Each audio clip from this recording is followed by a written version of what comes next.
Yeah, it's time to. It's just this one. It's just this one, right? Ladies and gentlemen, so we are starting. Morning. I can tell Smith. Oh, where's Smith? Yeah, telling me. It's controlling on the other side. On the other side. Okay. Do we have Baba Smith or Magubani there? Professor Magubani Smith. Yeah, he's working at a university, so he's a professor.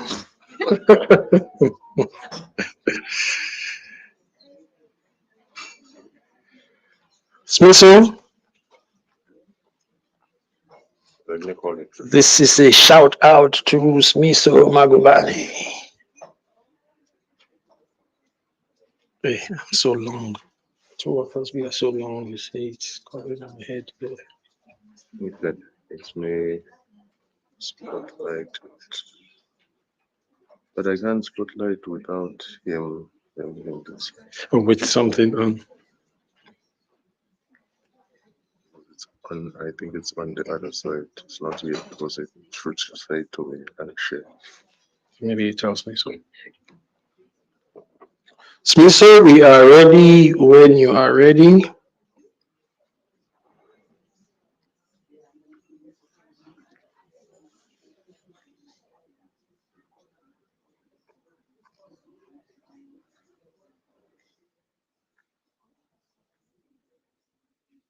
So all this was put in place yesterday. Yeah. But the sound guy, yeah. Yeah, but it's missing. Wait. I think you can start because it's not Okay. a problem. Okay. Sanbonani, good morning. Dumelang. Mulweni. Where shall I take the greetings that you cannot respond to? What part of the world am I going to bring it from now? Salam alaikum. Aha, thank you. Bless you, bless you.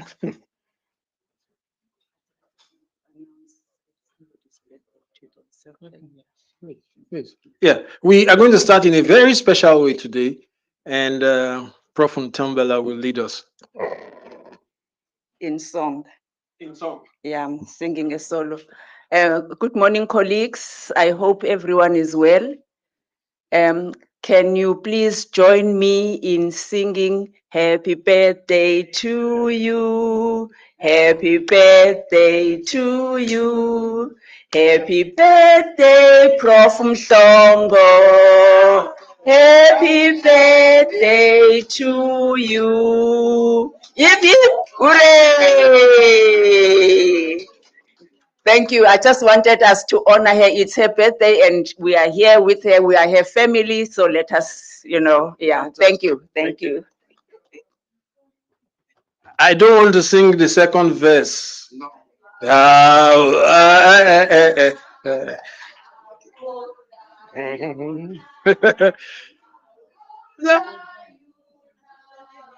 It's none of your business.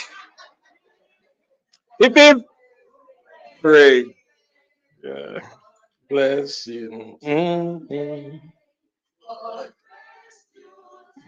Keep you. God bless you today.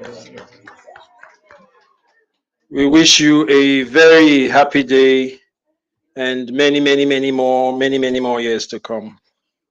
Colleagues, it's now 8:32 in Richards Bay. It's 8:32 in Tunzini.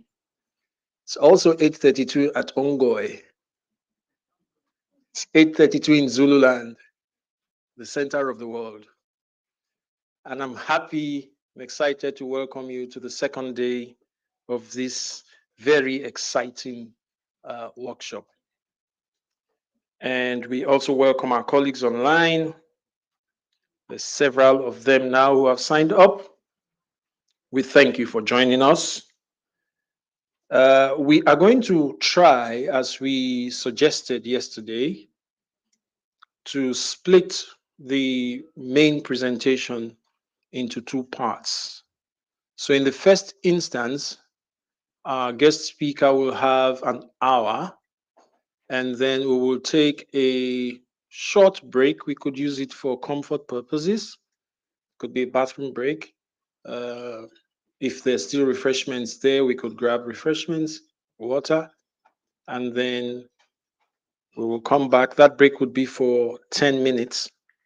And at the end of that 10-minute break, Prof. Siepe will come back and take another 15 minutes, 15 to 20 to round up the main presentation.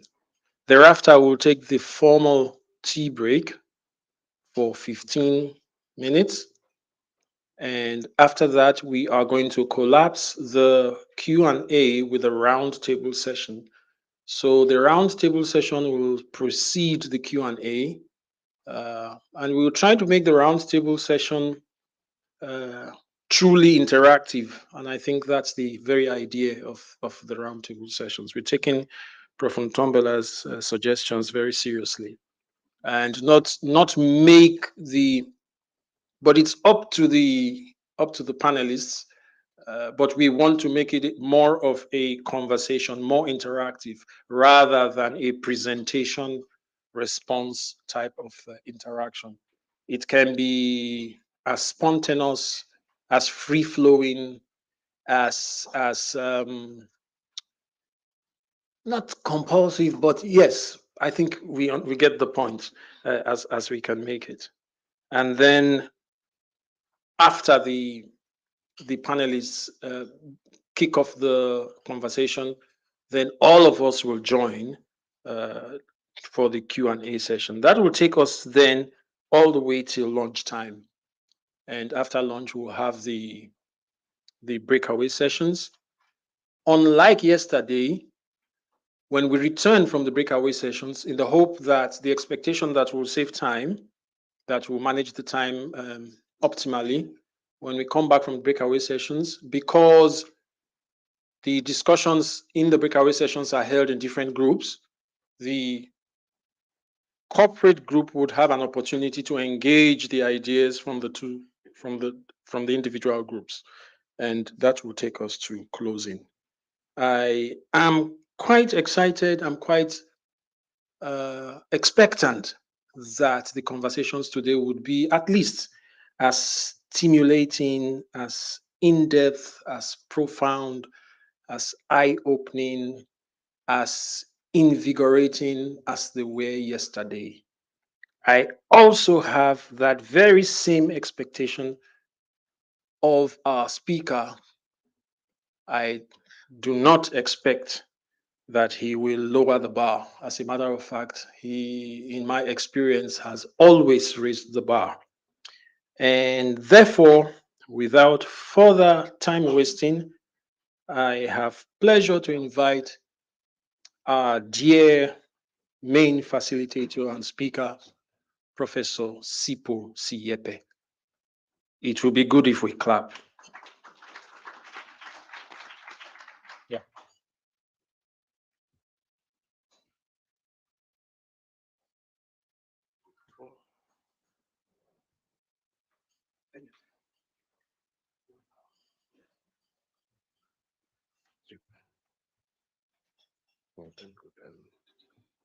Yeah, then Prof. Good morning, everyone. Let's try to recalibrate. You know, when you drive and then you miss a corner and you're using a GPS, it says recalibration. So, like a good teacher or cheater that I was in the past, I thought it'd be best to recalibrate by catching up, going back to where we began. The main thrust and intention of these engagements is to build on the initiatives that the university had started a few years ago. We define the university as a node for African thought. And what we're trying to do is to give a practical expression to what that means academically, what that means intellectually, what that means ideologically. And I'm also saying it ideologically because it is informed also by our policy document. If you read the Higher Education 3, which is a framework for transformation of higher education system, it talks about the need to start incorporating other forms of knowledge that had been excluded because of colonialism. So from that perspective, we must see this engagement as part of the broader struggle for the emancipation of African people. And when we talk about the emancipation of African people, we're talking about the total emancipation of African people. And there have been some amongst us who have actually raised the question about whether, when we talk about political independence, whether we really had political independence, or we simply had the change of guard. The former leader of the African National Congress, Winnie Mandela Women's League, did indicate that as far as she was concerned, is that the African National Congress that took over in 1994 was simply in office, not in power. And she was able to indicate what that means. But for us who are in the business of knowledge creation, our contribution will be in the knowledge space. It will be in the idea space. We started yesterday with the presentation by the Vice Chancellor, who she was able to remind us about the nature of our practice, that we are, our scholarship and our approach to scholarship was established as far back as the 19th and the 20th century. And what we are being called upon is to engage and quarrel and create more possibilities that will be in line with the liberation of African people. And she was clear in defining that all of us are socialized into what you call disciplines, and it dealt with the notion of disciplinarity. That as we move forward, it may be necessary for us to revisit whether disciplines are the best way in which knowledge can be organized, and in that is that to do so will necessarily challenge our daily practice, because the way the system of education and higher education is structured, it's around the disciplines. And in that, there are structures, there are systems, there are processes, and there are also penalties and rewards that if you do not play along, you'll be also disciplined. You'll be made to toe the line. And in that, she made it very clear that if you think about disciplines, the structures that are, the infrastructure that has been put, you have to think about the type of programs that we have at university. We have departments, we have faculties, we have the professoriate. They are all socialized and created to sustain that disciplinary approach. And to an extent that our approach to scholarship has become so instinctive, and to an extent that we think disciplines are the natural way of ordering and organizing knowledge. So if we are going to start thinking about the decolonial approach, we need to understand that we're faced with a Herculean task, a task of rebelling against the tradition that has been established for a number of years. And of course, we also, when I talk about penalties, I'm also talking about the communities of practice. When you think about professional bodies that also made along that. So that was the first input. Then the second input was for us to say, we cannot talk about decolonialism or decoloniality without talking about what colonialism was all about.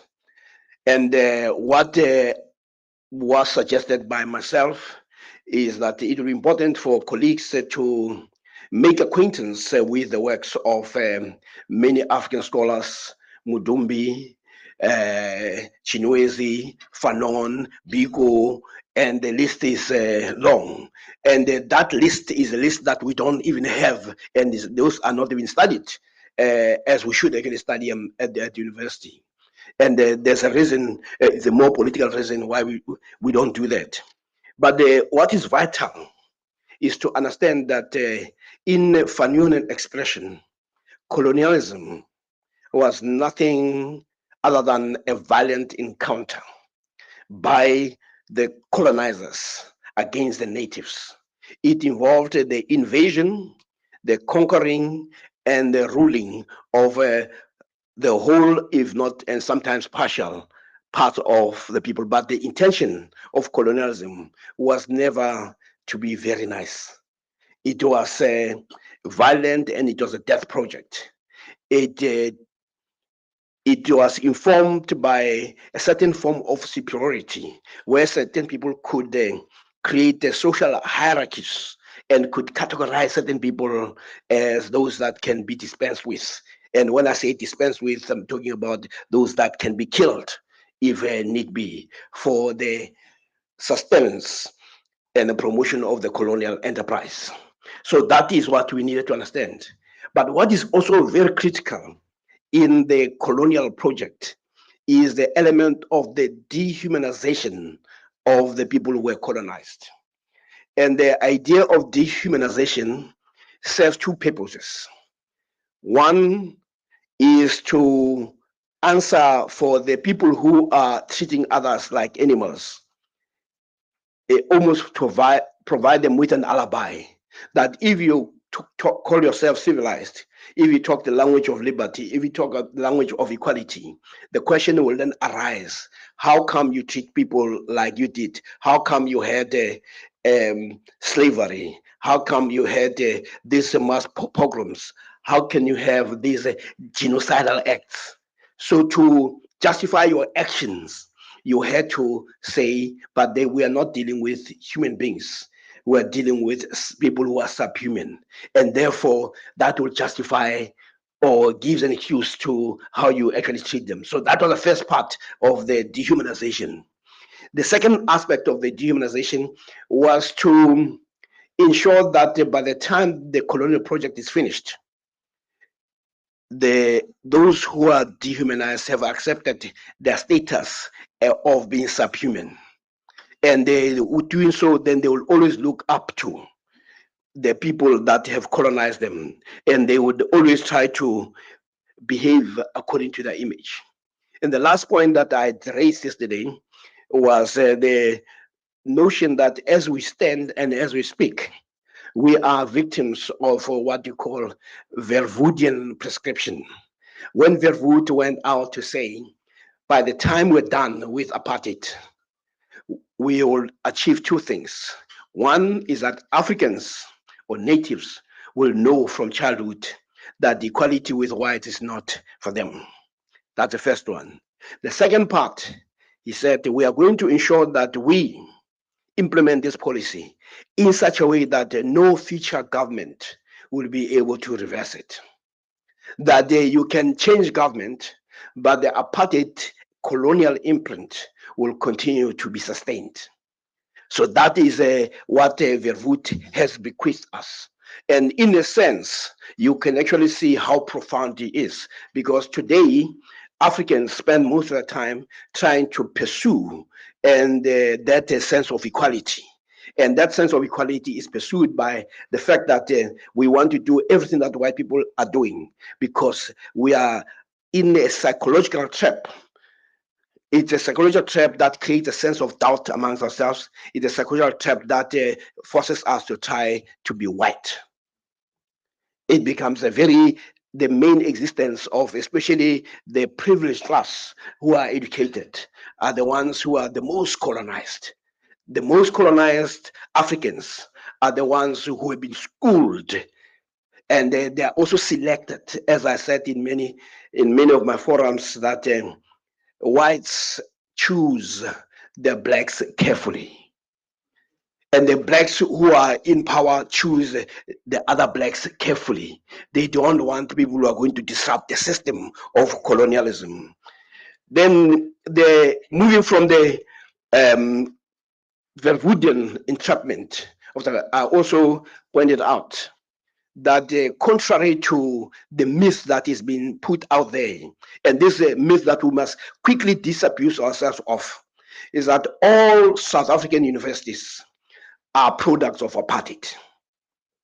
So the University of Cape Town, of Witwatersrand, Pretoria, is not any more or less an apartheid institution than the University of Zululand. So if you understand that, then you cannot enter any dialogue feeling that you are a product of another ideology. They all come from the same ideological framework. And when we talk about the politics of knowledge, then what we need to understand is what Freire, and most of you who are in education will have come across the works of Freire, Richard Shaw, who said, education functions as an instrument to integrate the younger generation to the logic of the present system and brings conformity to it. Or it can be the practice of freedom through which men and women transform their world. So that is basically what we thought would put. But the whole project of this workshop is to sensitize us to this new consciousness, what we may call African consciousness. Those of us who come from the Black consciousness movement, we know what that means. It's also about to make visible the injustices that of the present, of the past. But most importantly, is that in understanding that, it might provide guidance for us in terms of how do we begin to run away from the plantation of mental slavery. So that is the real challenge that we are facing. And in terms of the curriculum, which would be the question that you'll have to ask yourself continuously, is one, given the distortions that have occurred in how we were socialized, our job, the first one, is to unmask the Eurocentric biases that are there in our education and our upbringing.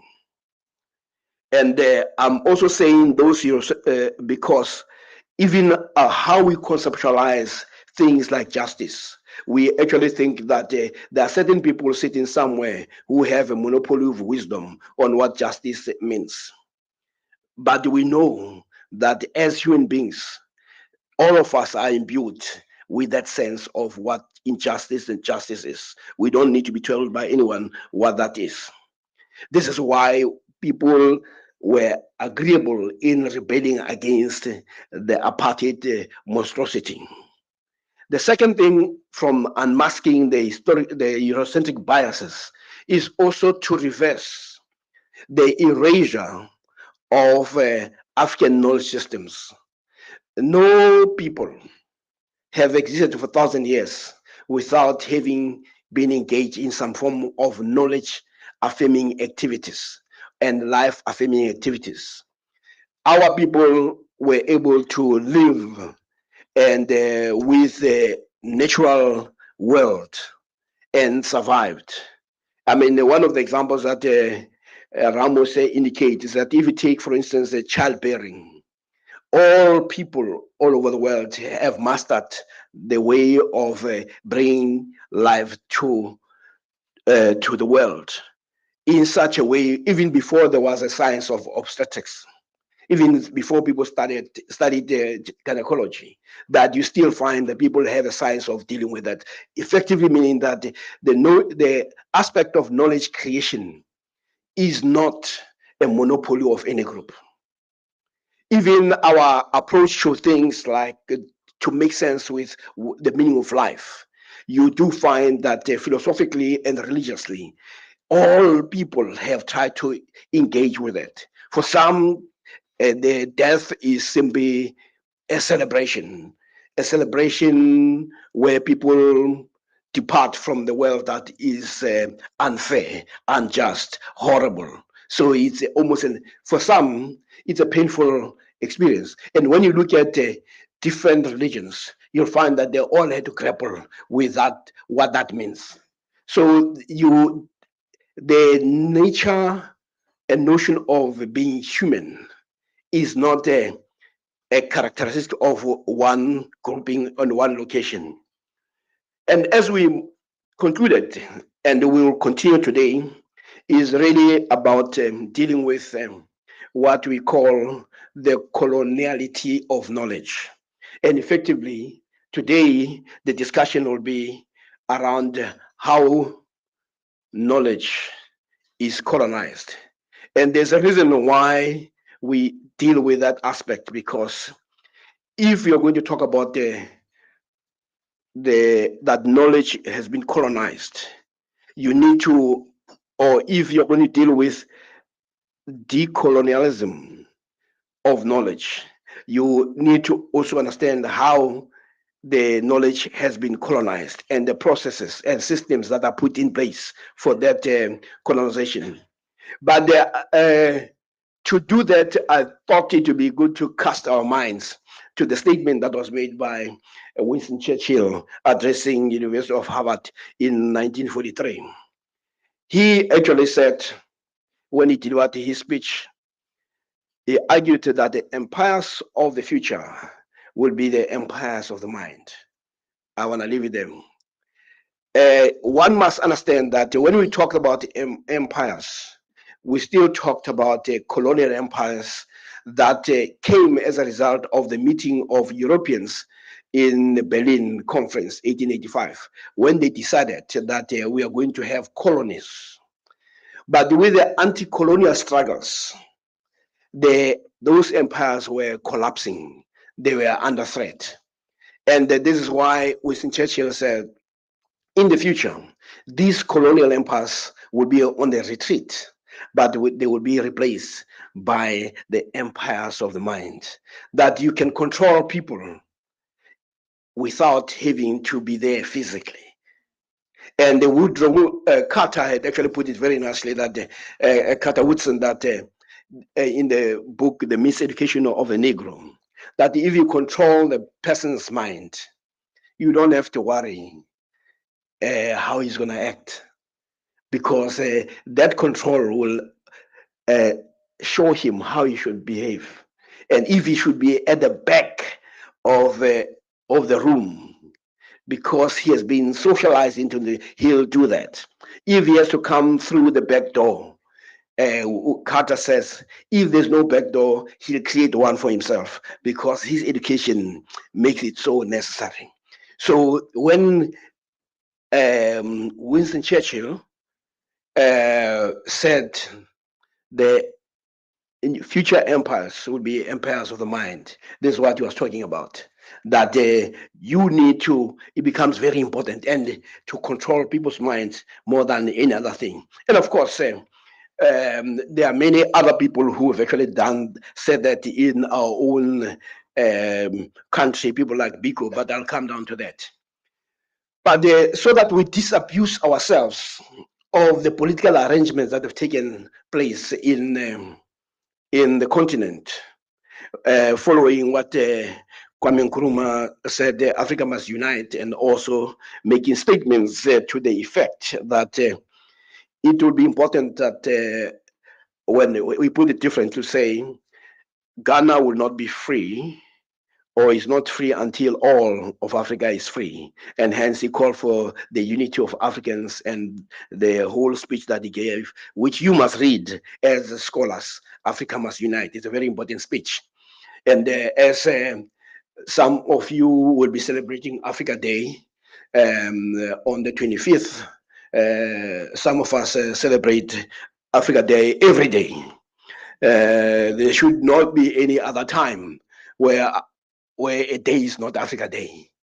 But you've been so socialized into thinking that there are other days where you can be something else. But on that day, you must remember your Africanness. I mean, black folks are something else. Anyway, gross frugal in terms of our agenda today. He says we need to come to understanding or disabuse ourselves of a particular myth. And he puts it that one of the most powerful myths of the 20th century was the notion that the elimination of colonial administration amounted to decolonization of the world. That is a profound statement, and I would like to read it. We must disabuse ourselves of the notion that the elimination of colonial administrations amounted to decolonization of the world. And he goes on to explain, to say, because what you have is that you still have in existence the heterogeneous and multiple global structures that have been put in place for the last 450 years. So even when you take over an administration, you are taking an administration that has its own logic, the system that have their own internal logic.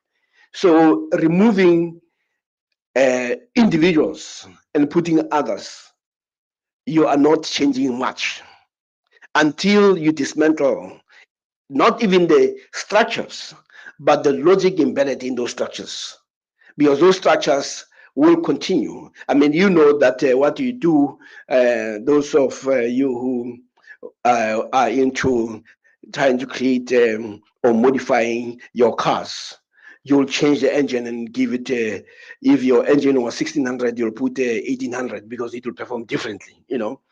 But then you'll be changing what the design aspect.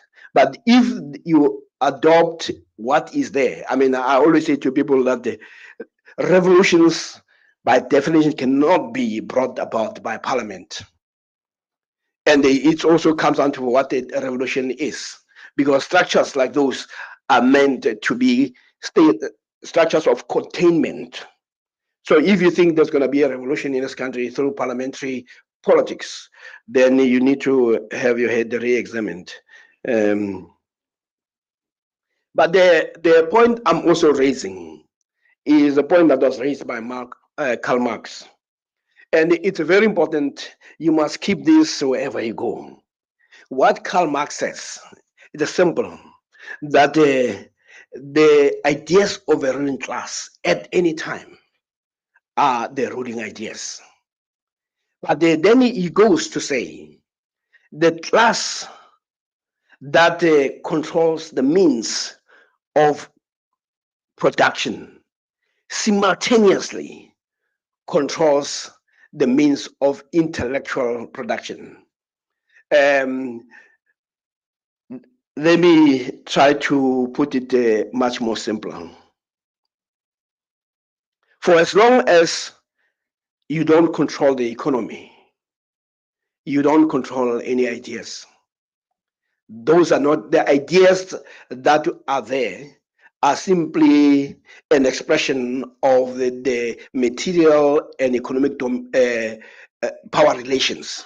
And those who control the means of material production simultaneously control the means of intellectual production. And we can actually see it in our country or anywhere, that the simple thing is that if you talk to people about why they're not published, it's because some people decide somewhere, because of an economic muscle, that this will not see light of day. I worked on 2 books. One book was a book by Robert McBride. You can Google it. It's called A Colored Life.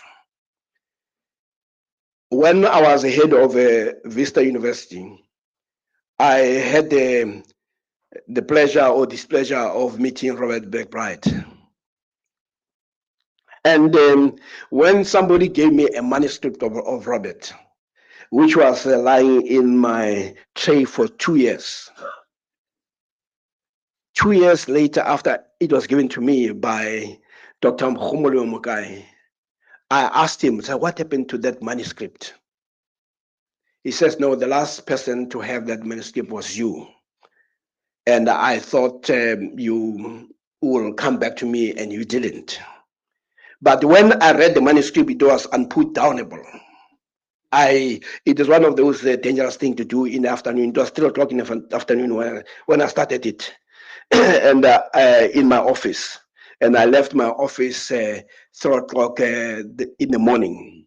That's how unputdownable the book was. But then I asked Homulimo, said, but what happened is nothing happened. I said, why has nothing happened? He said, nobody was willing to publish it. Nobody was willing to publish it because Robert McBride is that person who was guilty of having put a bomb that killed a lot of white people. And he was not going to be forgiven. His story was not going to see light of day. And I decided that that book will see light of day. But what it meant is that those who control the means of intellectual production, they also make sure that certain things don't see light of day. Now, you come to your practice at university. You ask yourself, which books are you prescribing? How many of you prescribe the books by people like Biko, people like Frantz Fanon, people like Mudumbi, and some of them, if I rattle names, you may not even have heard of them. And it's deliberate because those who control the means of production also control the means of intellectual production. They actually describe what is it that will be read. Remember, there was a control on who shall live. Now they moved also to attacking the psyche of the people, who they've decided how they shall live and where they shall live. So they will also decide what they will read. So this is what is important about the notion of the means of intellectual production. But what it also means, if you have that understanding, part of your journey will be to say, how do we create a situation where we control the means of intellectual production? So put differently, there will never be a decolonial education until you start having your own press, until you have your own university press, until you have your own vehicle to carry the ideas. They'll never see light of day. Those will be ideas that are interesting, but nobody is going. So I'm giving you that example so that you can understand the statement by Karl Marx. And again, what is also important is to understand that those who control the narrative, they also control the future. The master narrative shapes how you see things. If you are told that so and so is corrupt, and you are told many times that this so and so is corrupt, that person becomes corrupt, even in the absence of evidence. If people like me, and actually like me, you will have well, let me put it this way. I had an experience where somebody said, in our meeting, we were unanimous says that in our meeting, we never agree on anything. But on that day, we agreed on one thing, that we don't want you.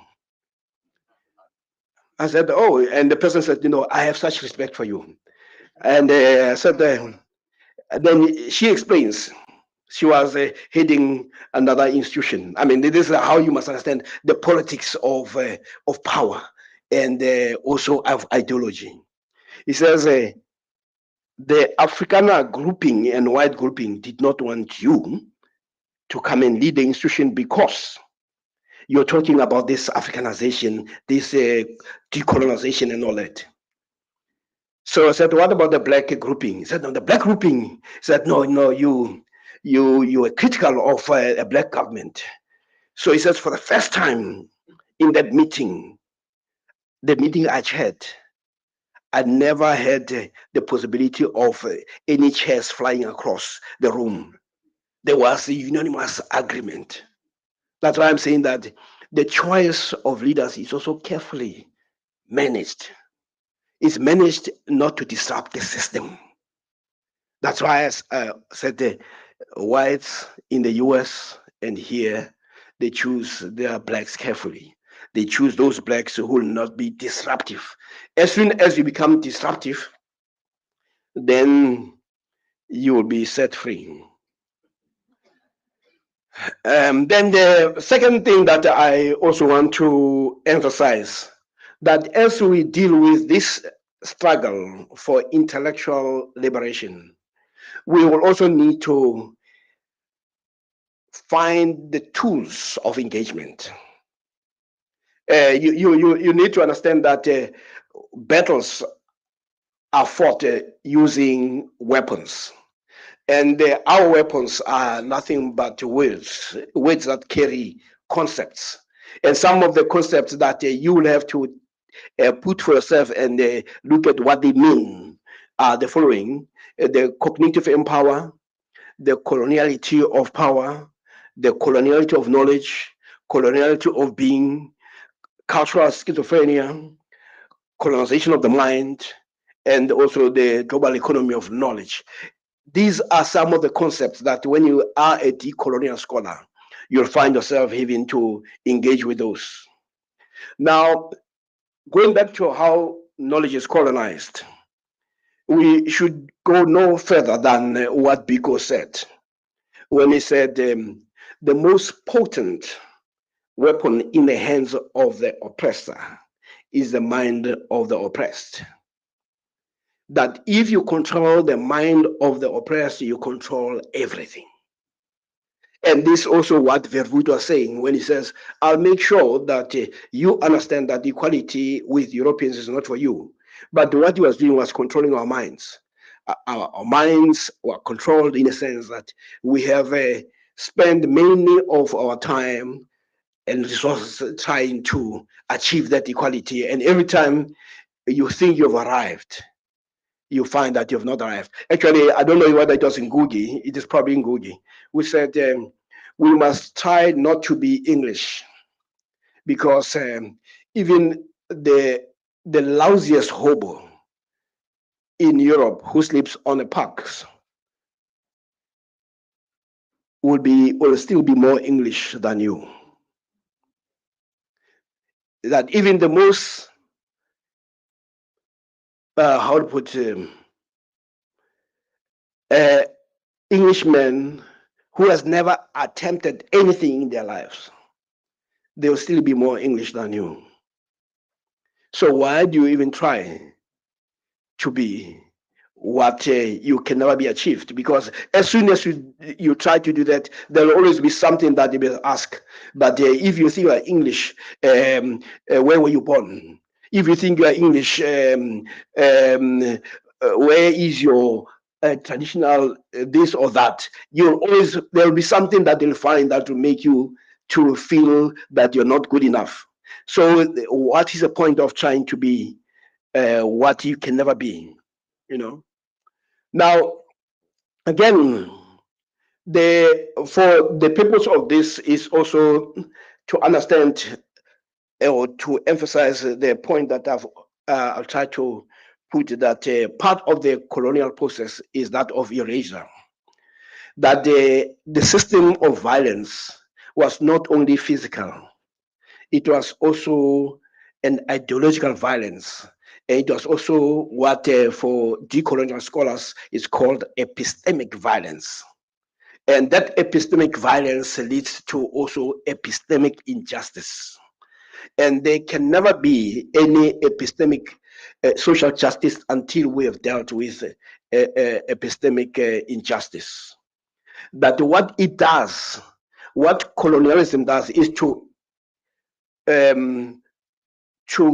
impose a particular archetype of what a civilized society would be. And then we define a civil society in a particular way. And anything, if you see a black person who is so proud of their own culture, then there's something wrong with that black person. There's something wrong with that black person. This is why we have a president who is disliked most intensely, because that president has no problem in saying, I'm Zulu. Well, all others, they spend a lot of time trying to be in white spaces. His point of departure is never. So when all other presidents, actually in this country, all our presidents live in white spaces, except one. So you need to understand that what you are also dealing with, it's also a cultural war. How dare he? All others are staying in our places. and he decides to be among his own people. So the cultural war that is being fought is that we will dictate how you should live. So most people see things in a way that is prescribed. That Professor Akume, I'm sure he's going to comment on that, about how African leaders are made to fall short, when in effect the African who's proud of himself, all many other Africans who are educated, they apologize all the time for being African, to an extent that their kids even ask, Daddy, when am I going to be white? Can you imagine the pain to a child? Because when they look at how the white people live, they want to live that life. And they hope, they keep on eating their skin, hopefully, hoping that one day. And then when it is not happening, they ask, Daddy, when I'm going to be white? Because Daddy himself is trying to be white, you know. But as I say, the final triumph of a system of domination is when the dominated start singing its virtues. Professor Nomnom was telling me that there's a place in the Eastern Cape. I don't know what before I butcher the language, Professor Ntombela said that there's a group where they say now there's those who stay here, Amakaba or something like that, and the other side is that there's a group of those who are educated. And Professor Moyo will know that because he also hails from that part of the world. Um,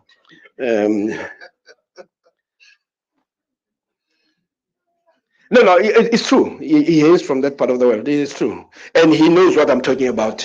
I don't know whether he's part of that. No, I've got no evidence. I mean, there's no evidence. Yeah, it must be evidence based. All I can say is that it is the fact is that he comes from that part of the world. But the point is that the colonial empire, what it does is to target the minds of the colonized people and to reproduce a type of intellectual and academic beholden to coloniality. It makes us to look up north. Our intellectual gaze is up north. That's what colonialism does, and that's what we do. So I'm politely saying you are actually colonized. I do not know how else I can put it nicely, but that's so you need help.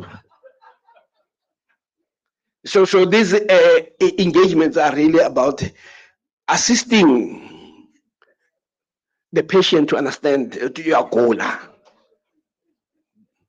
That there's something wrong with you. Even when you walk around there thinking that, oh, you need a doctorate, you don't realize that you are cool.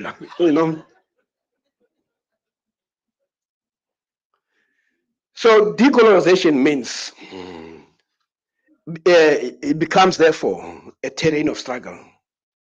Now let me just give you. I thought I must actually give you, Dr. Atau, a sense of how a decolonized African who's educated behaves. In December of the 16th, 1918, the leaders of the African National Congress, then it was called the South African National Congress, wrote to King George V. And this was after our contribution to supporting the Britain in the war against the Hitler and all that. And they write to him, and I need to read this carefully so that you can understand the mentality of our educated blacks.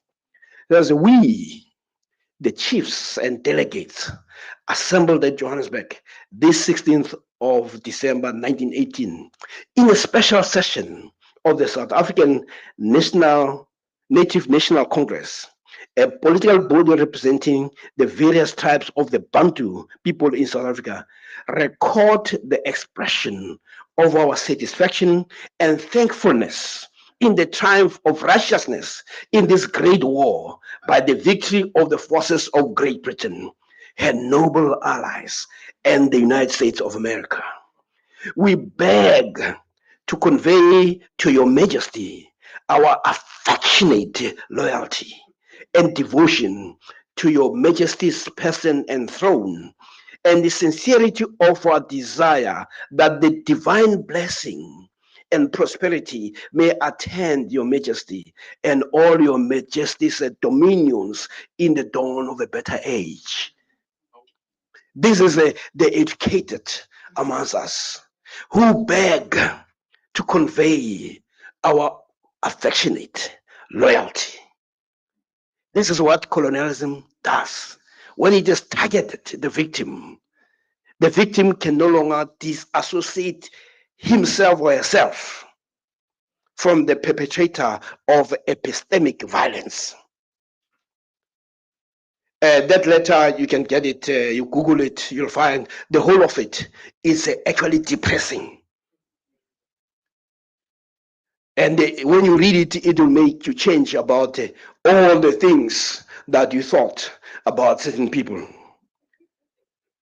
Now, the then Prime Minister, in appreciation of the sacrifices that Africans had put during the war, and actually, as somebody who used to be in the Department of Defense or Minister of Defense, I went to a place called Devilwood. It's in France. And when you go to Devilwood, it's a whole cemetery of our people. You look at the surnames, there is largely folks from Limpopo. You see those surnames. And it's just and our people were massacred there. And what you need to also understand that even as they were massacred, they did not even have weapons. These are the guys who were helping the soldiers, feeding them and all that, but they were defenseless. And Devilwood is known for the fact that it used to be, that's why it's called Devil Woods. It used to be a forest. And when the Germans moved down and our people's blood combined with trees, and the French decided to make a monument on our behalf for the loss of African lives to save the lives of Europeans against the white on white violence of Europe. You know, I mean, they don't call it a white on white violence, but it was a white on white violence. So when they talk about black on black violence, you should know that they have all started it many years ago.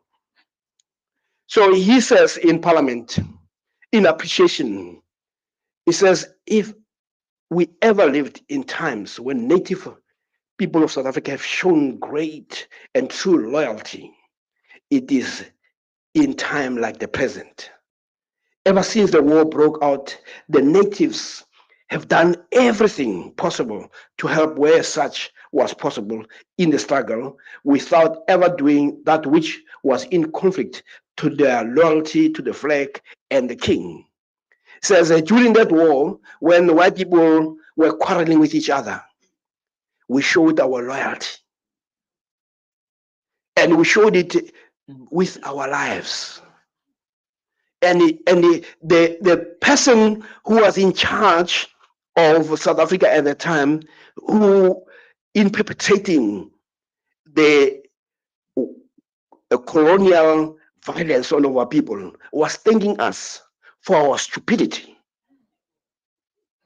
Says if ever there was a time, this is just amazing. This is amazing. We oppress them, but look at how they behave. But we thank them.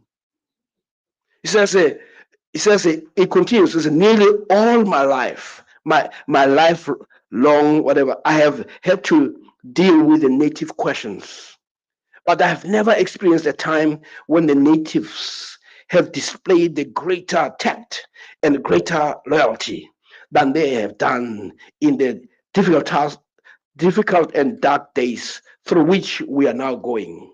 It has never happened in the history of South Africa that in one moment, by one fell swoop, such a lot of people have perished.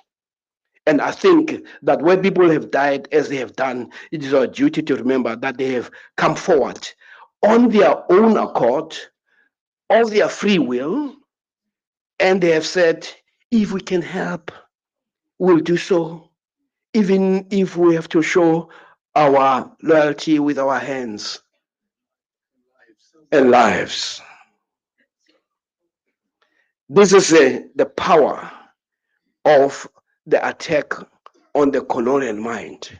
So this is why when you talk about decolonization, and we are of shaping the minds. Actually, Professor Tombela said yesterday that, and something that was echoed with a great satisfaction by Professor Moyo, when he said that these educators are the real king. They shape the thinking, but they need to also have their head re-examined first before they can participate. I mean, you don't get a sick person to go and help others who are very sick. Actually, it's the other way around. The sick people who are in the business of making other people sick. Because a young child who comes doesn't come out with a colonial mindset. That person is assisted by the teacher who's colonized. So the challenge we face is a monumental one. And as I said, it requires of you to think about it. Now, here's how it manifests itself in the classroom, and which you know. One is about the colonization of the cognitive process. Ngugi put it is that the way we teach is to dislocate the child mentally. He says, from the place he or she already knows to a foreign starting point, even with the body still remaining in his or her homeland. So you study the daffodils, you study Bismarck, you study all the rivers of Europe. I mean, those of you who, I mean, we grew up at the time when we had to study all the rivers of the world. You know, I don't know why we had to study all the rivers of the world, because we're not going to go there anyway, you know, and let alone the fact that we don't like getting into water, you know. So, Professor Moyo, you don't have to look at me like that. I mean, I've never seen any documentary of a black guy going right deep down in the ocean. I mean, being black is hard enough. So why do you want to try anything more harder than that? But anyway, going back to the point that that's what we do. It starts with the colonization of the cognitive process, and where we dislocate the child. Children end up learning more about foreign countries. I mean, I studied physics, and one of the things that I struggled with was when I read a question paper and it tells me about ice hockey, then I have to try to imagine what what is hockey in the first place and what is ice hockey, and then they tell you about the hockey park, so you don't know what that is. So you are challenged by the fact that the context that is given to you is unfamiliar, and then you fail. And then you have some professors who say, oh, they found that the African students don't do well in this test. Of course, they're not going to do well in the test that they have dislocated them from their own place. Because when they talk about that, they can't even they can't read with understanding. But when I talk to my child, I can tell that this child is bright enough, you know. But because the tests are culturally specific, they can't relate to that. But because they cannot relate, it's the same way as I were to give a test to a European child that is located within the cultural setting of people in Zululand. They will not pass. But there we go.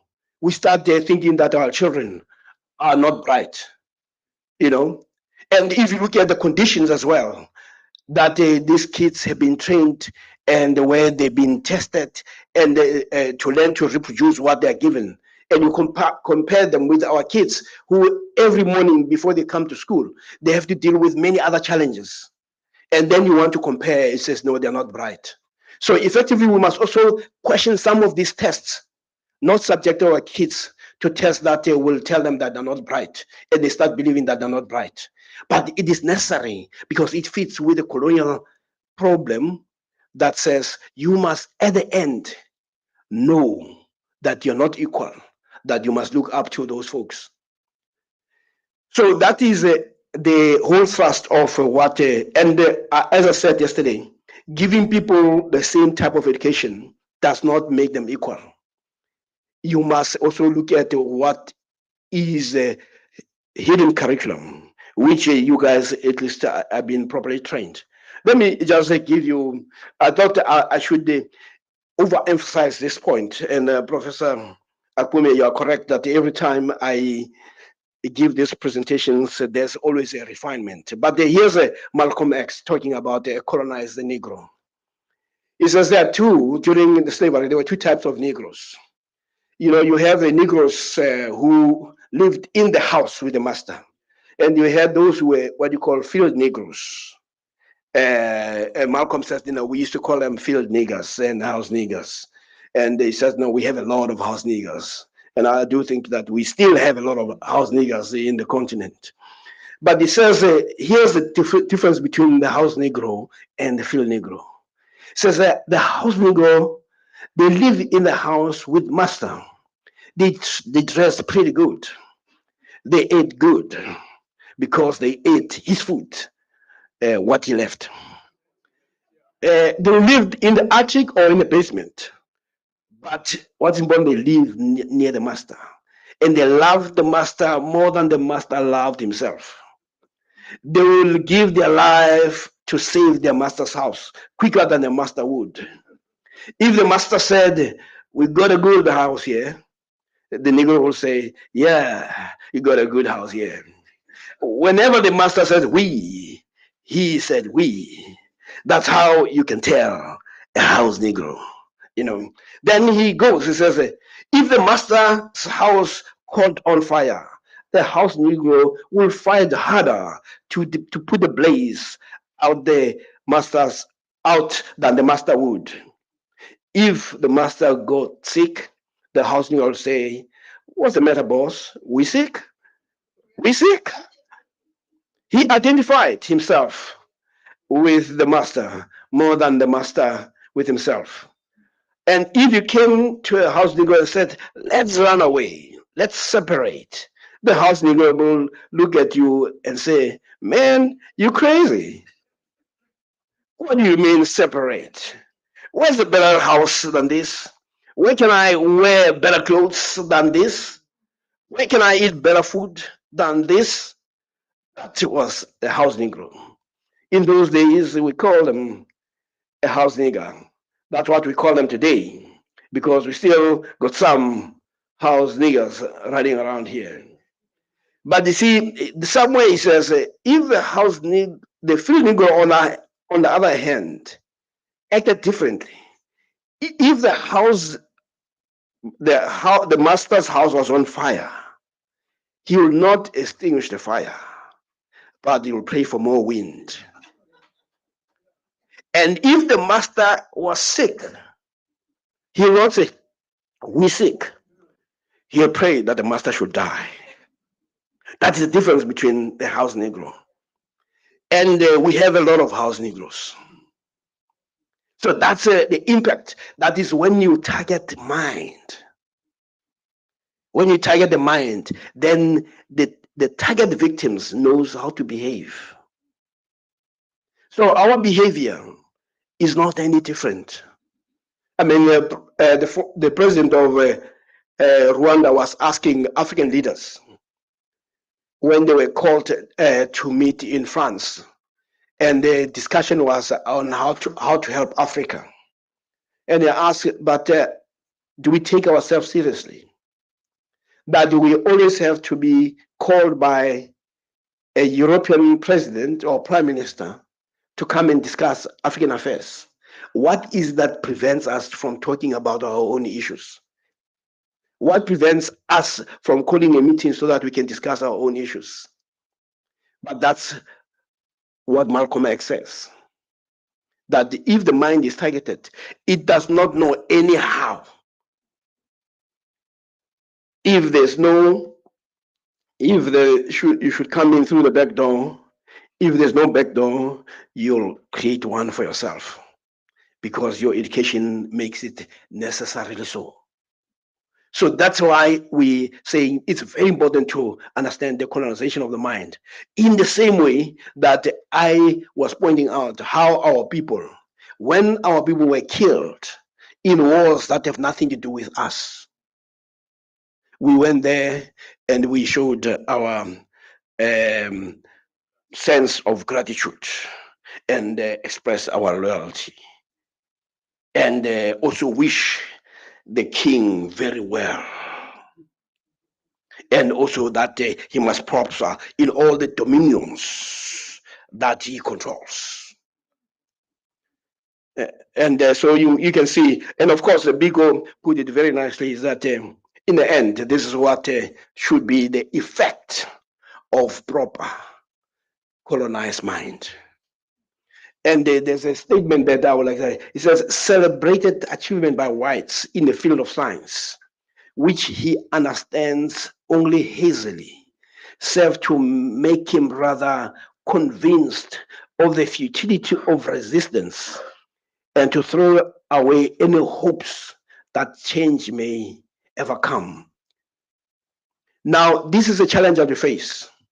Going back to what the VC said, and creating a sense of the task that is before us. And when you look at what is being said as achievements, many of us say, no, Tina, we will go with the colonizer. We're not going to try any other thing. We know what has worked. We've been rewarded. Because you see, those who have chosen to betray their people are rewarded handsomely. One of the things about what Malcolm X was saying is that the system of oppression has among its arsenal the strategy of co-opting the oppressed to become junior oppressors of their own people. We've seen it also with a number of our union leaders, people who lead the workers against the super exploitation. And what do big companies do? They co-opt them. They put them in the boards. Suddenly they see nothing wrong. And they reward them. They become microwaved millionaires and billionaires overnight. And you know which side they're going to be on. They're not going to be representing the super exploited. They'll actually be blaming them for their super exploitation. But none in their hope. That's the colonized mind. So now, in terms of knowledge formation, Professor Moyo, there's a work by a fellow called Emma Gwali. He's a Nigerian scholar, isn't it? He looked at the onslaught. Remember what I said about what colonialism did?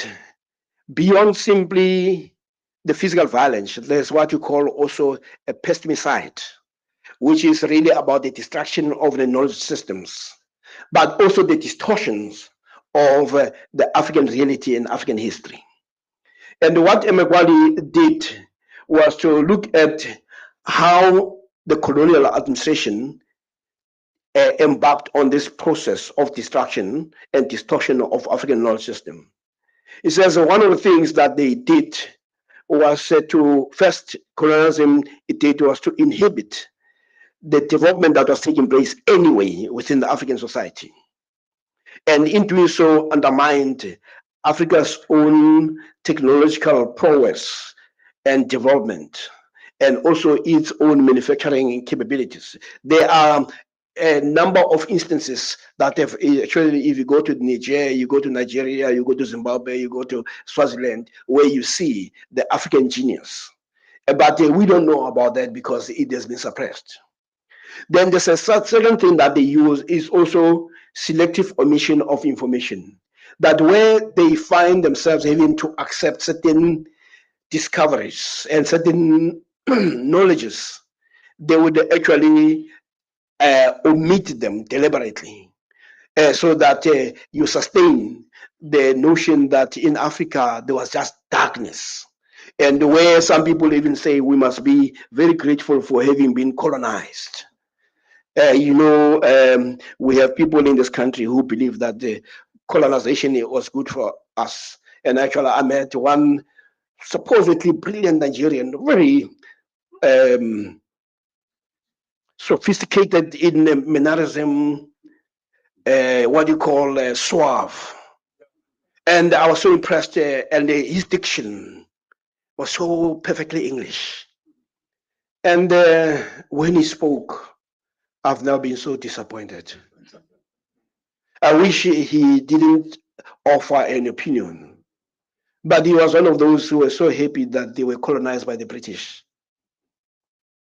And then you know that, this is going to be a difficult one. How do you even be able to convince somebody who is so sure of himself? I mean, it's like a person who's a mental hospital and does not believe that he's in a mental hospital. You know, Professor Akume, there's a certain story, I don't know how true it is, where they say, you know, the current king or the monarchy of Britain, he's also known for supporting some of the how do you put it, alternative or things that the people who in this would not be busy with, like he's concerned about the environment, flowers. Some people will, I have suggested that he talks to flowers, and among other things, he supports the what do you call it, the mental institutions with money and all the generous, you know. So I'm told that he went to one of the mental hospitals, and he was talking to the managers there. And in talking to the manager, then he says, "But how are these people treated?" They said, "No, they're fine." And then the guy said, "Can I speak to one of them?" He says, "No, sure." And then he got one of the ones who are chacharach, and they brought him. And he says, "How are you treating? How are you treated here?" The guy says, "No, here I'm treated very well. We are treated very well." So, oh no, that's good. Then he says, "Oh, by the way, I'm Prince Charles." The guy looked at him, said, "Don't worry. In 2 years' time, these guys will fix you." So I said, "No, I am Prince Charles." He says, "No, when I came here, I also used to think I'm Napoleon."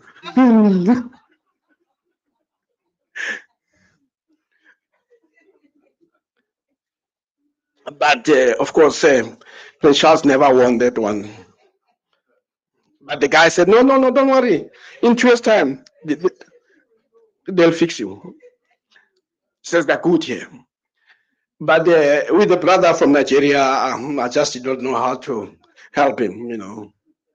I just gave up.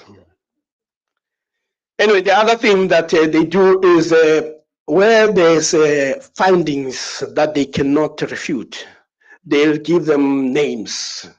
We call it the blind citation, and pretend that their findings and have to do with Europe, when in fact it is an African. So African genius is never acknowledged. Hence the notion of a blind citation. And there's also what you call a rumor and innuendo, where they say, "Oh, Africans would not have invented a wheel," as if Europe has done so, when in fact Europe has not done so, you know. So there are many things that Europe had appropriated that comes from other people, but then they do not acknowledge that. So, but anyway, read the book by Magwali. Actually, you can Google it. It's a whole article on how there was an assault, deliberate, on undermining African genius. So part of colonialism was simply to do that. And then the second part, there's an article that you can get free of charge. It's called, it's a Abiola, what is Abiola first name? The memorial lecture. If you look, second Abiola memorial lecture by Hotunji. He looks at the intellectual underdevelopment of Africa. And as it points out, that's what we are engaged in. The intellectual underdevelopment of Africa expresses in the same way that we have what you call the economic underdevelopment of Africa. I mean, most of you would have heard or should have heard of somebody called Walter Rodney, who wrote the Europe's Underdevelopment of Africa. It's a book that must be a must read for people who are going to be decolonial scholars. And remember, one of the things we do this because we're saying if we're going to be a node for African thought, we necessarily have to be seen to be the vanguard, that we must be armed with knowledge. We must be armed with the tools, with the skills. We must be armed with how do we respond when we are challenged. So the Pauline Hotunji, who died about is it 6 weeks ago or something, within the last 2 months, wrote that article, which is a must read. Actually, he's written a number of articles, and actually I'll share those with. I've shared that with Professor Akbume, who can share it with all of you. He says one of the things that has happened is that there's been a historical or the history of subordination of African knowledge system to the world system of knowledge. Subordination is a key word. And secondly, it says when you look at most of the research that's done in Africa, Africa has become a field where people come and collect information. And then after getting the data, it goes abroad where there is a theorization and interpretation of the data. So one of the challenges that we face is that we must build the capacity to theorize. So the theory building is very important. At the moment, there's a theoretical vacuum in Africa. This is why when we talk about in education, you don't have people talk about Moyo's theory. So we are asking Professor Moyo to, before he leaves this university, to give us a theory, because that is what is required of scholars, the theory building. So we talk about people like Vygotsky, Piaget, Skinner, etc. But some of those things are things that we ourselves can observe and that we can actually come up with theory, you know. Like some of us in the townships that we can tell a sellout from a distance. You know, it doesn't matter which robes they are wearing, academic robes or legal robes, but when we see a sellout, we can tell that you see that sellout. See, check the walk. Just kidding. Yeah, but anyway, the long and short of it is that there's a theoretical vacuum in Africa. And sometimes you go outside Africa to learn more about Africa than you know. If you talk about the tropical diseases, you find that the people who are experts are people from outside. I'm told it's time up, and I'm just gonna squeeze 1 minute. But if you look at the research equipment that we get is all from abroad. If you look at the research questions, you also find they're all from abroad. But what colonialism has done is to destroy the self-confidence of African people, even in coming up with solutions to their challenge. I give people this challenge that when COVID-19 hit our shores, the whole continent, actually, contrary to the nonsense that you hear from the politicians, everything that we did to deal with COVID-19 is not because of the genius of anybody in this country. What we did was to mimic what other people were doing. But they go around pretending that they dealt with COVID. What we did is what other people did, because we are nothing but copycats. But throughout the time when there was no vaccine, universities abroad, countries like Cuba, were busy trying to find a solution. Africans were just waiting. As soon as there was a vaccine, we were now demanding that it should be given to us, as if we have earned a right to demand. But what it shows is that a continent of 1.3 billion, with all these universities, could not actually come up with a vaccine. 1.3 billion. Actually, the vaccine came from laboratories by individuals.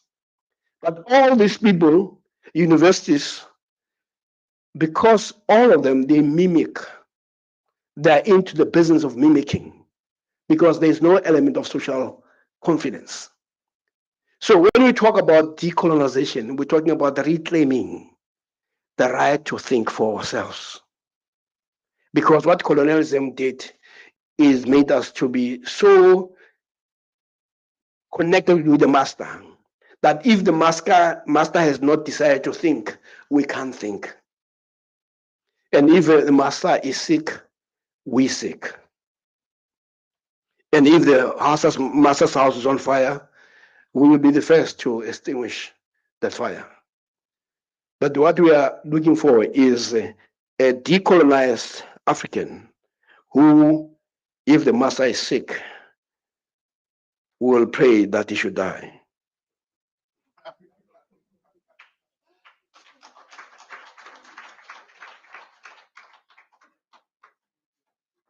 Thank you so much, Prof. Thank you. Let's do that one more time. I really liked that bit from Malcolm X, Prof. I thought you should have read the last paragraph. And did you observe the latent American drawl from Prof. Siepe when he was reading Malcolm X?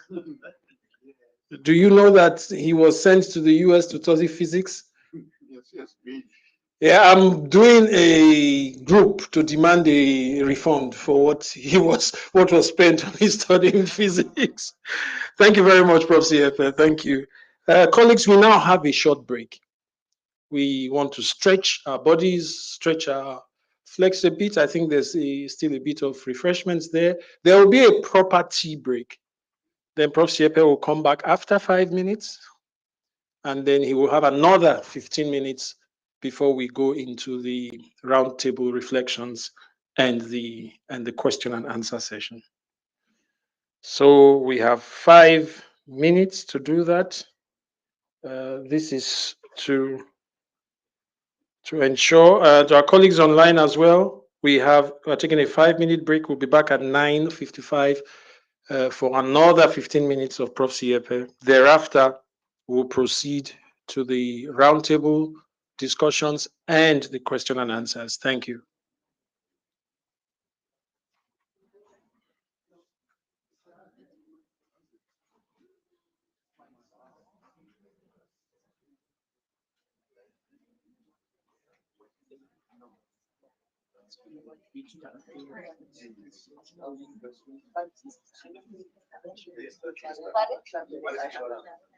I'm trying to connect and attend online.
As we come together, permit me to bother you with. I recall an experience I had. It must have been 2011, either 2011 or 2010. I was tutoring at the University at Wits, and we had a first year class. I remember that module. It was I don't know if they still had it. New literacies for teachers.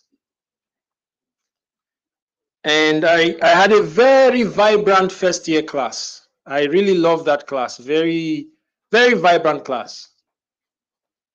And I remember a conversation we had in class about identity. It was one of the themes of how literacies express identity and how identity is expressed in literacies. So this is Wits School of Education at the Parktown campus. Those of us who know Wits a bit. So you usually had a good representation of white kids and black kids and Indian kids and kids from other parts of the continent and actually kids from other parts of the world. You know, Wits has that representation. And I can't forget what one of my students said. Her name is Mpo. That's why I don't forget her. And she told the class of 40 students that from childhood, her desire in life, what she wanted to achieve when she grew up, was to be white. First year, yeah. I have a picture of the girl in my mind. She said it in the class of over 40 students, that she has always wanted to be white. And some of the other students could relate to her. Like one other student who said her whole ambition in life is to become Beyonce. And she worships Beyonce. She hopes she can become Beyonce. So I say that when Prof. Siepe is saying some of these things, I know there might be some pockets of resistance among us who think that, you know, these decolonial scholars like to go to the extreme. And when he was talking about we, the house nigger saying we, it reminds me of all the supporters of Chelsea and Man United among us. So we won the game last week. You won what? They don't know you there, most. Anyways, thanks. Prof, you have your next 15 minutes. It will take us from 10 to 10:15, after which we'll immediately start the roundtable conversations. Prof. Siepe.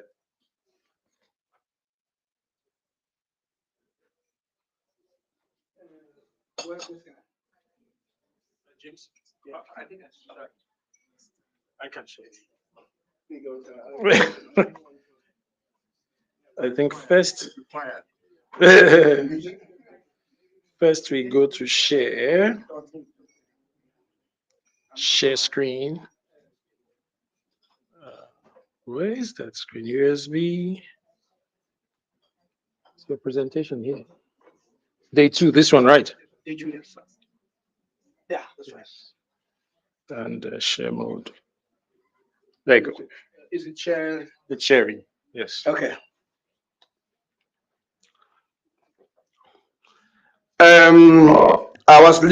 I left off where I was talking about what is called scientific extroversion or scientific dependency, in the sense of saying most of the research questions that Africans tend to be busy with are questions that have little to do with their location.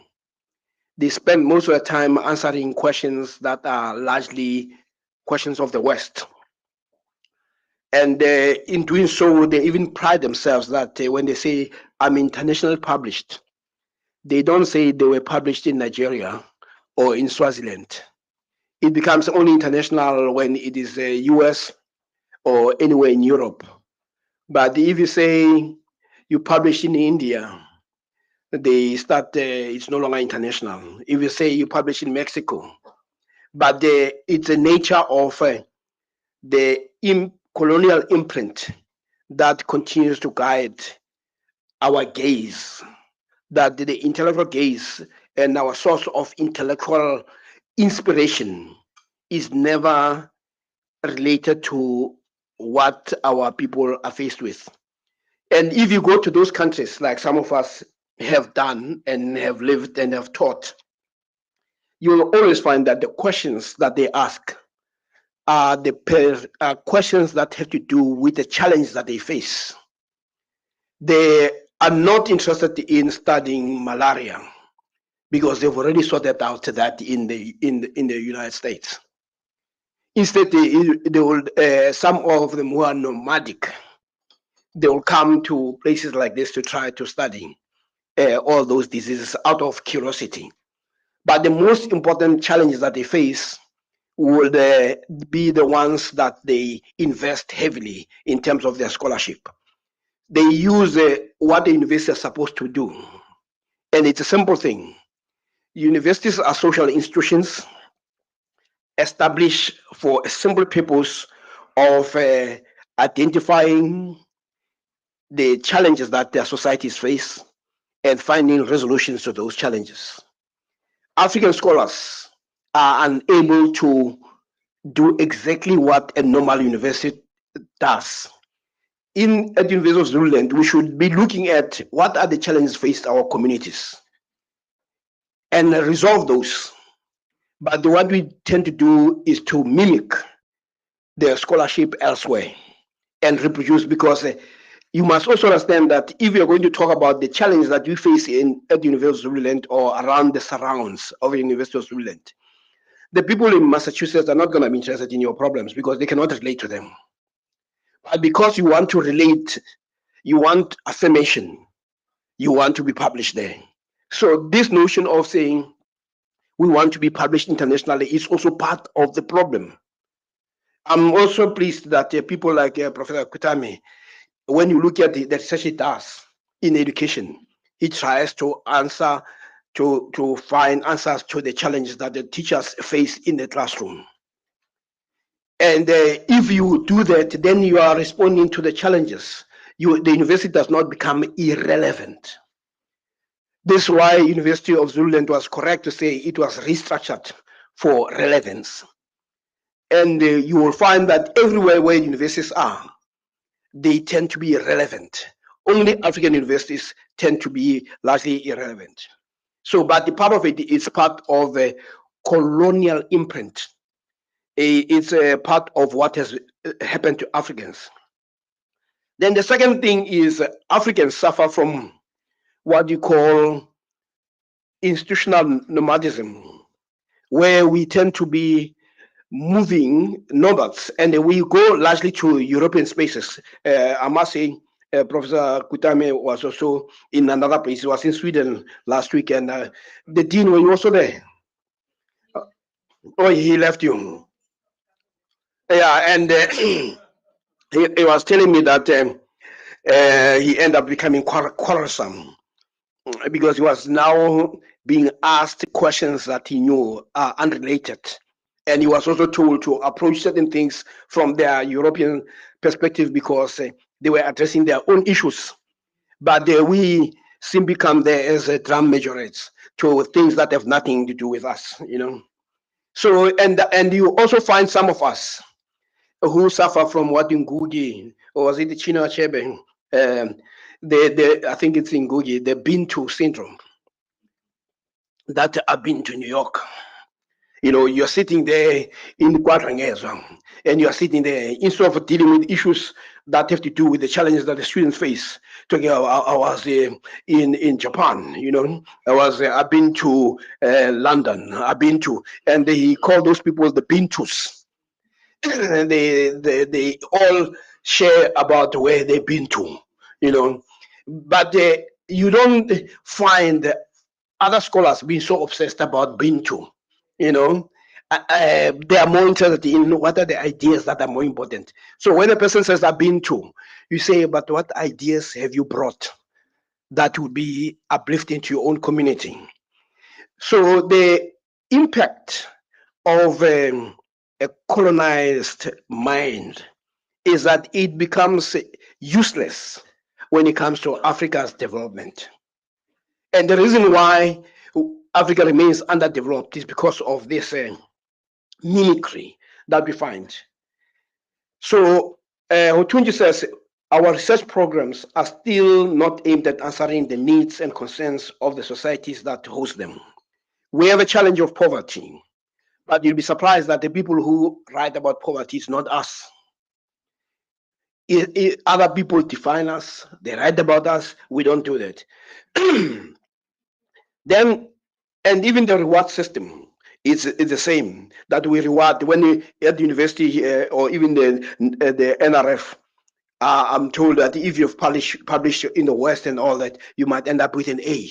Actually, there's a professor here who's also obsessed about no, he's an A-rated scientist. You know, all he simply says is that I write what they like, not what the people hear, what is relevant. Even the ratings, the university ratings, those who participate in that, I mean, the people who know more about these ratings in the US, they will tell you that this is simply a farce. And yet you have Bantus who are so excited, we are rated, you know, and they jump there. But the issue is that you're resolving the challenge that face your own people. But you need to understand how this mimicry happens. And when the patient is sick, as I say, especially the one who needs to be in a mental hospital, you can't win them. That's all they want to show, you know.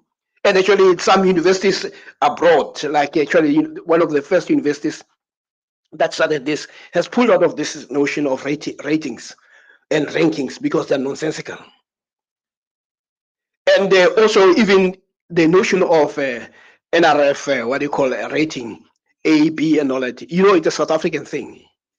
You don't find that anywhere. If you've been outside this country, you'll discover that it's a South African thing, which was a mechanism to say we will select who gets these ratings. And then when you're told that some of these guys are A-rated and you listen to them speak, you wonder, how did this guy pass matric? You know? So don't get easily, but this is how you are bamboozled to get interested in things that don't matter. And I'll repeat, universities exist for one purpose: to identify the challenges, whether social, economic, of their own countries, and to try to resolve them. And most of our universities become irrelevant when it comes to that because they are not rooted in their own communities. Then the issue is that for us to secure an audience and readership, we find that we have to write in the language of our readers, not our people are not our readers. If you're going to write something that will be published in Northern America, it must relate to Northern America. If it relates to your own country, they will never be interested in it. So that's one of the things that also traveling should liberate you. You should not actually end up being colonized by even by your own travels. And the mastery of languages is always something that is important. You need to master. If you can learn many languages, I'm one of those who struggles learning languages. But I also know that if I have access to a number of languages, what it means that I have more cognitive tools available to me. So it is a benefit, it's not a problem. But you do need to make sure that you uplift your people. And you're not going to uplift your people in a foreign language. The reason why other people do well in tests is because those tests are taken in their languages, which also capture their own cultural context. So if you're going to compare apples, bananas, you're not going to get any answer. But in this country, even that simple thing is lost to some of the people who call themselves the top academics. So we need a serious um, assistance. I would have thought Professor Moyo lobotomy would be an answer. You know what lobotomy is? When you take somebody's brain because it has a problem, you cut some part out, but you might leave them disfigured. But sometimes it's better when they are disfigured because they will not go around there parroting the nonsense that they always do. So what we need to do is to make sure that we do address this mimicry that we find in our people. And part of it is that most of us are products of those institutions. We studied abroad, and therefore we become prisoners instead of the experience abroad having to liberate us. But Ngugi could not have found better ways of expressing what the challenge of colonization and its manifestation is with in terms of the Africans. And I thought that this quote from him is most profound, and it's worth driving home. He says, the effect of colonization is the same as a cultural bomb that has been used to annihilate a people's beliefs in their names, in their language, in their environment, in their heritage of struggle, in their unity, in their capacities, and ultimately in themselves. So the total onslaught on our minds, which are targeted from day one, is simply to achieve that, where our beliefs in ourselves is destroyed, where we will always seek cultural, intellectual, scientific affirmation. And what it does, the culture bomb, is that it makes them see their past as one wasteland of non-achievement, and it makes them want to distance themselves from the wasteland. It makes them to identify with that which is furthest removed from themselves, for instance, and other people's languages rather than their own. It makes them identify with that which is decadent and reactionary. All those forces that will stop their own springs of life. It even plants serious doubt about the moral consciousness of struggle. Possibilities of triumph or victory are seen as remote, ridiculous, ridiculous dreams. The intent results are despair, despondency, and a collective death wish, unquote. When I talk to some of my colleagues here about the possibility of using African languages in the sciences, the reaction was shocking. And the immediate thing was, where has it been done? But that is a typical question that you find with people who have no confidence in themselves. They never think about if it has now been done elsewhere, that they can set precedent. The question of where has it been done is who can we copy? But it's interesting, and these are people with PhDs, and some even the suggestion was laughable. And this is what Ngugi talks about. That which is normal, I mean, the fact that in other countries it's normal for people to study in their own languages escapes them. I mean, and you call those people educated. I mean, that is now what you call miseducation, because you have evidence before you that if you go to Germany, people study in German language. If you go to Russia, they use the Russian language. If you go to Japan, it's the same thing. You go to Indonesia, every country that has developed on the basis of their language. But Africans can't even see that that is a missing link. The fact that they are underdeveloped is because you exclude so many people who are geniuses. I mean, in South Africa only, if you are to look at the kids who are starting from sub A, or what you call grade 1 now, half of them are destroyed in between. They say actually the numbers of young people who start at sub A, almost more close to 1 million get lost between the system. And then we don't understand why we are engaged in a cultural onslaught of our young people. And some of them would have been the greatest geniuses. I mean, I went to school with some of the guys who were brighter than me, but the material conditions make it difficult for them to proceed. And then some of us think that just because you manage to escape through luck, and of course, there's a bit of perseverance there, but you need to understand that there are many who could not make it through no fault of their own. I mean, I know for a fact that there were guys in my class who were very smart. Professor Kume, in, I don't know, in our schools in the past, when the school closes, the class, Professor Ntomela, you know this, they'll call the names of those who have passed it, the first, number 1, number 2, number 3. So I was talking to one of the professors who's very bright. He says, Professor, during that time, you guys, you'll be number 2, number 3, and we'll be sitting there in the lawn talking. And when they say 20, then we pay attention because that's our turn now, But that guy is a professor today through perseverance. But what I'm saying is that, but many of them got lost in the process because at that time we did not know what is it. I was lucky because I was taught by a professor at university who, if I did not understand stuff and I fail the test, he'll be more worried because for him it was a reflection on his failure to reach us. He wanted to succeed, us to succeed.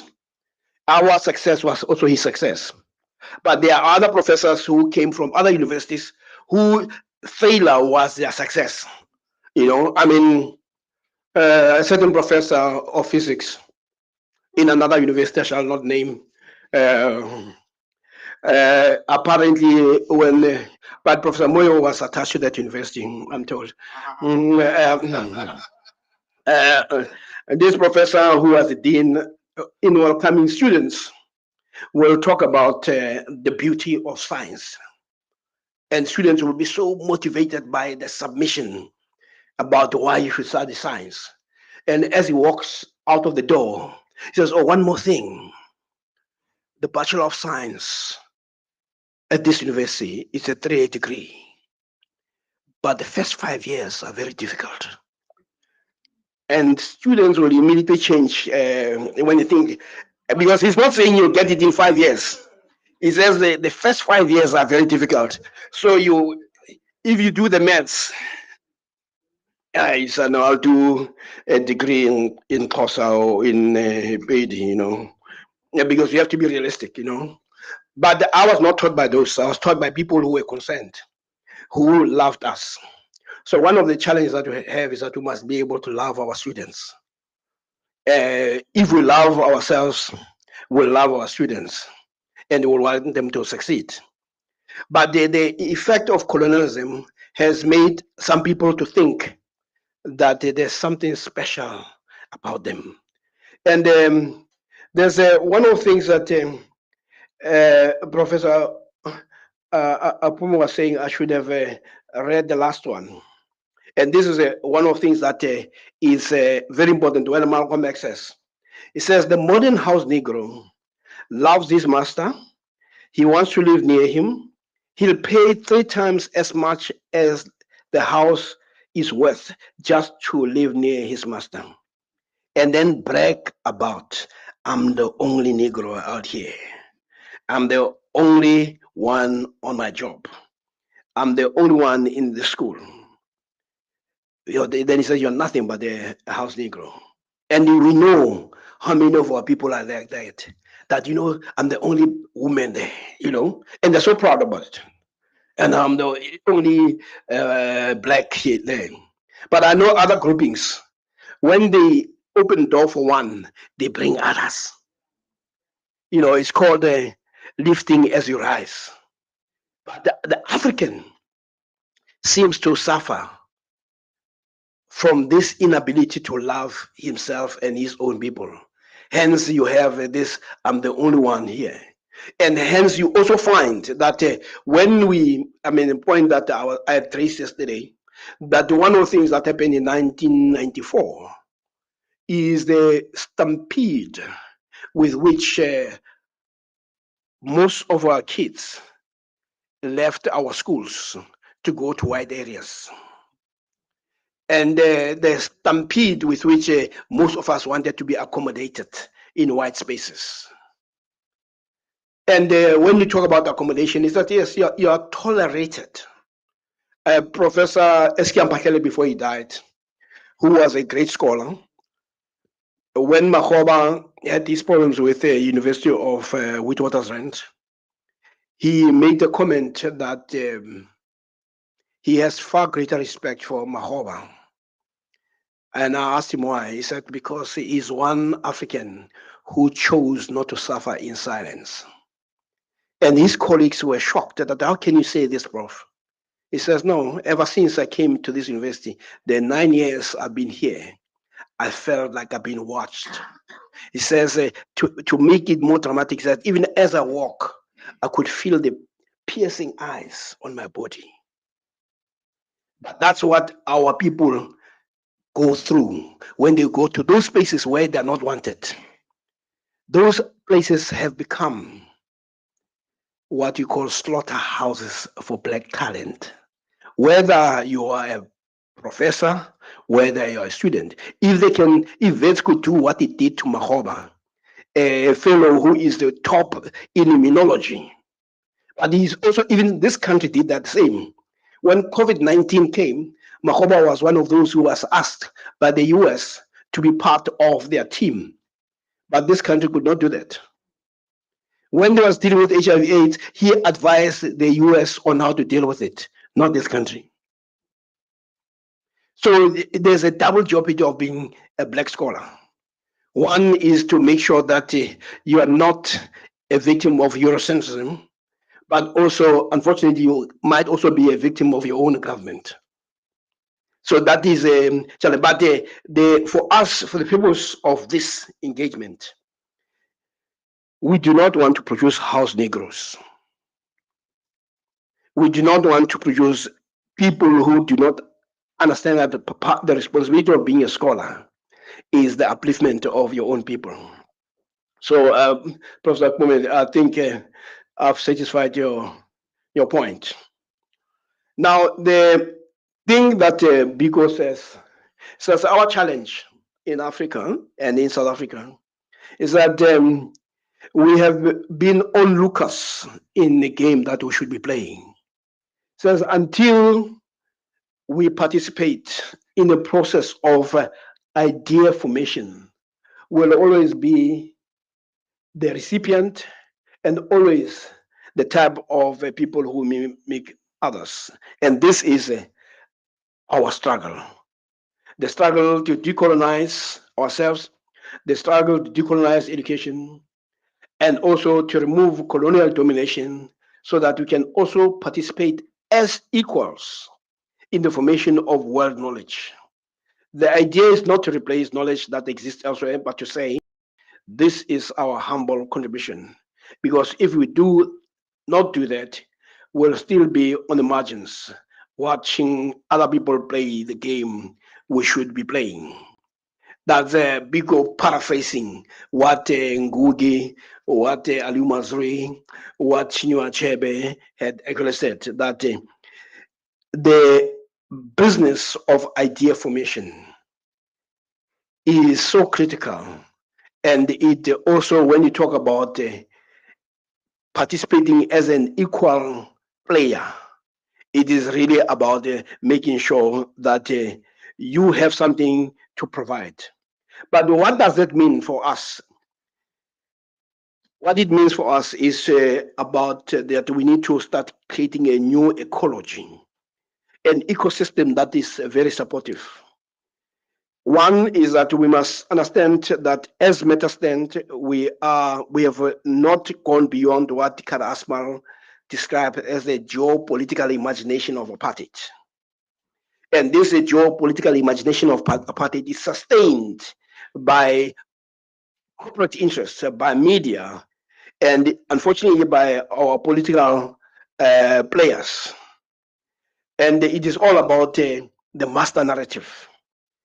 And as I indicated, in one of the submissions from the Department of Higher Education was a document which you must read. Our document. It's a book that we produced in this university called Zulu Conversations. And when you read that book, it was a quarrel to a suggestion that Zulu must collaborate with other institutions. But when you read it inherently, in that is a logic that we must participate as junior partners. I mean, this comes from the Department of Higher Education, but you can see even within the system, there is a colonial mindset that assumes that we are junior players in the system. And we started, actually the book started as a response, but we felt we needed to take it further to deal with what it will mean to create a truly African university based on our vantage location. And the issue of language, I'm not going to deal with it, except that it is simply an insult to our God that we think we are a mistake, that our languages are incapable. I mean, it's, we are simply saying to the world, we are children of a lesser God. And what you find everywhere in the world, people who are sure of themselves, they use their own language because it is what defines them. As Ngugi says, it's a memory bank of people's experience in history. And so the task is really to deal with making sure that we speak our languages without apology. And I saw one leader where people were so angry when he gave his speech in an African language. And they don't even blame themselves for not having learned that language. They blame the speaker. I mean, it's then you know that you guys need help. You blame other people for your own ignorance, and you do it with a sense of pride, you know. So the prevalence of citing and reading European texts rather than homegrown ones is what is a problem of Africa. So the last point that I want to raise is about what does it mean to create African scholarship. And in our document, which Professor Akpome may have contributed, we try to address that. But Hotunji puts it very nicely. It says, when we talk about African scholarship, we talk about the scholarship that speaks directly to the socio-economic and cultural challenges faced by the African majority. This scholarship will serve as a countervailing force to the current and dominant paradigm that not only mimics, but is intended to meet the theoretical needs of our Western counterparts and answer the questions they pose instead of us addressing national challenges. And with regard to what this would mean in terms of the process of creating an ecosystem, the reclamation we argue will require what we're doing now, capacity building. We need to capacitate ourselves with knowledge, which is what we're trying to do. And later this year, we are going to be having a conference, hopefully, on how do we practically make sure this becomes part of the curriculum. And the second challenge that we are facing is making sure that there is a course that will be offered on decolonial scholarship to each and every member of this university, so that when you move out of here, you are the part of the stalwarts and activists in the scholarship of decoloniality and Africanization. And also, this is the notes that the Minister of Higher Education put to us that it will also require us to locate our efforts within the network of universities which similar minds, like the network of progressive institutions. And that's what we are already doing, because our struggle is not only a local struggle. It's not even continental struggle, but it's a planetary struggle. Tomorrow, I'll be talking about the history of decolonial trends in the last 200 years, starting with Pan-Africanism. So I'll be touching base on that and uh, showing that what you were doing is that we are part of a relay that is aimed at reversing the challenges that we face. Now, to conclude, I'll repeat the three things. That what does this mean for curriculum? And you guys will have a responsibility to say, what do those tasks mean in what you do on a daily basis? The first task in terms of curriculum is how do we unmask the Eurocentric biases that are there in our curriculum? Secondly, how do we reverse the erasure of African knowledge systems and the silencing of African voices? Third, it is how do we undo the distortions that presently exist on African realities and African challenges? And how do we find the expression of that in our curriculum? With that, Professor Pome, I should say, I thought that try to give you a broad bird's eye view of the challenges that we face, or some people will call a helicopter view. But as you can see, it's a monumental task that will require a Herculean strength and determination. Let me leave you here before I'm chased with missiles from the stage.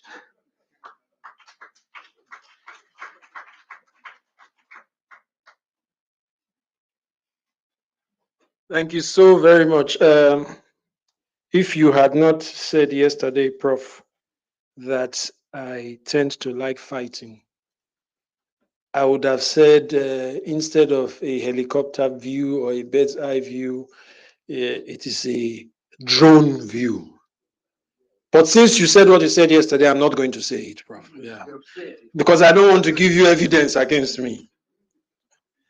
We would now like to welcome our colleagues who will sit on these beautiful couches and start the process of throwing these ideas around, challenging, expanding, including, revising, refining, and just having a feast of the intellectual meal that has been served to us. First, we would like to welcome the director of the Richards Bay campus, Professor G. Moyo, who has featured so much in the presentations. It has been referenced so much by Professor. Yes, we will do them together, kind of. Yes, we will do them together. Or yes, Prof, please. Yes, you will sit there. Yeah. Where? The side of your choosing. Thank you, Dean. Let's be as democratic as possible. Do we want to start the conversations, break them up with first round where only the panelists speak? That's what I have in my mind. A first round where the panelists throw it around themselves. So that will be the first reduced part, shorter time, but they won't leave. Their interaction will, then we can take a short break for the tea, they will come back, and then we'll do the Q&A, but they will also intervene. They will also be part of that, rather than separating the Q&A from the So the only separation between the Q&A and the round table would be a shorter tea break, maybe a 10 minutes for us to grab our tea and put on our desks. That kind of tea break. It's what we have to fly and change our paths as we go. Is that agreeable to you, Prof Ntombela? Okay, thank you very much. Okay, so next we have from the the Teaching and Learning Center, the Director of Teaching and Learning Center, Professor M. Kuzwayo. Prof. Kuzwayo. Yes, you have to come forward, ma'am. Yes, because I know that I saw you. Yes.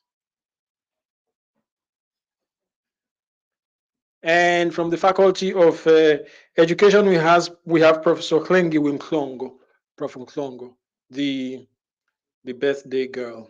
What did I say? Yes.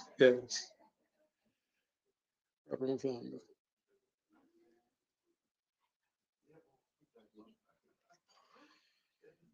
And as part of our gift to Prof. Mklongo, she is going to be the one who will kick the conversation off. She's going to be the first speaker, and then the other colleagues might decide who may want to go first. Yes, we are going to have the microphones here, please. Sis Lungi, yeah, mics are behind you.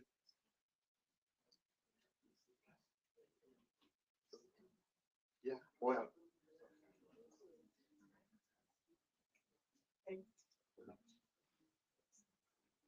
To the colleagues online, something's going to happen to the Babtuala.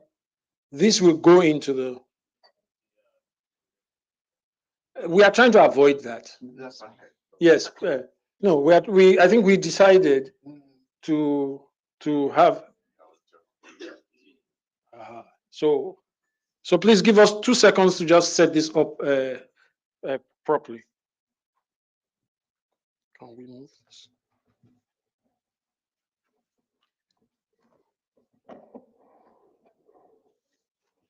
Yeah, we can move it. I can assist you. Dr. Ratau, please, you want to stay close? We can move it. Can we put this on a desk there? Yeah, Prof, please, don't worry, wait. Yes. We're going to adjust the stage a bit, colleagues, please. We committed ourselves to innovation yesterday. So let's try. Prof, you're not being dethroned. I can see you. Your dominion is just expanded. No, you're Okay, you can take a seat. Sorry. Yeah, I wanted us to assist Bongi. Yeah, let's see. Just wait for.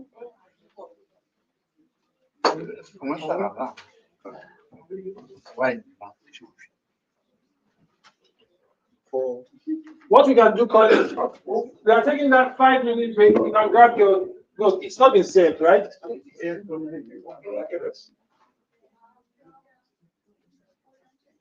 Okay. I thought you was said.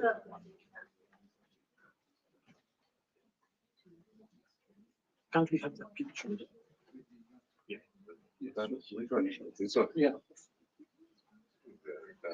Because it's too far. We can't. None of them is fixed to the ground. I'll support you. That's why I called you. We just move as gently as possible.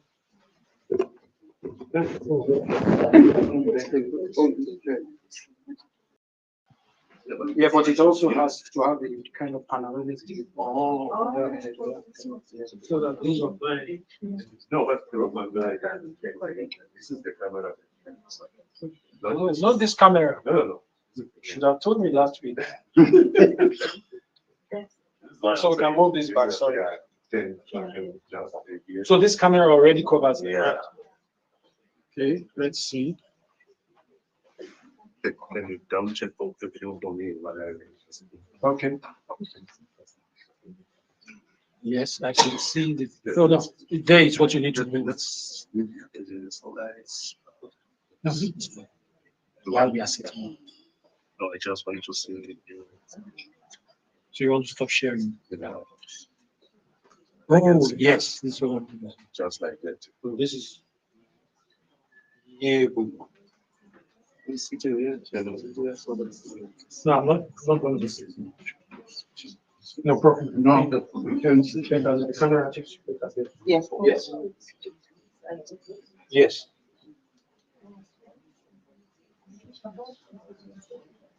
Yes. Because it's Just like that. turn it a bit so that I'm more signature. Yes. Yeah,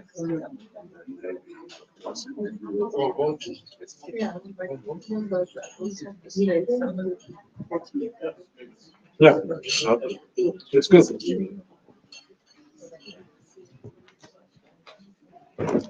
They don't need to use this, right? Bongi? Yeah. They're using that one in their hand.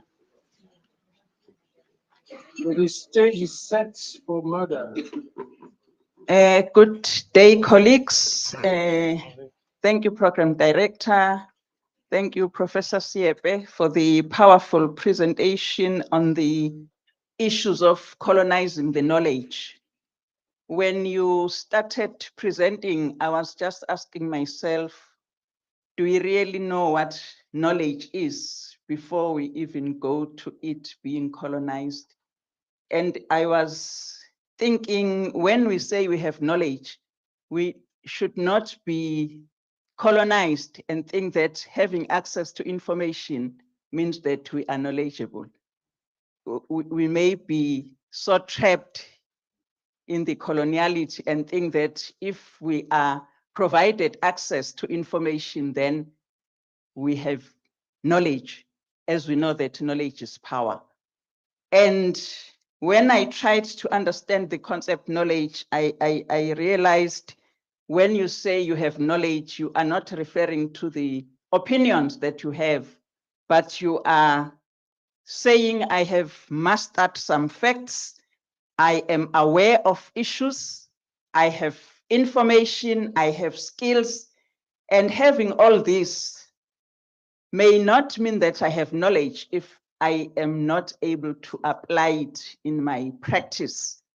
So as Professor Siepe was talking, saying the colonization of the mindset, I was asking myself, I wonder who were there when this coloniality started.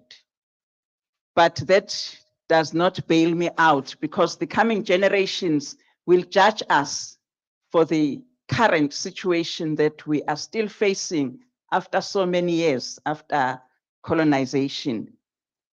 And I noticed that when we're saying the mind is colonized, we are trying to say the knowledge is colonized. We are saying there are people who just came to rewrite about our cultures and beliefs, and we allowed them.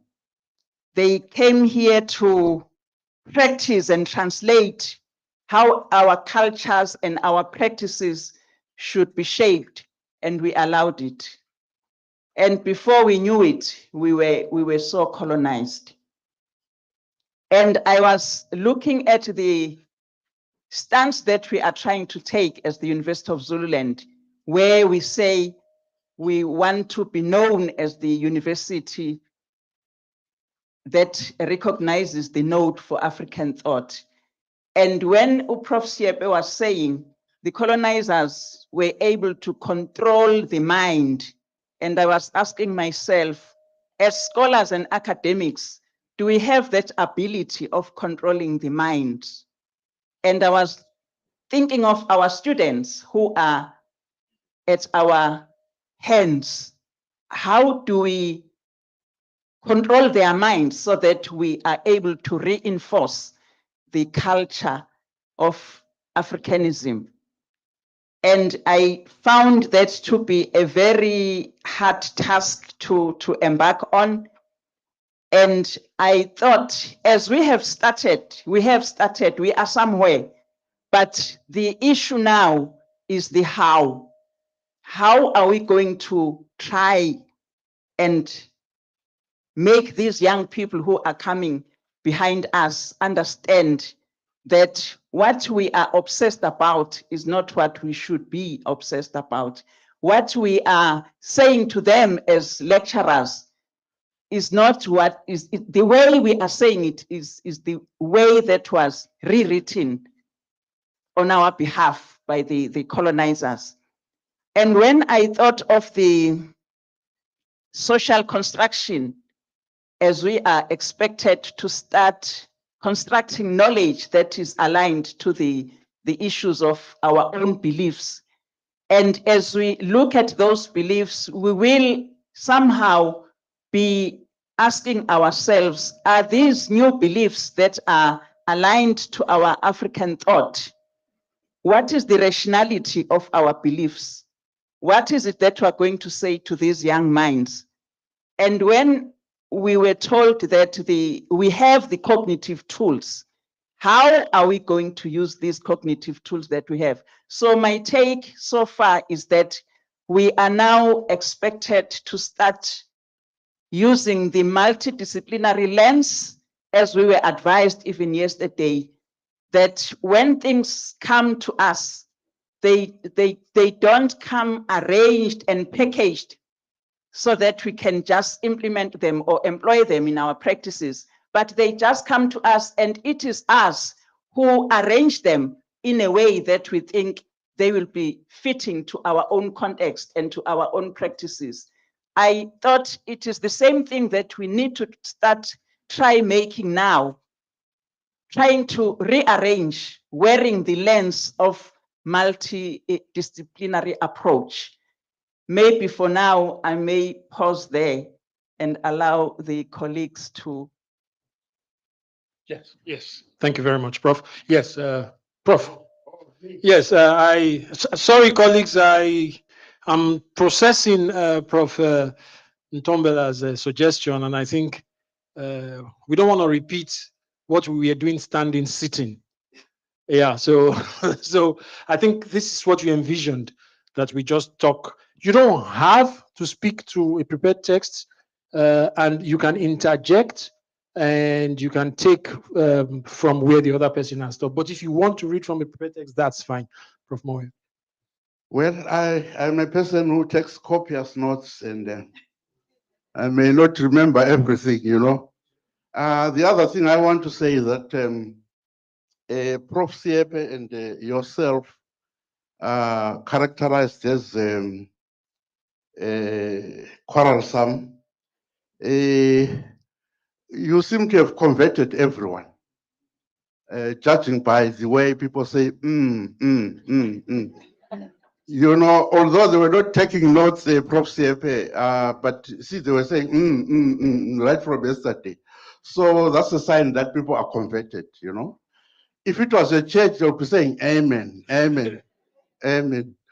Anyway, I just want to pick up on this thing which Prof. Ntombela said from yesterday, and it was touched upon today.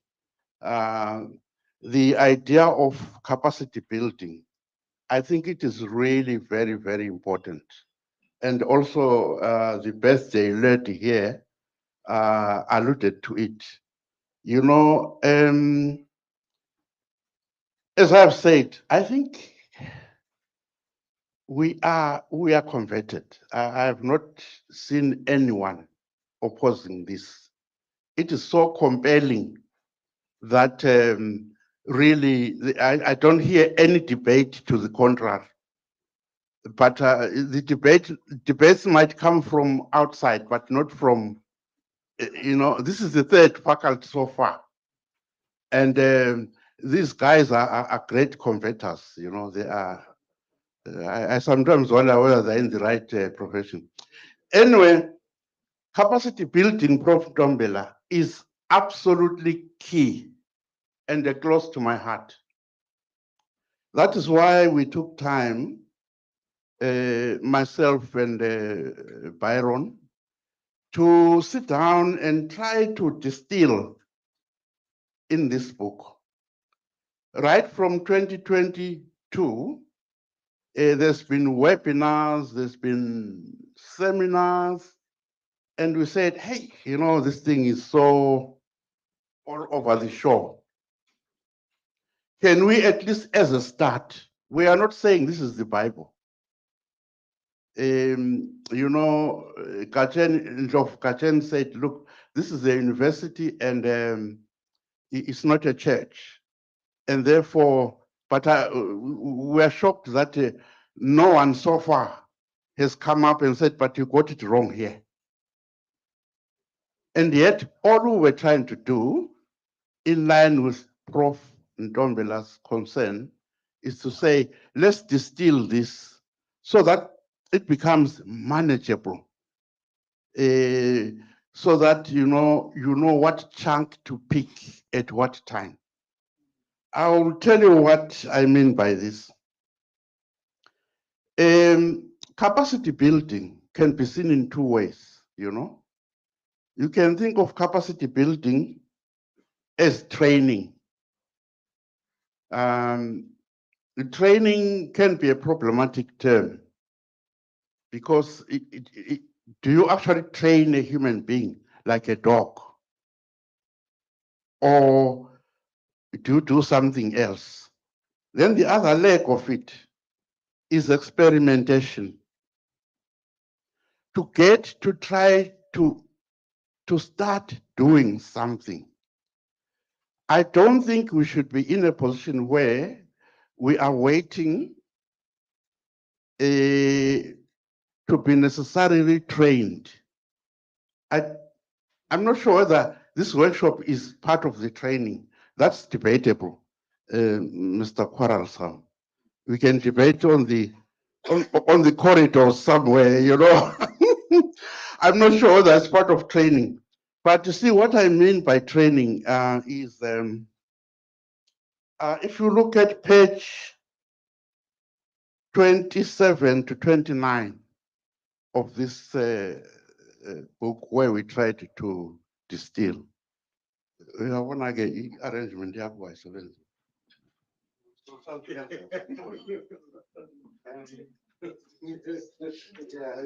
see, Prof. They don't consult us before they do things.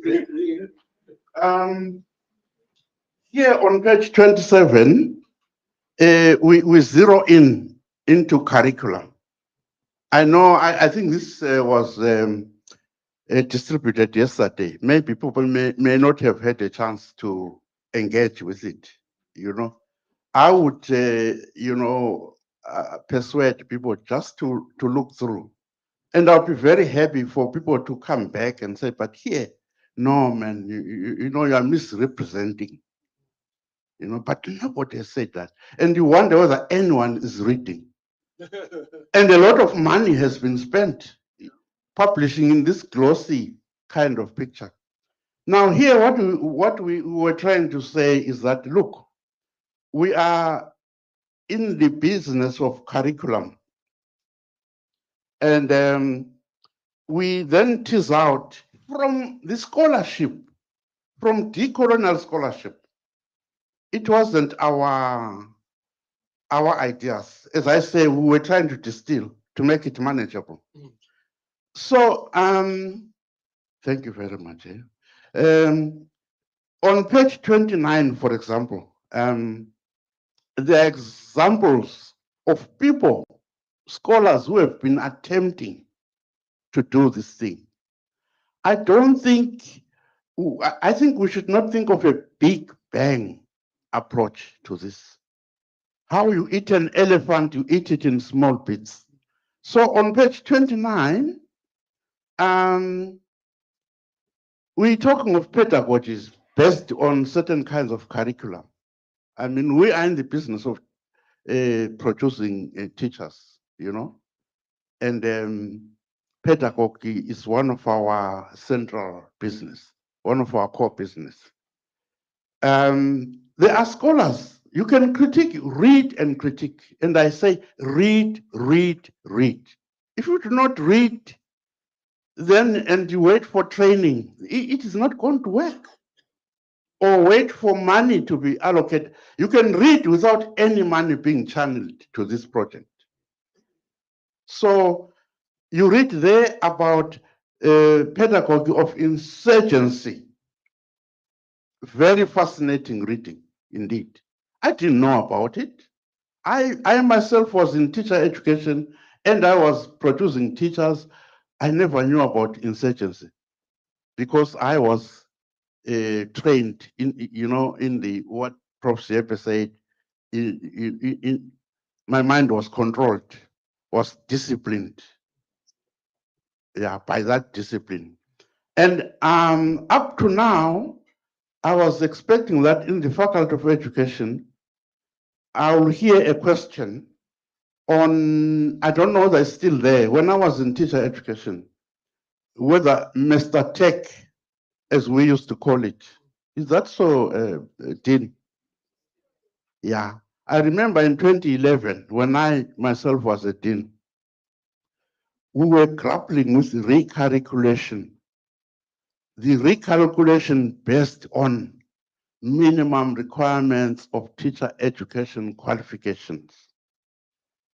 That was prescribed.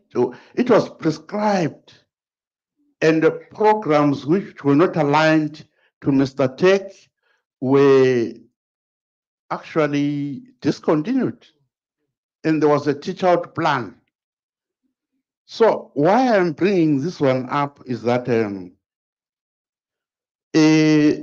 there are some structural constraints that are there, that are a reality.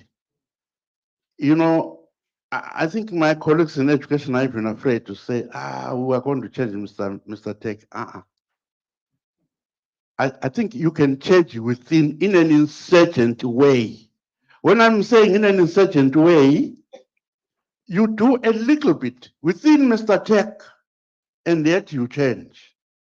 If you see what I mean, if I'm making sense. Within Mr. Tech, you must choose your battles. You don't start by saying, oh, Mr. Tech is wrong, and you are not going to succeed. So experimentation, and which is part of the scholarship of teaching and learning.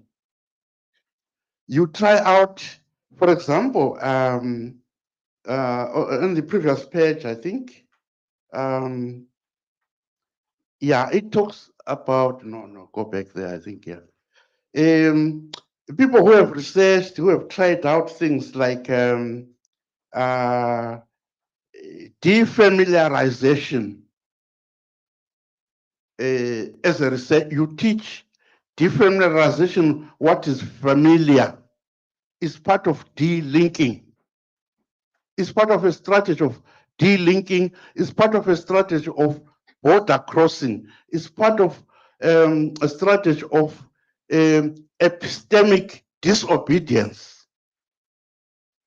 So you defamiliarize what is familiar within Mr. Tech. You see what I mean? Within Mr. Tech, and then let quality assurance deal with Mr. Tech and other things. Prof. Siepe once, in another workshop, we were there, he said, but you know, there are opportunities of engagement with government. So there would be opportunities to engage with, if it's based on research and then showing that it works, I think you'll go a long way. And then, of course, activism.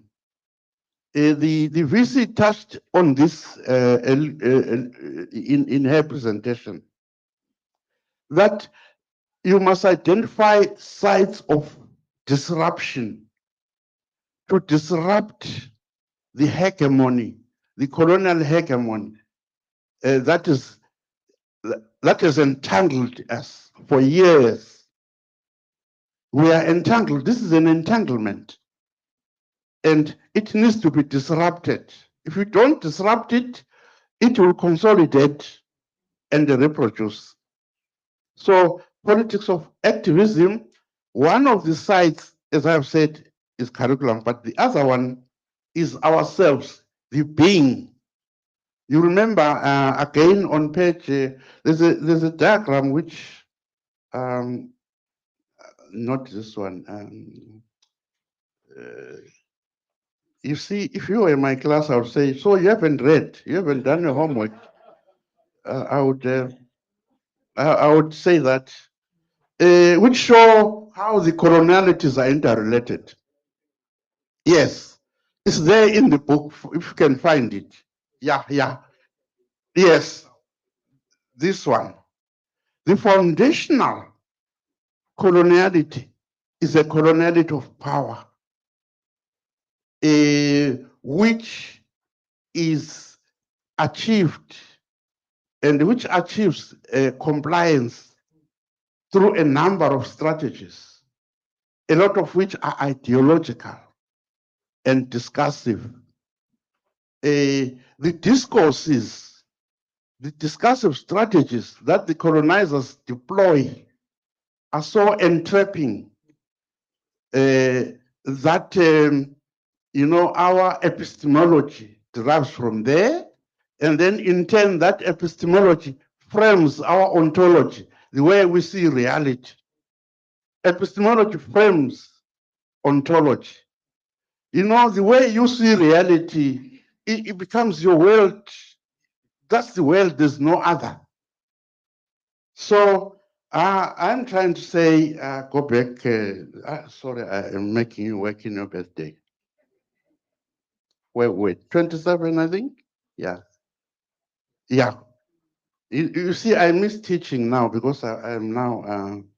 So, as an academic, remember, all this talk about colonizing the mind means that the mind becomes a site of disruption, of struggle. It becomes the site of struggle. Then the next one, pedagogy of vulnerability. This I did not come up with these things. It's there in literature. There is a lot that is being written following the decolonial turn. I know Prof. Sepe will talk about that tomorrow.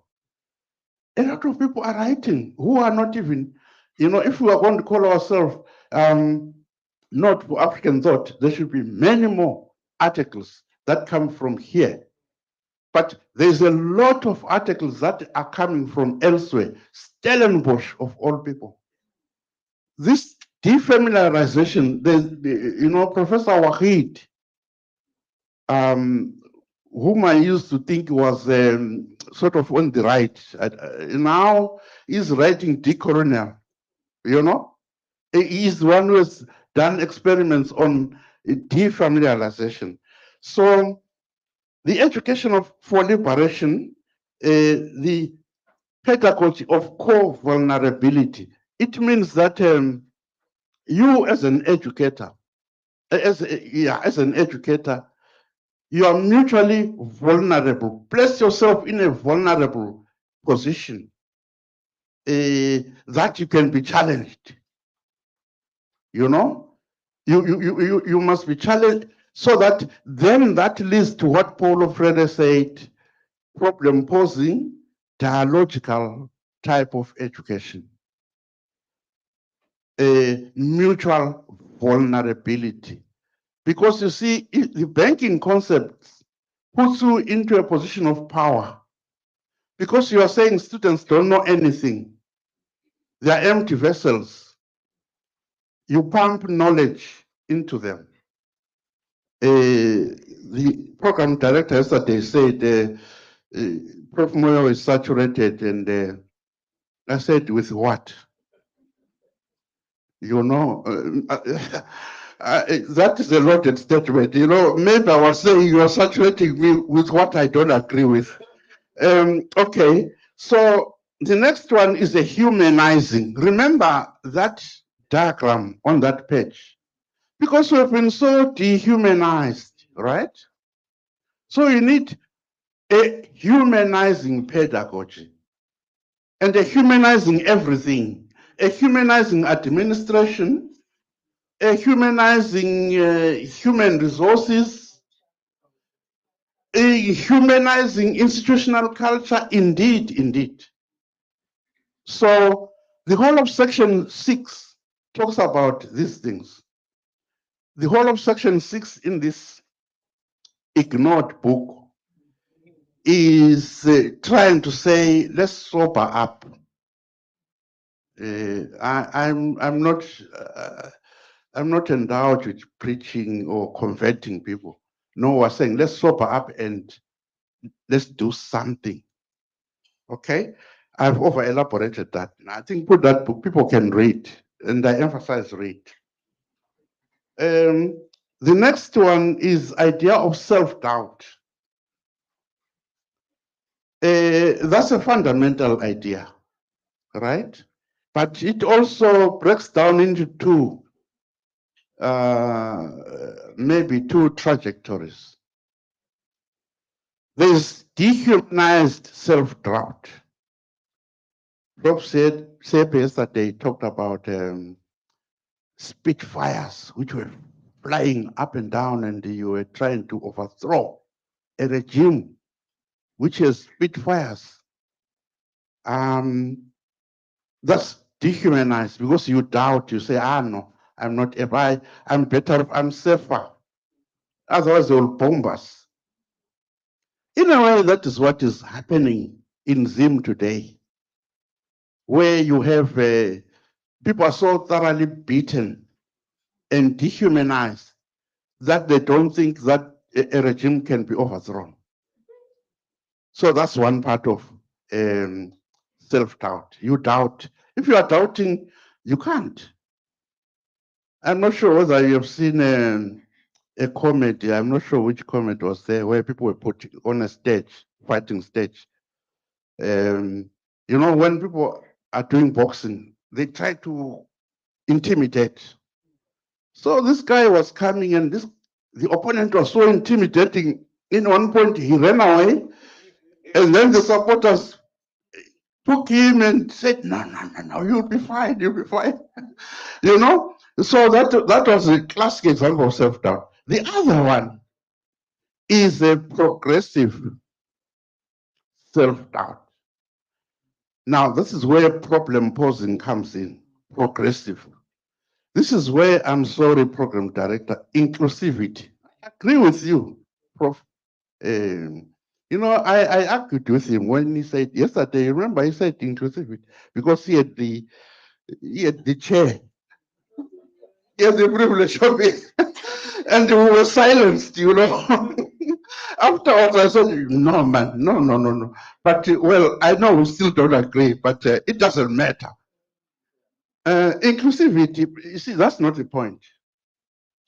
It means that you include other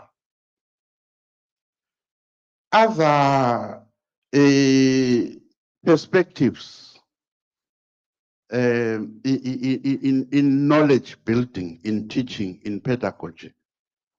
Some people like to call it pluriverse.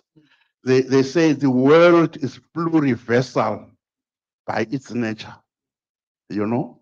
So that's, but when you self-doubt now is becoming a feature even in science, you know? Scientists are no longer sure about many things, you know? If you look at the James Webb telescope alone, the discoveries that have come out of that are now leading to a revision of certain theories.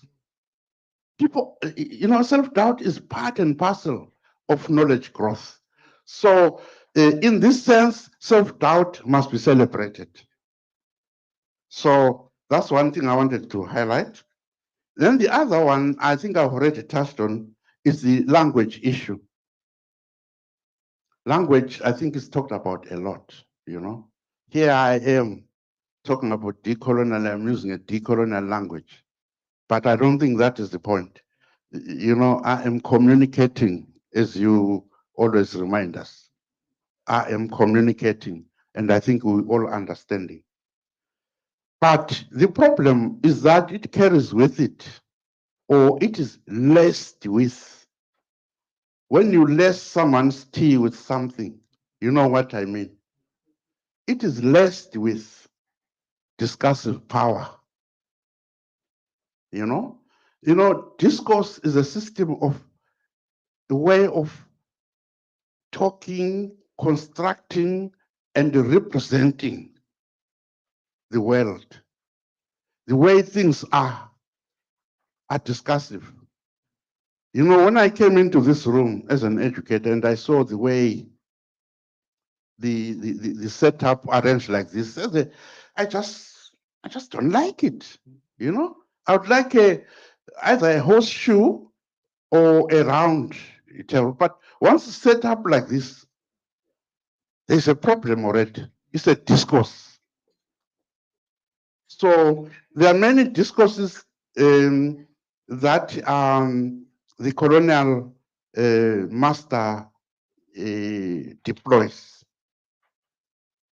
to represent the world through and mainly conveyed through language, the kind of vocabulary. I think you, Prof, you alluded to that. You say we must develop new vocabularies, because in order to free ourselves from the vocabularies which are laced with colonialities. When we talk of colonialities, they are not just, there are so many, all around. You go to your home, you are confronted with colonialities. In the kitchen, there's colonialities. I don't want to say in the bedroom, but it's everywhere, colleagues, it's everywhere. And so it's a serious matter.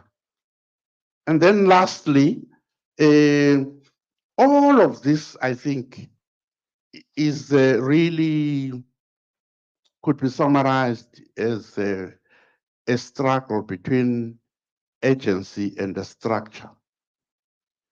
You are born into a society, into a structure. You go into an organization, into a structure. You go into a faculty, into a structure. If you want to change things, how do you exercise agency? What kind of tools? I go back to what was said, the conceptual tools. So I think you can exercise individual or collective agency in elaborating the structure. When you elaborate the structure, you are creating a new reality. Now, I think I don't know whether I should say this, maybe not. No, let me not say it. I think suffice it to say that exercise agency by experimenting within Mr. Tech, by exercising agency within your disciplinary home. You will not get rid of disciplines overnight, but you can change bit by bit. I think that's all I want to say for now. Thank you. Good morning, Professor Siepe, and good morning, colleagues. I'm not going to be too long, but I'm going to touch upon certain aspects. Actually, some of them have been touched on by my colleagues, but my point starts with the status quo that is current in our university. I think maybe in these workshops, Professor Siepe is conscientizing us so that we can think differently about ourselves and to redefine who we are as academics and what our role is. So if there is no paradigm shift in the way we think about teaching and learning in higher education, I think the paradigm has already been given to us to start conceptualizing our roles as well as ourselves as academics. So I've put some questions down to say, with our current status quo, the issue and the concept of decolonization is not new. The student initiated this some years ago to make us aware that they are not happy, they are not comfortable. What we are doing, or what the structure and the nature of the curriculum that we teach them, it obscures their vision of their future. Because what we call our present to them is the past. So if we indulge them in the way we teach and in the knowledge that we teach them and in the manner we teach that knowledge to them, it deters them from what they want to see or what they envisage as their future.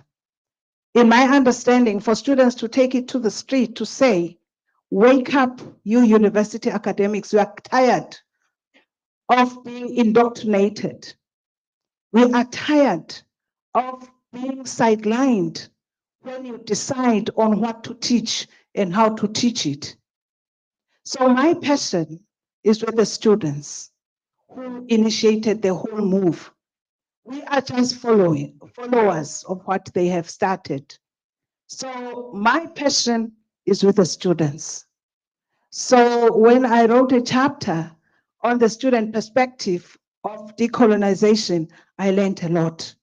Even with the Africa Week that we had, Professor Siepe, I'm trying to conceptualize and to contextualize what you have been saying to us. To say the students are very clear about what they want. So this week, from Monday, we asked students from different faculties, Professor Okpome will attest to this. We're listening to students presenting from all faculties. And from what I have identified is that students want authentic knowledge. They don't want to be recipients of something that has been generated somewhere. They want to be part of the generation of the knowledge. I think Maton and Moore were right to say classrooms should be laboratories of knowledge, not for something that is relative, because it alienates them from what is actual knowledge. So if they are part of knowledge production, they will take that knowledge into application in solving problems. I always, Professor Siepe, use the example, program director of the X, mathematical X. Why are our students failing maths when we have teachers who have PhDs in mathematics? When teachers have improved their qualifications in mathematics, but it's hopeless what we see reported in various platforms. The reason is not about what Maton in their legitimation code theory, where they say there is a knower and the knowing and the knowledge. So they say most of the time we're more concerned about the knowing, but not the knowledge. Students learning the X out of context, social context, it makes them become the lost generation with their maths. Some through memorization, by opportunity, they do make it, but making it on something that will not even help them when they are hungry. How do you solve X in your own environment, in your own social context? Because the X is in the classroom. Beyond the classroom, you don't know what X is. Hence, we have wanderers in streets of educated, even graduates with degrees and diplomas who are lost out there. What do we say as academics? What is it that we should do? I think from now onward, as curriculum developers, using this presentation by Professor Siepe and the conceptual framework that Professor Moya and Brown has produced, we should be actually using that as a premise to move forward, to produce and to make sure that our students understand knowledge of life, knowledge about life, and knowledge for life. So I have picked up some of the things that students were saying, which are very much profound. Actually, they lay the basic for us to move on when we review our curriculum. They want to be part of the development of that knowledge. They want engagement. They were so loud and clear that we want authentic knowledge where we are part of its production. They want service learning, so where they can learn from the world of practice. So, yeah. So when I'm talking about X, I'm saying even those who believe that there's nothing to be done with scientific knowledge because they speak of facts. But when the students are out there on the road, those facts are nowhere to be found because the mind is occupied with something that does not make sense to the recipients. So, in brief, I wish to say, colleagues, let us start looking at what we do, how we do it, with whom do we do it. Are we servicing our clients as we move forward with the Move for Africa thought, which is very much exciting, Professor Siepa, when you say we have to you have given us to deal with the distortions. That if we receive the distorted knowledge, we must start to think about distorting it. To undoing the distortions. We should also be including those perspectives that were excluded when that knowledge that was prepared for us by the colonialist. So we should make sure that we make our students to be liberated academics, but we should also be liberated. Professor Moro, you have said that Mr. Tech, somebody said, I'm the ticks and crosses of my teacher. Beyond that, I'm nothing. So which means I don't have anything beside the ticks and crosses of the teacher. That's what was passed to me. So as to what to do with it, I don't know. So, colleagues, this is the beginning of the journey. We should be embarking on a very serious business as academics. First, liberate our minds. Let us not let students learn from peripheries of knowledge structures. Students want an open curriculum. Dictated curriculum will not help them. It has not helped us. It will not help them. So they want to break those chains that is binding them. They see that they are being oppressed by people who have endured oppression.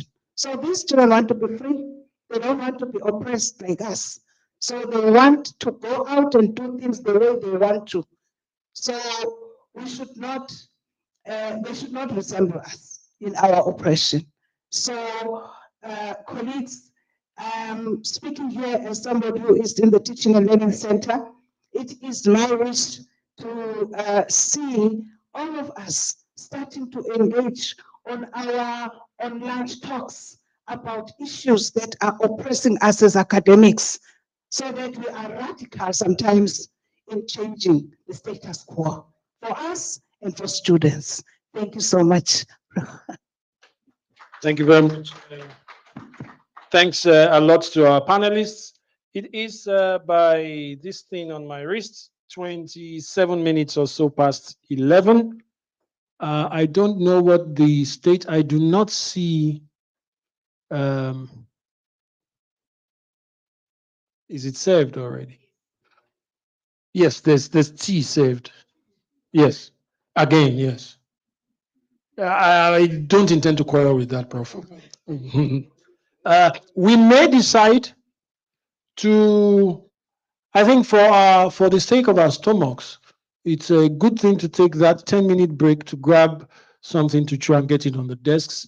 Then we take now a less structured or a differently structured form of engagement, where my plan, if you agree, is that we now take conversations thread by thread, where interventions would not be presentations, but they could be more discursive. So we take certain threads, especially the threads that are, I'm thinking of the threads that align or that appear from the different presentations of the colleagues and also from the different presentation of Prof. Siepe, as well as we may want to bias ourselves towards issues or threads that are more central to colleagues in the Faculty of Education. For instance, the idea of Mr. Tech. I think that would be very productive. It promises to be productive. We may get some programmatic ideas and discussions out of it. If that is fine, you are invited to step there, grab a little thing, and in 5 minutes, we carry on the conversation. Of course, no, all of us. Yeah, all of us. No one is. No, we have to remain here. Yeah, we have to take our things here, but we have to remain here for the conversation.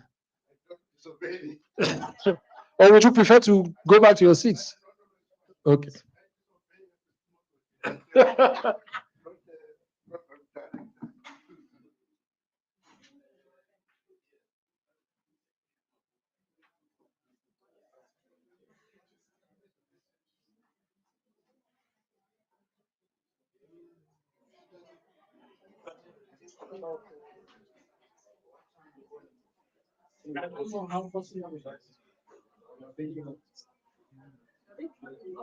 Yeah, I think.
not meant to stop anyone from speaking. It's just let's call it a rallying, a clarion call, or a rally. We will resume the conversations shortly, and the idea is that it will take us until lunch. Um, can you be online? Okay, I'll take my laptop. But I run out of power very quickly.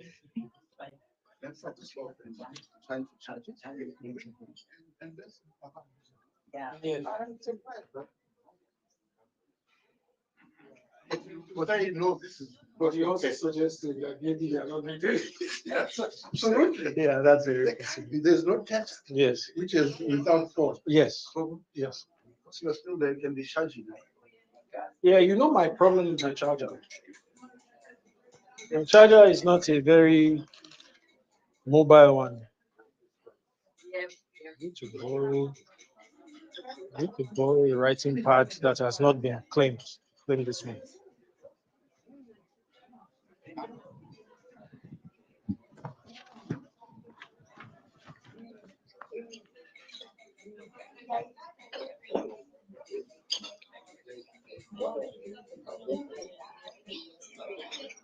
So your key points, if I remember, was information overflow. Yes. If I didn't have a claim, social as people, what was the Social construction versus social knowledge. okay? I actually don't know what's the question. Social construction I think and the that's rationality of the knowledge that we want to conceptual similarity is also the kind of knowledge that they produce. Not talking now.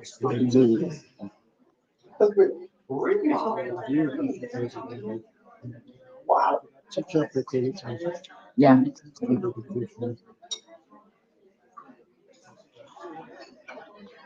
Yeah, we also take something about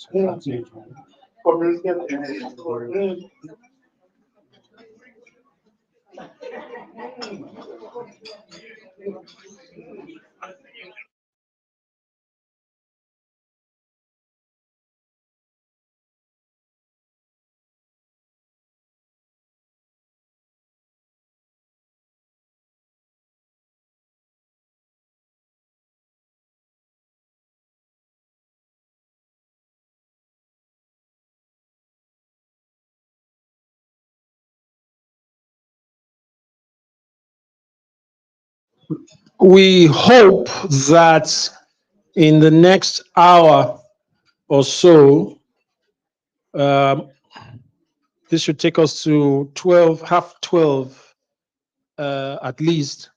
We hope to democratize the engagement further. We hope to decolonize the engagement further. We hope to make it participant centric rather than presenter centric.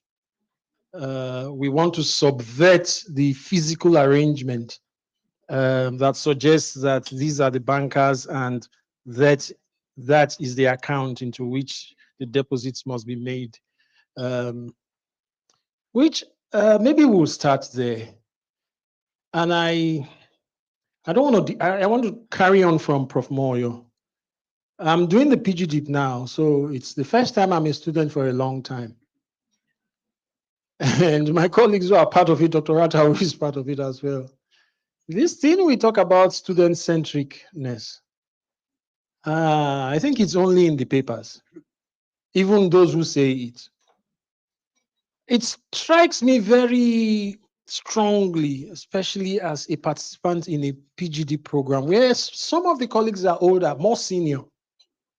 Like in one of the modules I took the last time, this particular colleague from Nelson Mandela has produced like 20, 30 PhDs. I think that fellow is close to retirement. But the facilitator of that course, the presenter of that course, will not let you say anything. When he lets you say anything, at the end of the day, he will reinforce what he started saying. Even if the entire class of, say, 30 colleagues are saying, but Prof, yeah, we listen to you and we go back to what he said at the beginning. So if among very highly placed, very experienced educators, if that's what happens, it just gives for me what we now do when we are seated with 19-year-olds. Yeah, so maybe let's start there. And how would we, with the benefits and with the presumed commitments that we have to decolonization, respond to that? Professor Tombela is going to have the first shot. Thank you, Prof.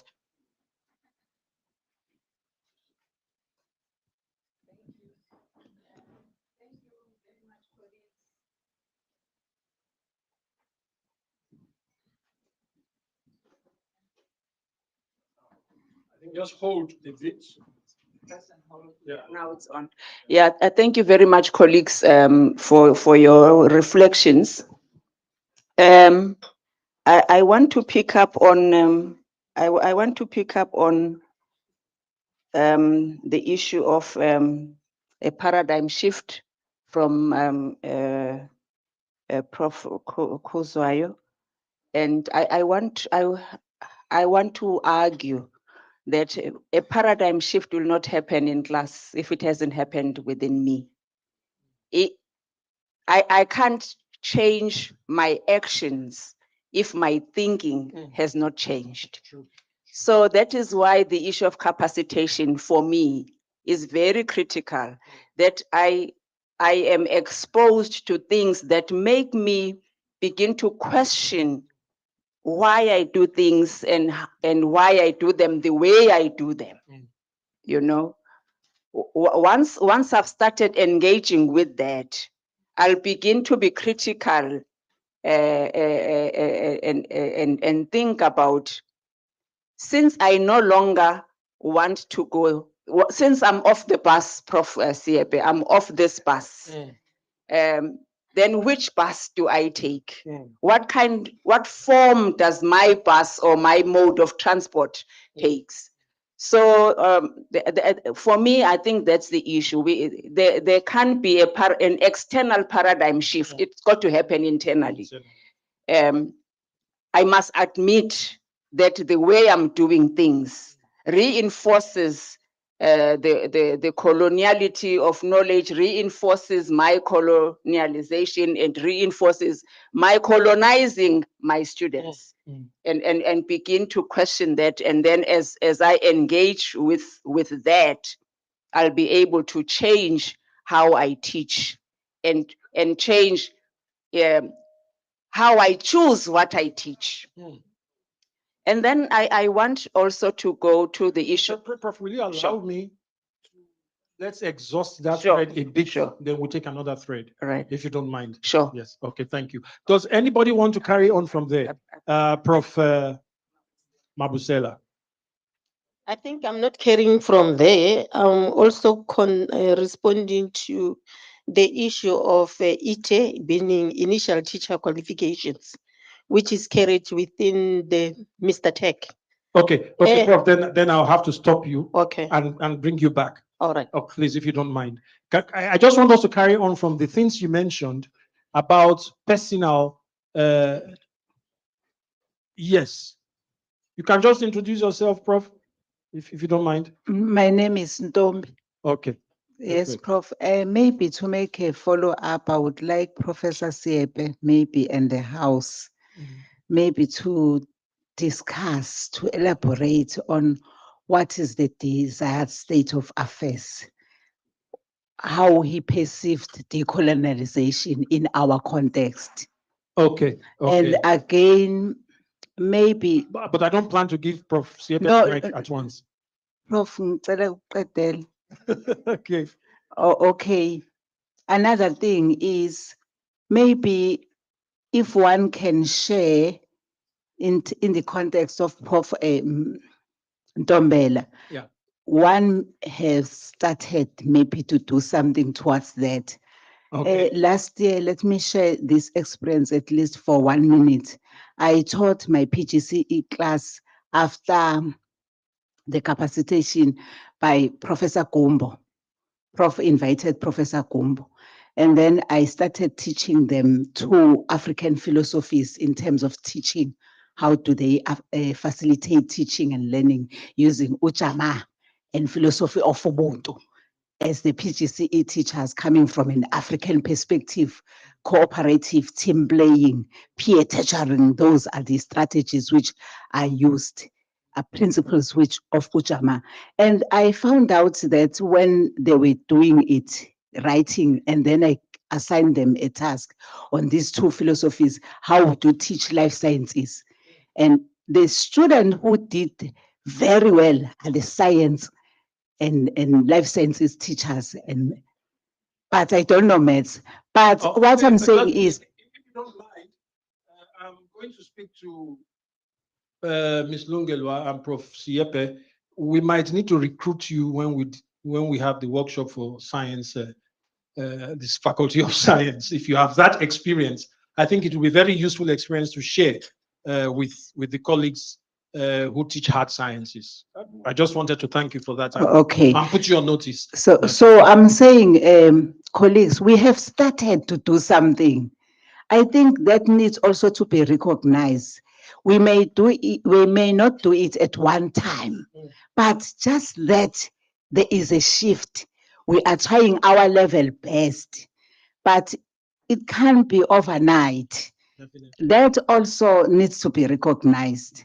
I hope even other colleagues are trying to do something in their small corners, because we cannot at once, Yeah. you know. Yeah.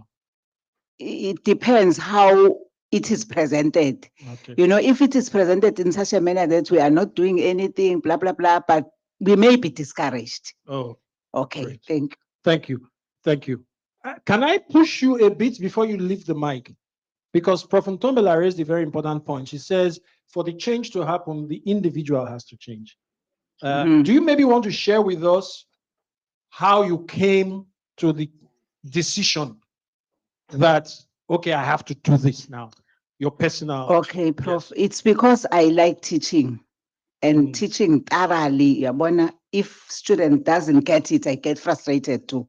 I always find ways and means of putting scaffold at any cost for students so that they understand what I'm teaching. Sometimes I code switch. If you say to student, Prof, identify, I better tell it in isiZulu. Bheka. Compare and contrast. Qhathanisa. They got it right. Hang Qhathanisa.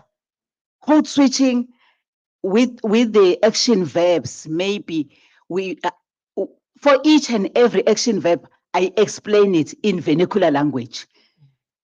As a result, once they got it in vernacular language, they're able to write in English, although their English may not be polished as Model C school learners. But the fact that they have understood what is it that is expected from them, and then from the perspective of teaching them these African philosophies in terms of teaching an African child, it was because African learners are portrayed as dumb learners.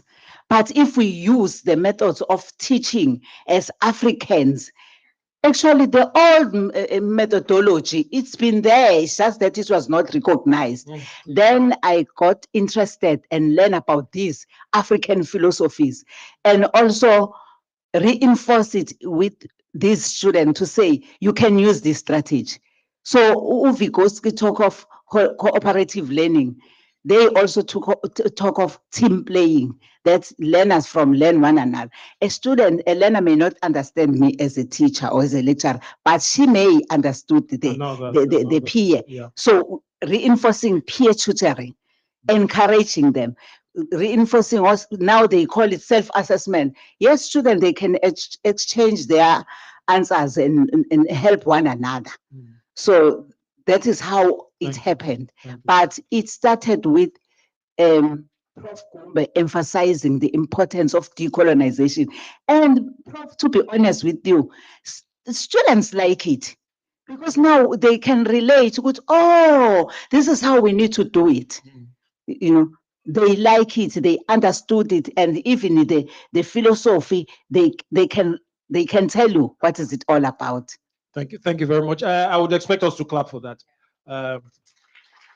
If I think in answer, she went the African way, explaining that she realized she was a house nigger, and she when she listened to what Prof Gumbo said, she said, "I wanna be a field nigger," and that's how it happened. Thank you. or maybe let's say she wants to be the master of the house, her own house. But thank you very much for that. That's greatly appreciated. Sorry, Prof. Yes, in the spirit of democratization, some of the more senior professors might be denied the mic first for the more junior professors before the mics come back to them. Okay, Yeah. thank you. But one person is excluded. Anybody putting on a hat is excluded from that group. All right. Go ahead, man. All right, thank you. My own is also to extend from where Prof had said, Prof Ntombela, about it starting as a personal journey. For me, also, it's more of a spiritual journey first before we get to the mind. So the spirit, body, and the mind, there is that alignment that is very necessary. So when you speak of cognitive empire, for me, the question is, who is sitting in the seat of my soul first? So for me, my journey began from that question, where we begin to question the religions that that underscore what we believe in, because also some of the speakers mentioned that knowledge is very closely related to what we believe. So our beliefs then stems from those inner, deep-seated in our spirits, what we believe in. So I think the question starts there from the religious perspective. How do we begin those conversations? Because they are very difficult to have when we look at religion. For an example, Prof said the slave is praying for the master who is sick to pass on. And the master is praying for their well-being. And if they are both praying to the same God, I think those are the words of John Clark. It says, who is God responsible for to respond to in these two prayers? I think the conversation can begin there, the personal journey that Prof was talking about. Thank you. Wow. Thank you very much. Yeah. Both of them have my new job title. Oh, fantastic. Let's do that together. Indeed, in the proposal, what in preparing. Okay, the CMD and IT people said, please mention your name because this is going to be documented in an interesting way. In my reading on worldviews and knowledge is very seriously tied to beliefs, as he has said. But because many of us are colonized into the Enlightenment European colonial idea of knowledge as rational and the positioning of reason and rationality as in opposition to spirituality and beliefs, many of us have assumed that we can separate knowledge from spirit. So you have given us a very powerful reminder that we can't do that. I hope you will be publishing something on that. Please, seriously, I really hope. Prof also told us in his presentation, and I hope, Dr. Ntombi, you'll be publishing something about that as well. Because these are very powerful points, if you ask me. Maybe we may now, yes. Prof. Kutame, I'm coming to you, please. No, I wanted to say if there is somebody there is you identified before me, you can. I didn't identify him before, but I can see somebody's formulating a plural here. Let's go with Prof. Yes. Prof. Gamede, you will be at the back of the queue. I'm sorry. Okay, it's Dennis Kent. That's my name. Yes, I understand the issue of beliefs and so forth, but as much as we would want to indigenize by putting in our languages. I think if we move away, we said the belief, yes, we took it to from the spiritual side, but the economy is at the center of everything. If the curriculum can target the economy, because whose knowledge, I mean, the knowledge you are teaching, for whose economy is this knowledge? Is it the economy for the African populace? Because when we go back to the Berlin Conference, when they colonized us, it was for our mineral resources and trade. Yes. And the language they wanted, and they still want, is for trade. Yeah. So now it pains me. A number of my former students who are not employed are going abroad to teach language, English in particular. They are the ones who are coming for me to be their referee. But those who specialize in the indigenous language, last week, I nearly cried. I saw one of my students said, no, you see, I'm here, I've been helping at this school. There's nothing I can do. Then I started talking, what are your subject specialization? It was the indigenous. I said, no, you see, it's a problem because they are not taking students for this indigenous language. But those who have specialized in English, they've gone to China, are going to China, South Korea. I don't know what we can do. Maybe we need to think something about it, which is local. Then I moved to another school. That was last year now. I saw another student of mine as well. She's saying, I've been helping at this school, and she was, during break time, she would be selling something to the learners there. Then I said, you've done something good, which sometimes we look down upon.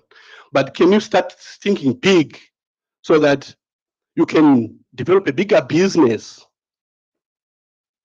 of selling these things so that at least you can beat some of these Somalis who are around here? Maybe this is the knowledge that we need to think about.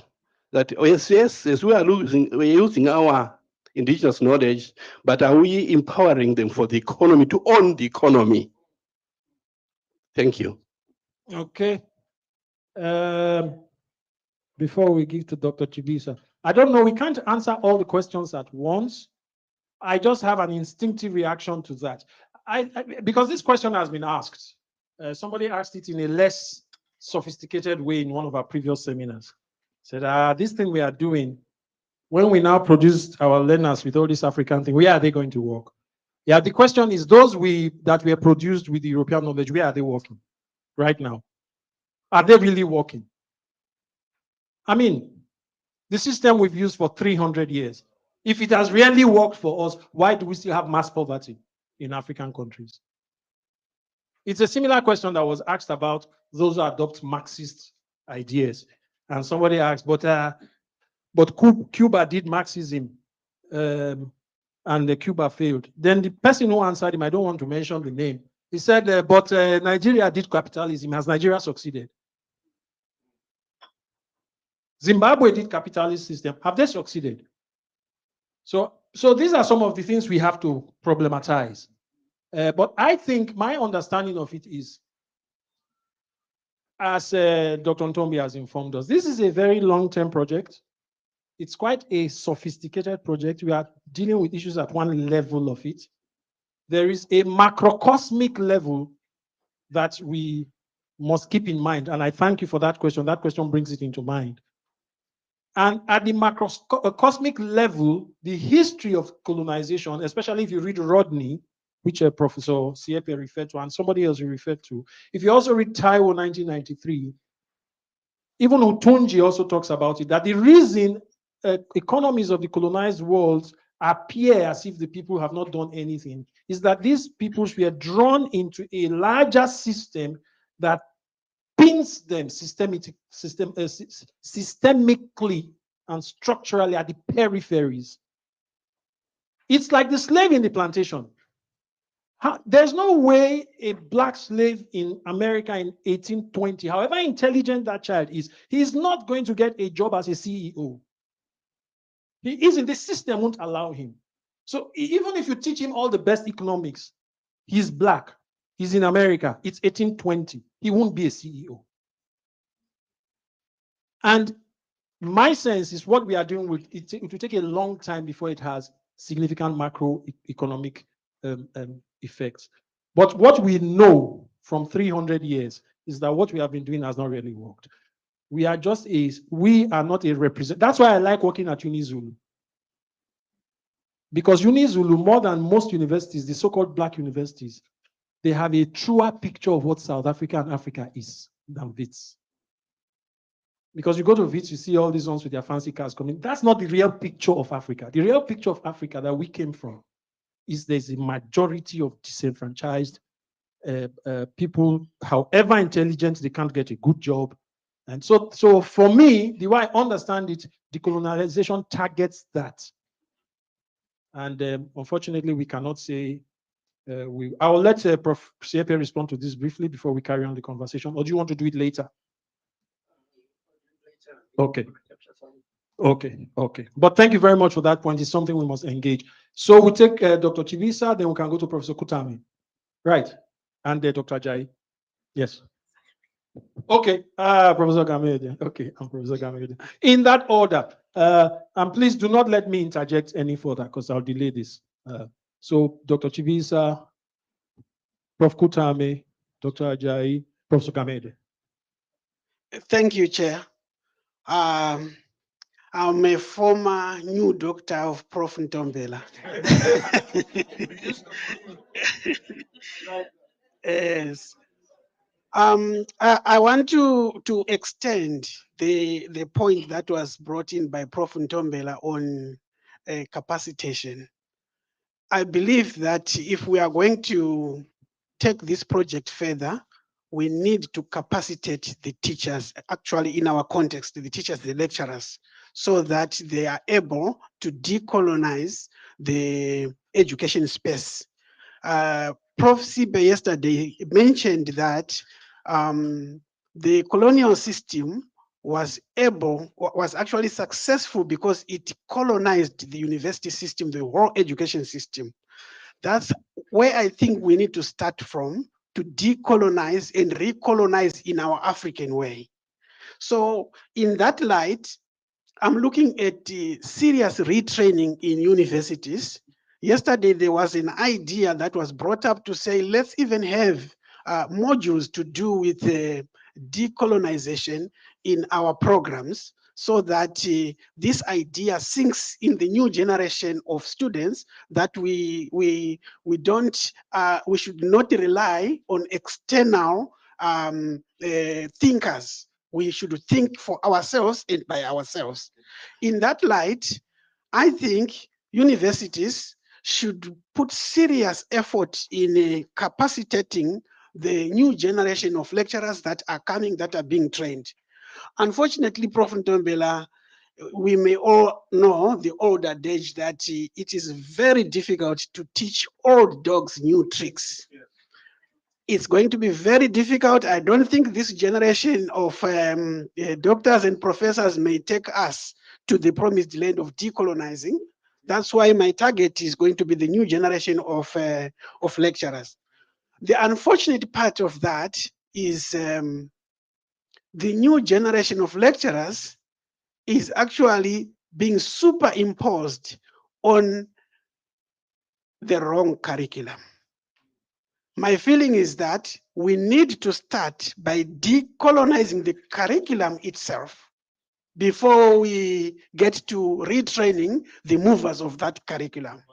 For instance, the majority of us who are now in the sunset of our lives, including our parents and our grandparents, were highly trained in many universities in country and abroad, but they were being trained to be workers.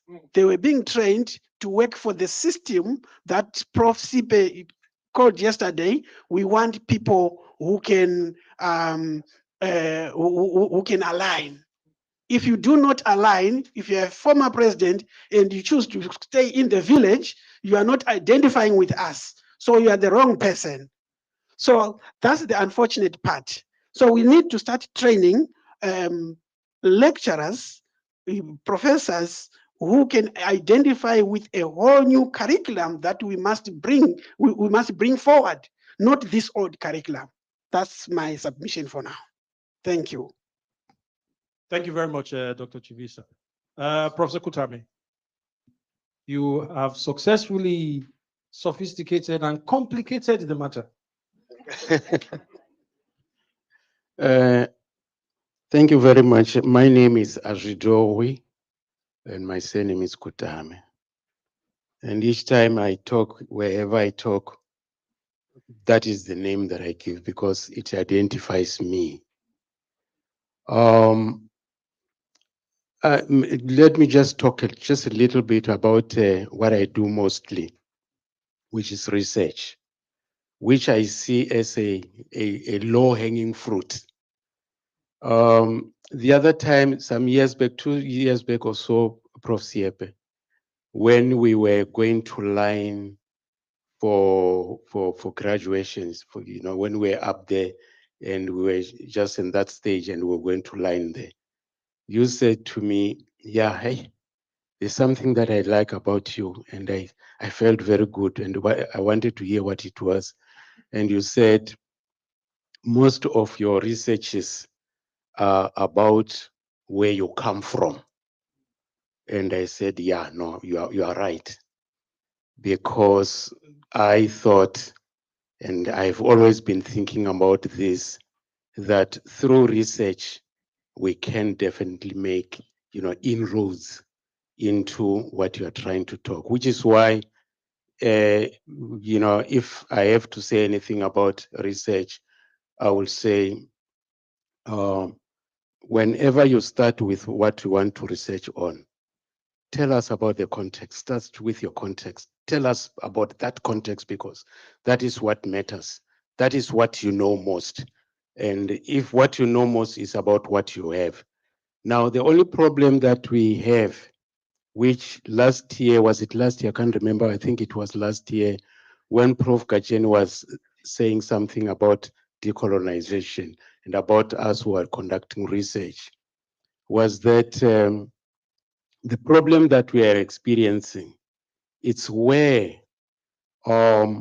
theories are trying to be enforced.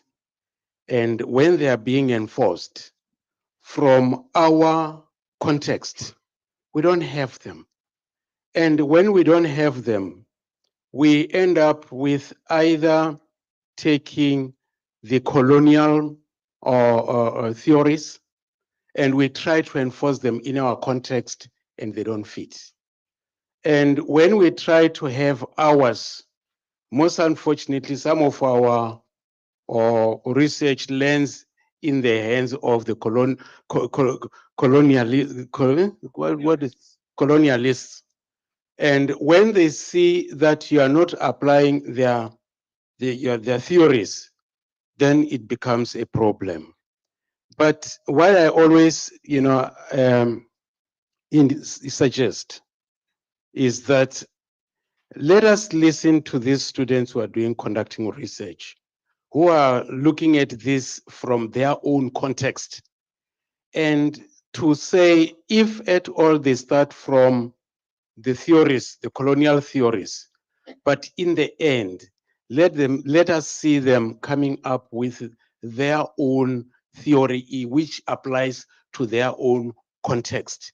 So I see research as one of the low-hanging fruits, where the Mr. Tech, you don't have to go to Mr. Tech, but you conduct research based on the decolonized ideas, where you are talking about your own context. And as you do that, then you spread that gospel. That's my take. I don't know whether it will be relevant, but that is what I thought I could contribute on. Thank you. Thank you so much, Prof. We'll go to Dr. Jani, and then we'll come to Dr. Gumede, You had your hand up, sir. Dr. Gamede, I'm sorry. Okay. Yeah, we'll go from Dr. Jani to Prof. Gamede. Then we'll now go to the Mr. Tech questions. Except, is your point a follow-up on this particular question, sir? Same point. Okay, then we'll come to you after that. Any other person with a comment on this same point? Because when we finish this point here, then we'll come to Prof. Mabusela and start tackling the Mr. Tech related issues. Dr. Jani. Thank you.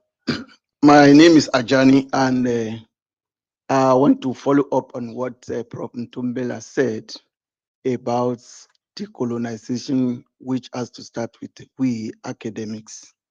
My first encounter with decolonization was in 2019, and thereafter I started the paper on it 2019 as well. When we say decolonization, it's a struggle that we know will take a long time, and it will amaze us that some of us will not even witness the end of the struggle because it will outlive some of us. Yeah. And when we say it's a struggle, it goes in phases. And these phases is one of the phases is where we are asking the decolonization to be taken into the classroom. And now the question of the academics, the teachers in the classroom, how do we handle this decolonization in our teaching and learning in the reality of it? Now, as Prof. Ntombela said, the phase of decolonizing or decolonization starts with the teacher, which is the decolonization of the mind. What you don't have, you can't give. So the first thing for you that want to decolonize in your real classroom is for your own mind to be decolonized first. And if you get to that point of, I want to decolonize, what actually do you want to decolonize? And that takes you to the coloniality itself. What has been colonized? And when we talk about the coloniality of it now, we are talking about before we were colonized. Are we saying Africans don't have their ways of doing things which have been working for them before? Now, if we need to go back there, then we need to go back to see in what way, what are those things that we have been colonized with?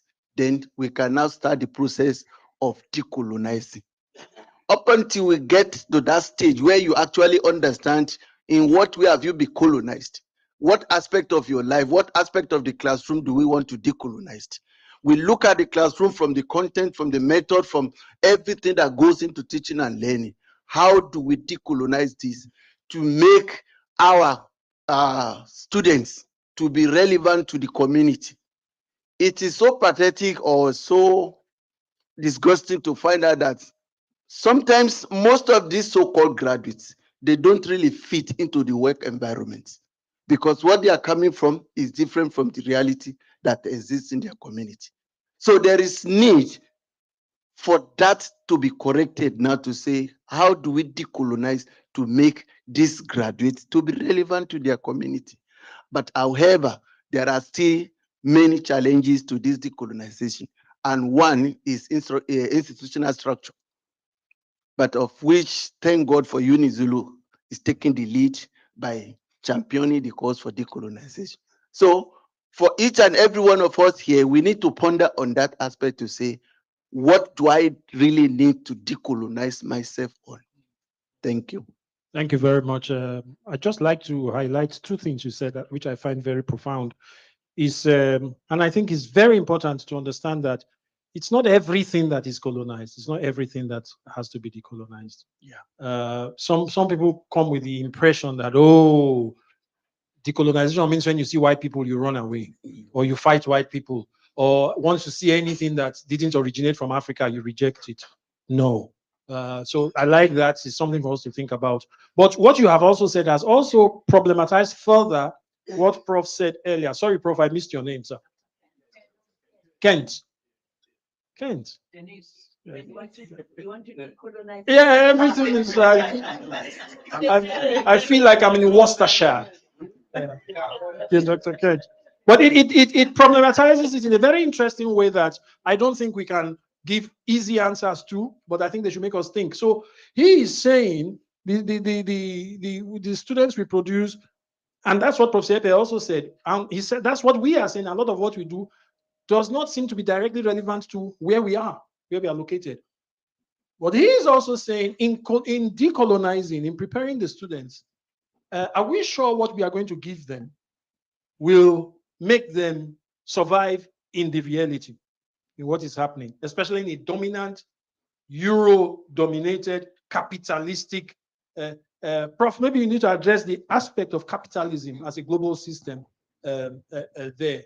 It might also help us if we tease out much of what Gacheni says about the exhaustion of knowledge systems. We must be very careful. If we think we prepare students to meet the current capitalist needs, we're making a huge mistake because the capitalist system is changing. And by the time our students come out in 2 years' time, that system we were preparing, it's like when you love a car, you want to buy the car, you are saving for the car, you've been dreaming for the car. As before your savings get to the point, the car becomes outmoded and they bring another car. So we must also think of that. If we follow international economics and global affairs now, it's not what we thought 10 years ago, as recently as even 5 years ago. America, for instance, is regretting deindustrializing. They championed financialization as an economic system. Now they are bleeding tears because America is borrowing money to pay interest on loans they borrowed from China and Japan. So some of us grew up thinking of those things and we are not aware that those things are changing. And we may be preparing students to meet that world, which when they leave BZ next May will be a different world. So we need to balance them. I'm not giving answers. I'm just giving us maybe some things to maybe think about, but they are very valid points. We'll now come to Prof. Gamede and then we'll transit to, and then before we take Prof. Mabusela. Yeah. Good afternoon, colleagues. I also want to hammer back on the issue of capacity building. I love when Dr. Talks about the training, but I'm on the holistic approach, that if we don't adopt the holistic approach, then we cannot reach there. So it means we need to decolonize our mind because we are, as Prof. Seba said, we are damaged. Then we need to the hospital. So it is true, our mind has been damaged. Then I'm reminded, where I read one book said blacks are big consumers. When I read that phrase, I was so happy to say that blacks are big consumers. But when I zoom into it, I understand that it never said we are involved in production, but we are consuming only. So the only thing that we do, we don't contribute to the production, but we consume a lot.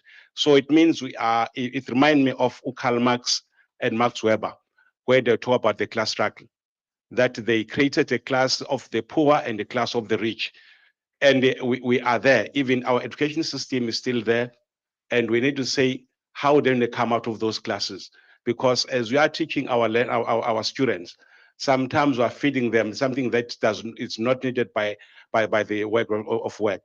So apparently those who come from commerce, we used to say I've got 3 industries. We are still on the primary industries as Africans.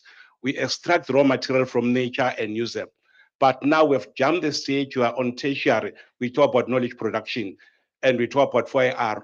But in deep rural areas, there are learners who cannot even operate the cell phone.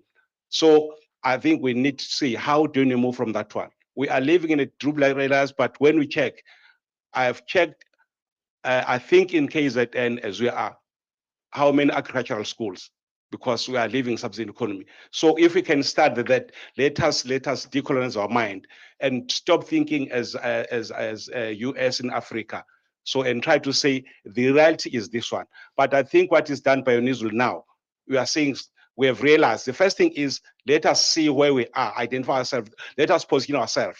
Let us say we are here, whereas we are not here. So the thing is, let us first identify where we are and also identify our situations. What is it that's different we are going to give to our kids or to our students? So I think that's my take. But the issue is on the class track.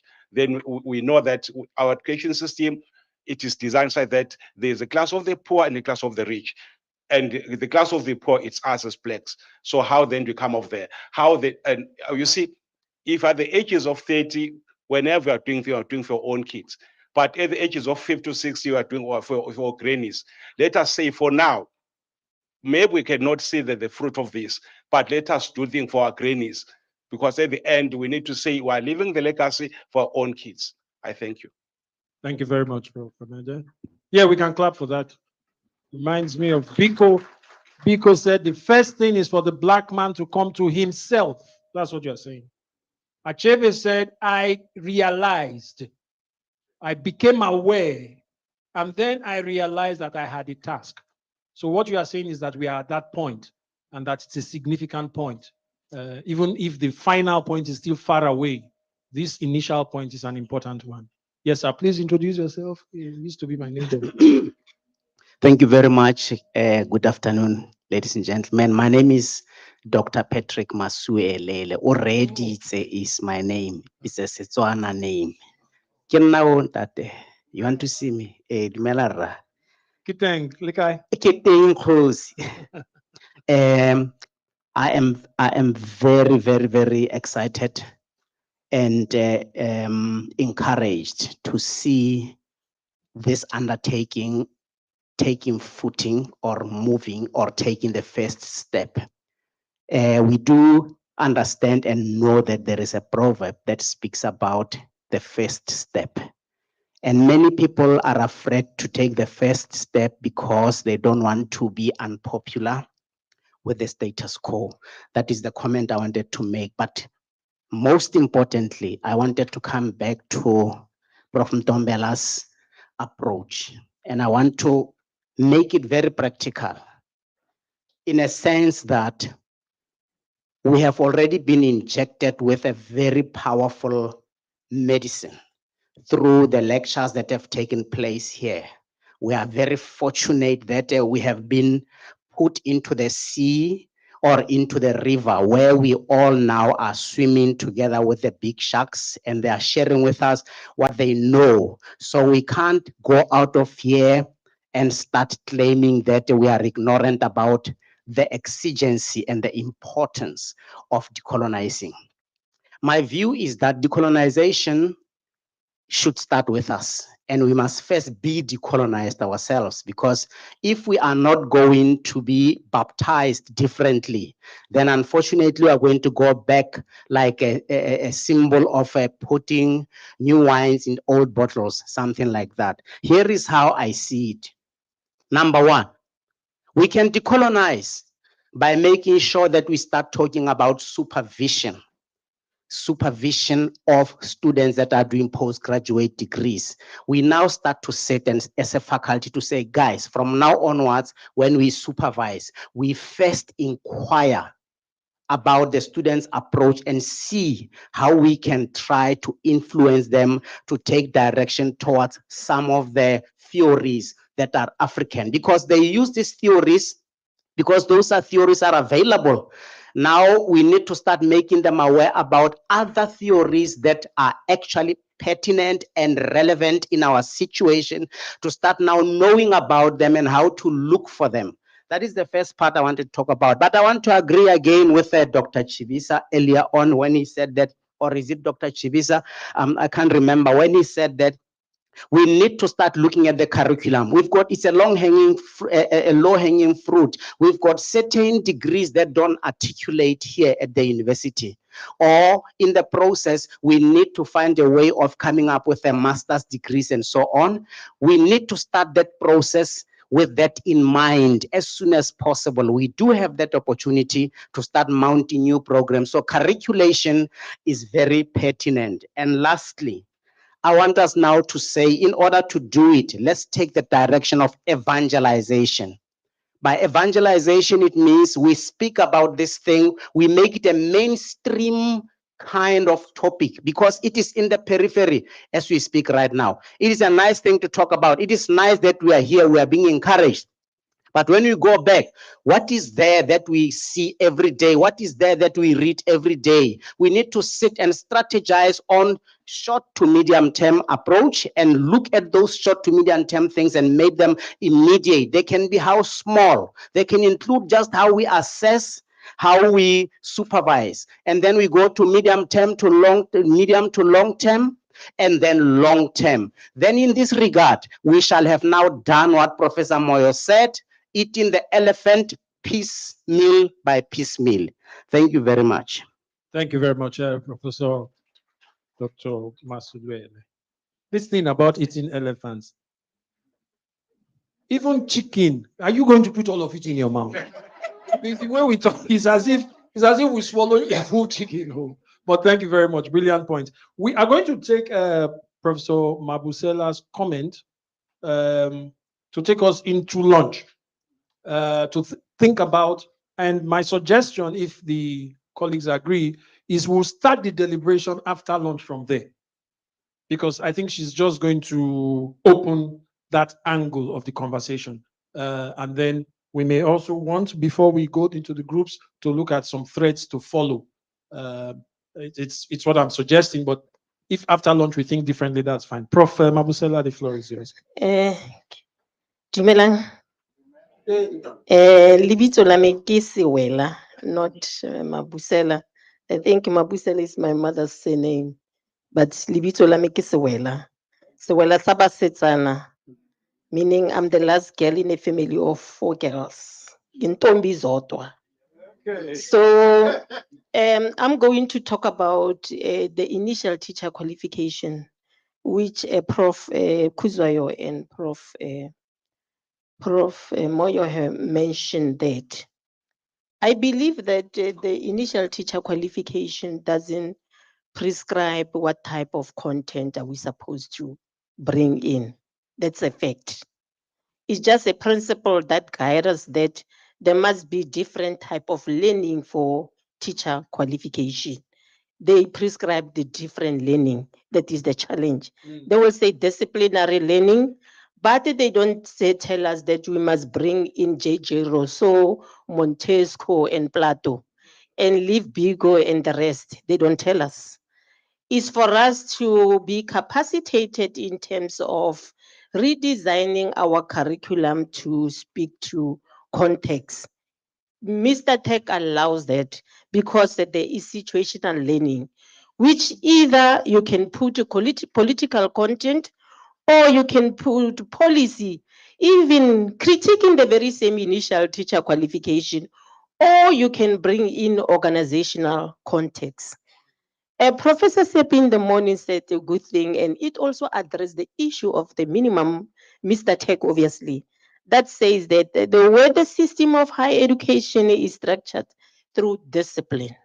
So we also need to revisit our discipline and see to it that our discipline, whether it is under disciplinary learning, pedagogical learning, practical learning, fundamental learning, situational learning, talks to the context of our direction in terms of University of Zululand.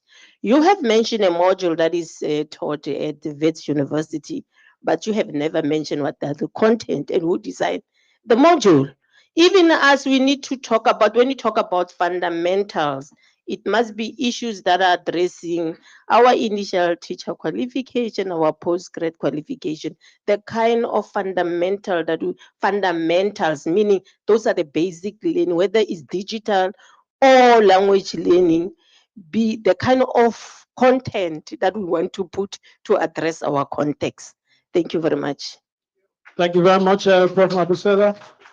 She has extended our delay for the lunch by 1 minute by challenging Mr. Quarrel that I talked about a program at WITS and I didn't elaborate. I am going to elaborate on the new program we are proposing at the Department of English at Ongoy. WITS has a lot of spokespersons. I will let them work for their salary that side. I'll work for my salary here. So we are starting a new program conceived by my HOD, interestingly.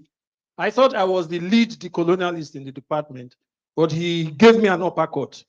And we have and I'm waiting for, but it has passed our faculty first reading.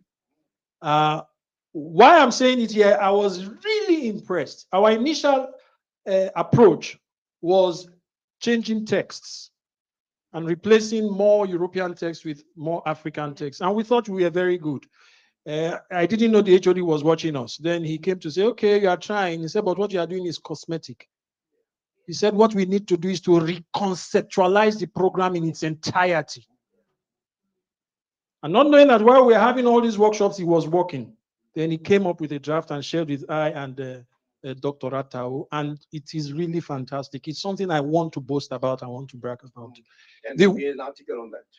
There should be an article. How we teach the English language for use by Africans, and how we address it not as an end in itself, something to be worshipped, but as a tool of communication that we can actually use to further our African ideas. Prof. Mabusela, thank you for giving me that 1 minute of part of insurgency, yes. And insurgent, so if you are looking for somebody to study insurgent English studies, UniZulu is the place to send them. As soon as those processes are done, we will see more of that. Thank you very much, Prof. Mabusela. Thank you very much, colleagues. Thanks for our panelists. Let's put our hands together for them again.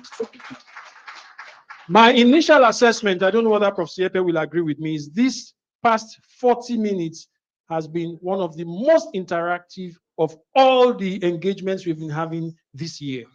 Yeah, and I hope the concluding session after lunch would be at least as engaging as this first one. Thank you very much. It's lunch is now served. We may now go and have our lunch and come back at 1:30. I want to apologize to the colleagues online. Yes, we seemed to have ignored you.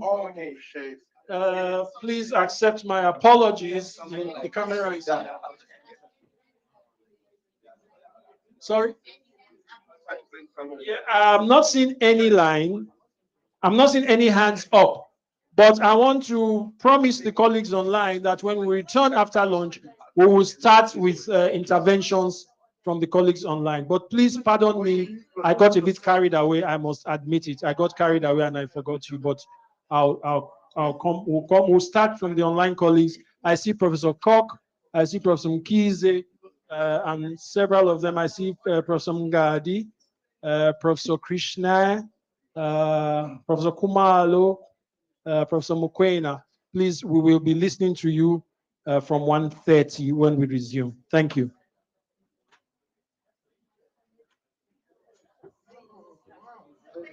But this is very interactive. We're getting better as we go. Yeah. You want it to be interactive. Can you ask not banking content? Not banking system, but I like that point. Because some of these things we are so used to. That's why you have to defamiliarize, be familiar.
Oh yeah, yeah.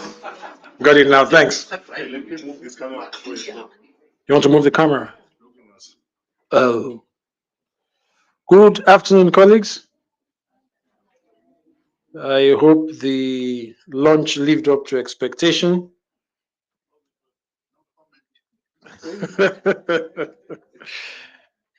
We are now going to break up into two groups. The group that will remain in this room will be joined. You had some guys who are going to speak. You're taking the people online. You're not taking them. I'll take them, Okay. but they will speak in the breakaway rooms. The group in this room are joined by the colleagues online. So we hope the colleagues online are there. Colleagues online, can you give us a little bit sign of, just a little sign of life, please? You can raise your hand or just say something online. I see Kole is connecting to audio. Professor Ongezwa, Professor Hadebe, Zanele Hadebe. Is she here? Oh, yes. Professor Pillay, Professor Moodley, Professor Mukwena. Okay, thanks, Gina. I don't quite have the name. Do you want to say something to us? I can see the hand. Please go ahead and say something to us. Dr. Msimango.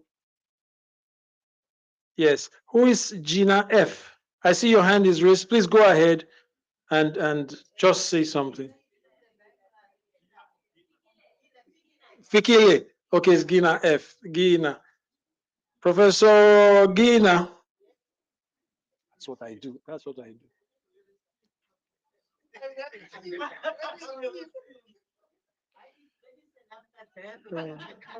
If we were in church, we would have said hallelujah. But since we are not in church, we are not going to say it. We're not going to say it. It's now 3 minutes into the session. We need assistance from Professor Mtombela to create the group that will go to the other venue, the adjoining room, and then the group here, joined by the colleagues online. Right now, the record is that there are 19 colleagues online, and the conversation here in this room, as I said, as we agreed, would be started by the colleagues online because we made that mistake of ignoring them in the previous session, which we apologize for. So, yes, Prof.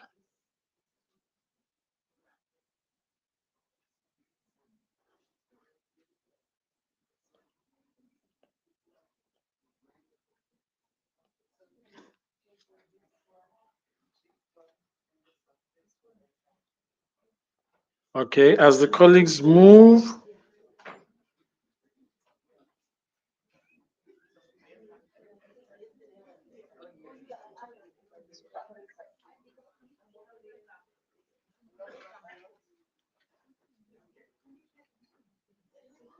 Some of these things we are not even going to use.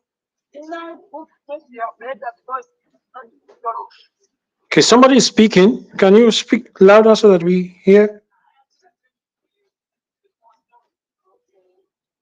Okay, I think they are not aware that they are unmuted. Okay, so this will take us after the breakaway sessions. We will do a summary with both groups, and then there will be feedback. No, there will be a rounding off. That rounding off, I think, will be done both by Professor Moyo. No, you are on the program to do it. Okay, Prof. Moyo will do the feedback, the rounding off. Then before we have Prof. Siepe.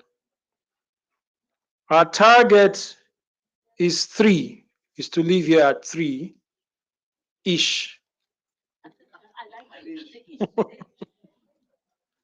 I'm decolonizing time. We are We are resisting the idea that temporalities have to be fixed, have to be hermeneutically fixed along mere semiotic signifiers. We are saying that 3 is just a notation, it's a signifier of an idea of temporality, which has been universalized and normativized.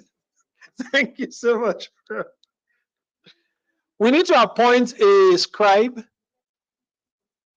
and a leader for this group. It's not going to be me. We just need a scribe. Any colleague wants to volunteer to take notes for us? Prof. Mashia? Okay. I thought you were going to volunteer. Okay. Okay, what's the name, ma'am? Kaba. Professor Kaba will take notes for us. I am the one-man promotions committee. Thank you. And who will volunteer to lead the discussions? As we did yesterday. Prof. Govender led yesterday.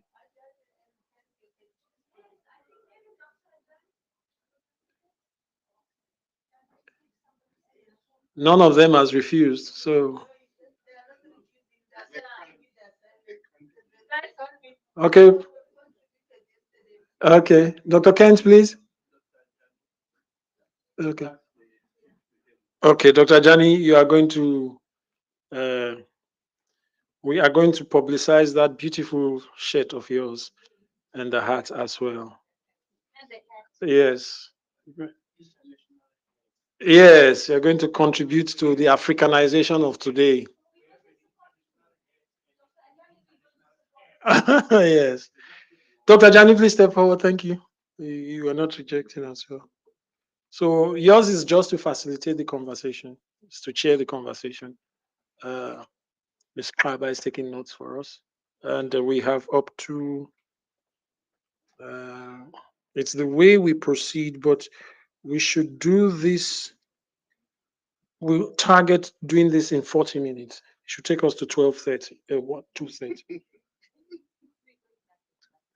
It's 1:40. It's approximately 1:40. So what So we exactly want, do I do? it's just to call for contributions and just it's like sharing, just free, just direct the conversations.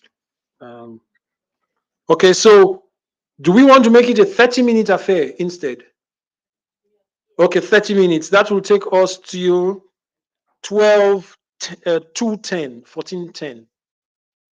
Then we'll have the other group. Then we'll have the scribes reporting. Then a group conversation for about 15 minutes. Then we'll have Prof. Moyo. Over to you, Dr. Jan. Please remember we are starting with the colleagues online. Okay. Okay. Good afternoon, colleagues. I want to continue from where the main driver stopped. So, colleagues online, we want to accept your. We want you to indicate if you have got contribution for us. Can I see your hands? That's the general question, but anything relating to what we discussed. Yeah, what is the question? Yeah. Okay. Yeah. Oh, pardon me.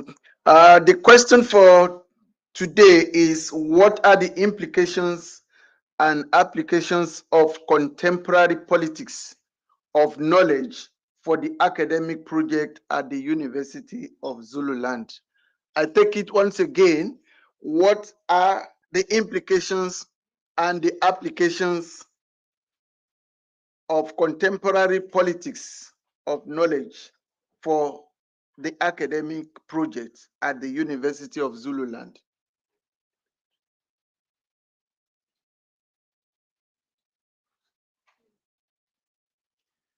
Yes, the university is embarking on various projects, academic projects.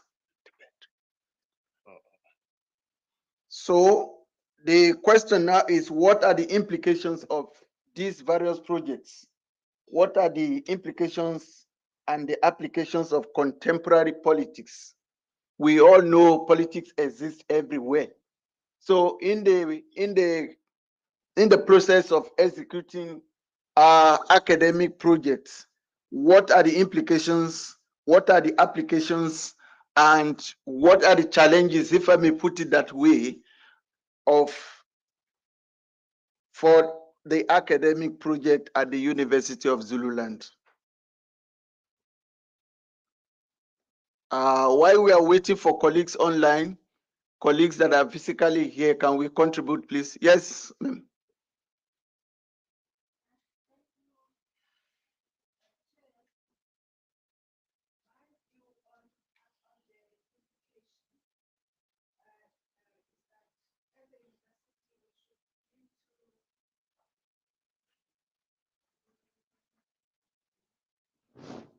Okay, so what I'm saying is the point of departure for addressing this political, what is it, contemporary politics of knowledge is to look at, what is it, whose knowledge, if I can put it in a question, whose knowledge are we teaching? So I think that's where we should start, to say whose knowledge are we teaching? Are we teaching knowledge that has been established by certain people or produced somewhere by certain people, which does not actually apply in the context of our country and society? Okay, thanks, Prof. According to what Prof. Sepe said in the morning, to say what actually constitutes knowledge is being determined by some people. And if those people did not, if those people do not actually consider it to be knowledge, it may not be knowledge. So from what Prof is saying now, we are looking at the contemporary politics of knowledge. What are the political games that come into the context of production of knowledge? Who determines what is knowledge? And how can you engage, how can you challenge this to be knowledge? Yes, colleague, Dr. Butelesi. Thank you, Prof. Ajan. And good afternoon to my colleagues. Yes, a black man this time around is made to create this dialogism, and yet the problem is there in front of him or her this time around. We have our eyes, we have our senses, we all know what is the problem. The point is, right now, at this juncture, we need to think about who are these power wielders and how can we get rid of them so that we can move forward. And are there in front of us. We have our eyes, our senses. The sense of sight is there for us. We can see, we know what is wrong. We can hear even the theories that they tend to use. How many senses do we have? Probably 5, huh? But we are failing to do that. We'll continue becoming very scientific in terms of executing this task. Thank you. Thank you, Dr. Butelesi. The issue of knowledge, especially in higher education, has always been a complicated one and is highly contested because of various school of thoughts that are taking charge. I will give an example. A student of mine at a point became frustrated with research, and he simply said, one cannot even say bread is made out of flour. You need to cite. You need to put Baker 2003. Then another person said, even 2003 is outdated. You must use a very current one. Then the student was like, ah. So when we talk of knowledge, it's what goes with contemporary politics of knowledge. So thanks so much, Dr. Butelesi. I can see another hand. Okay. You can go ahead, Maybe Dr. you allowed Kent. the ma'am to go first. Okay, let me go Ladies first. Okay. Thank you, Chair. I'm bringing a different dimension to this engagement, focusing on globalization and the Western dominance in terms of knowledge. But I want to scale it down to internationalization. I am a bit biased because my mandate at the university is to advocate and promote the implementation of internationalization. So having listened to Professor Siepe's presentations yesterday and today, those presentations left me with a lot to ponder on. He emphasized that we dig deeper into disciplinary positionality, and that made me think of what internationalization is all about in the context of the University of Zululand. It made me think and ask myself, are we doing enough to foreground the compatibility of the two concepts, internationalization and Africanization? Because I think the two terms are misconstrued. They are seen as two concepts that are running parallel to each other. Yes. So it made me think of the confluence of parts. Where do we converge? Where do the two concepts actually converge? Internationalization and Africanization. So as the University of Zululand, we need to bear in mind that we are an international player, and that is contained in our Vision 2027 to say that we need to promote a collaboration even beyond the borders of South Africa. And also the vision states that at the end, we want to produce graduates that are globally competent, so competitive. So we cannot actually leave internationalization outside this.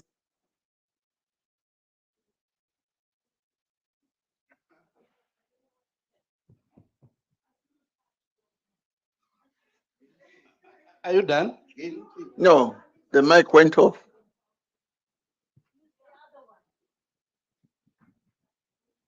Oh, 1 2 1 2. I think the mic is clear. Okay, thank you. Okay, thank you. It's back on. Thank you so much. So I was saying we aspire to be an international player and participate in the implementation of internationalization, which has to do with the entrenchment of international and intercultural dimension into all the spheres of teaching and learning research at the University of Zululand, so that at the end we produce graduates that are globally competitive. Yes. So there is a need for us to engage on compatibility and the relationship between internationalization and Africanization, even at the level of the faculty. Yes, we are leading that engagement, and we are collaborating with the Teaching and Learning Center, because that understanding of the two concepts has a bearing on curriculum transformation. So curriculum transformation is very complex. It's not only about Africanization, there is also internationalization of the curriculum. So this calls for us to collaborate and work together so that we achieve the goal. So I'm teasing our thoughts to say we need to start engaging on our understanding of the two terms so that we find the point of convergence between the two concepts. Thank you. Thank you, Prof.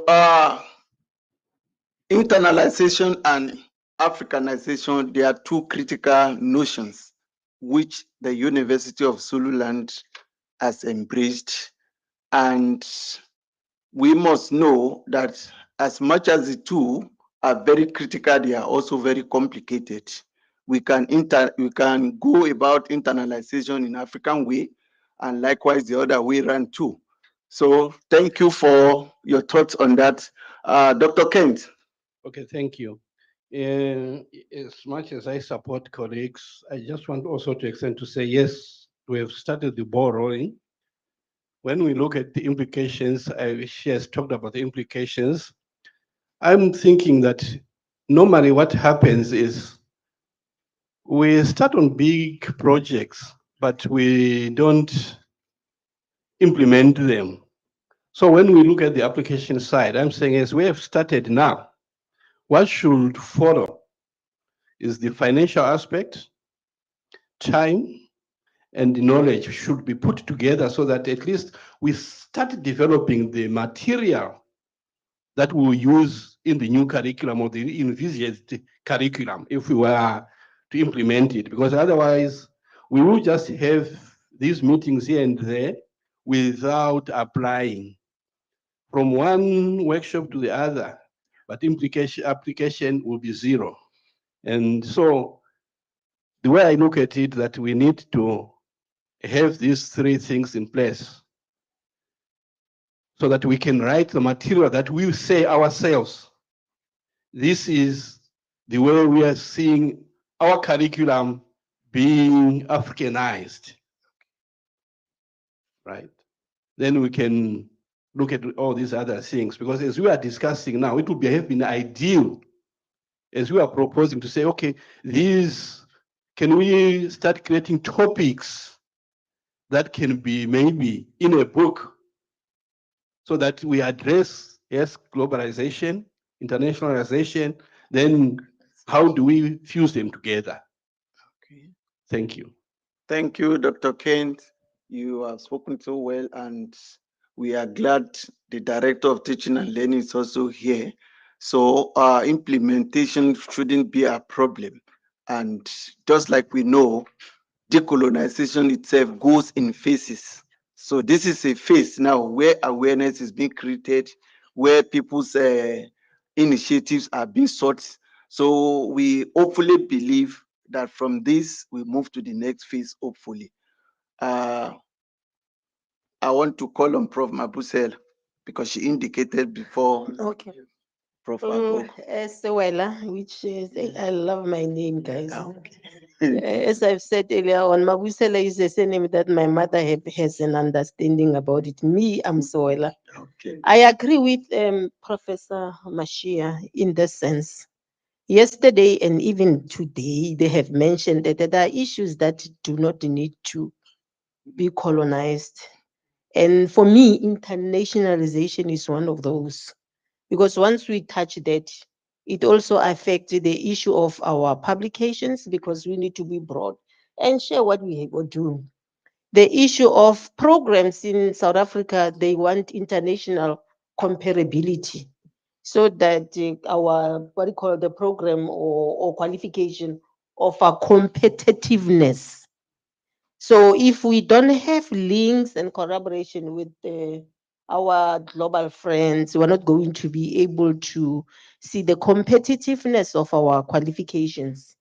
Our programs are externally examined, what reviewed by international community. So I feel that internationalization, it doesn't have to be categorized to say Africa and the rest of the world. Let it be internationalization.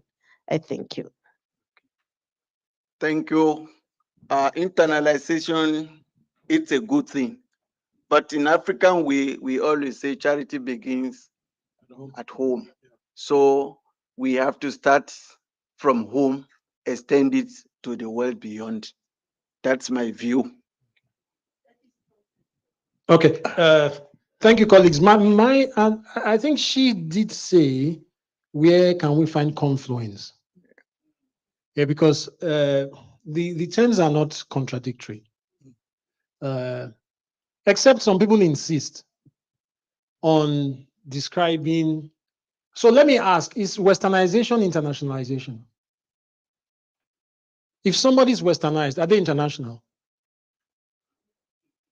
Of course, we do not argue. When we say people are Westernized, we do not wonder, but why are you Westernized? You should be international. But why does it appear to be a problem to be Africanized and Why is the idea of Africanization imagined as opposition to internationalization if the idea of Westernization is not imagined to be anti-international? So it's not, it's just know who you are, know where you are standing. What are you bringing? We are standing right here now in Richards Bay, overlooking this river. Here in Richards Bay, we get 40 degrees, 45 degrees in summer. Both of us come from Nigeria. We don't have snow in Nigeria. No. So you can't go to a school in Nigeria and be teaching people about snow. In Richards Bay, we are thinking of how to deal with 45 degrees in February and March. In Sweden, they are dealing with snow. We grew up. Our introduction to English, the alphabet is A is for apple. Apple doesn't grow in Nigeria. It doesn't grow in Nigeria. No, it doesn't. But you can imagine, that is your introduction to education in Nigeria. A is for apple. Then there's that one, X is for xylophone. People don't know what it means. So that's what we are saying. And a crucial part, we need to decolonize our internationalization from Africa. The problem is we surrender ourselves to be led by anybody and anything from America or Europe because of donations. The other thing is in SASUF. The other day we went to SASUF, ask Dr. Elesomi. We sat together, and this young lady, I don't demean her because she's a lady or because she's young. But it's something Prof. Sepe has also said. And all our professors are seated around the table. And they are leading us. What are they leading us for? Are they leading us for our benefit? No. That's the point. Are they donating to us for our benefit? No. They are donating to us for their benefit. That's what we are saying. Nobody is going to come. It's like the idea, the crazy idea of foreign direct investment that is taught to Africans. Africans are told that for your economy to grow, you need somebody to come from America to invest. So is this person going to come from America, invest in South Africa so that South Africans can be rich? No. No. When he comes, he invests in South Africa, he employs 15 or 18 people who they pay 2,800 Rand, and they don't have right to leave. They can't have leave, they can't have bonuses. He makes massive benefits. The government gives him tax concessions. He repatriates all the money to America. That's what they come for. But you will not find a South African company going to invest in America. They won't let him invest in America. So we have to internationalize with that wisdom that we are going to have this interaction. My suggestion is let us fund international programs. Let's fund it. Because SASU, for instance, that lady told a lie that day because I asked her. I said, I feel like an 18-year-old girl on a date with a 45-year-old man. I feel very insecure. She said, no. I said, because you fund it. She said, no, it's jointly funded. And I and Dr. Elesomi, we went on Google to discover that SASUF is funded by the Swedes. If people fund you, they will control you. They will give you programs with predetermined answers. All you need to do is to rubber stamp the answers they have predetermined. And usually they use the research they do with us to expand global north businesses. You think, yes, to discover us, to find a market. Most of the academic research done funded by the global north is market research to find out the new app they will make that we would buy. So we are not saying we should not internationalize, but can we do it with some respect? Can we come out taking note of what we want, bringing something to the table and ensuring that it does not become like that relationship between the 18-year-old girl whose mother doesn't have money and that big suave guy coming from Johannesburg who is 45 years old, so that we are not exploited. Because the history of colonization is one of exploitation. We are not saying don't relate. Just because you tell your daughter you are 17, you cannot be dating a 45. It doesn't mean you are telling her not to date. You are just telling her to be wise, right? When you enter into a relationship, it must be a relationship in which you can be protected, you will be respected, you are not going to be exploited. That's all we are saying. Then let us also respect our fellow Africans when we internationalize. It cannot always be Sweden and South Africa, Norway and South Africa. Let's have South Africa and Swaziland. Let's have South Africa and Central African Republic, South Africa and Algeria. Because many of the problems we face here is faced in many parts of Africa as well. I remember I'm sorry, this is my last point. I did a lot of writing center work at UJ and WITS. And it was one of the reasons I'm attracted to the Teaching and Learning Center when I came to UniZul. What they often do, they often take material, the writing centers, the one I experienced at UJ and WITS, they also often take writing center material and practice from Canada, from Australia. They make one big mistake. In Canada and Australia, writing centers are meant to serve many international students who come from non-English speaking backgrounds, who are the minorities in their universities in those countries. Whereas in South Africa, writing centers are meant to serve the majority of students who are from South Africa. So we try to use methods used in Australia and they don't work. So that's my understanding of when we do internationalization. We must come to the party as equal. I know we cannot be 100% equal because of historical issues, financial issues, but are we looking out for what is good for us? In one of our HSS meetings, one colleague asked, what is this Erasmus program? Nobody could answer it. With many of us participate in the Erasmus program, we don't even know why it was set up, what its purposes are, but we are happy when we are given tickets to go to Finland. Let me stop here. Thank you, Prof.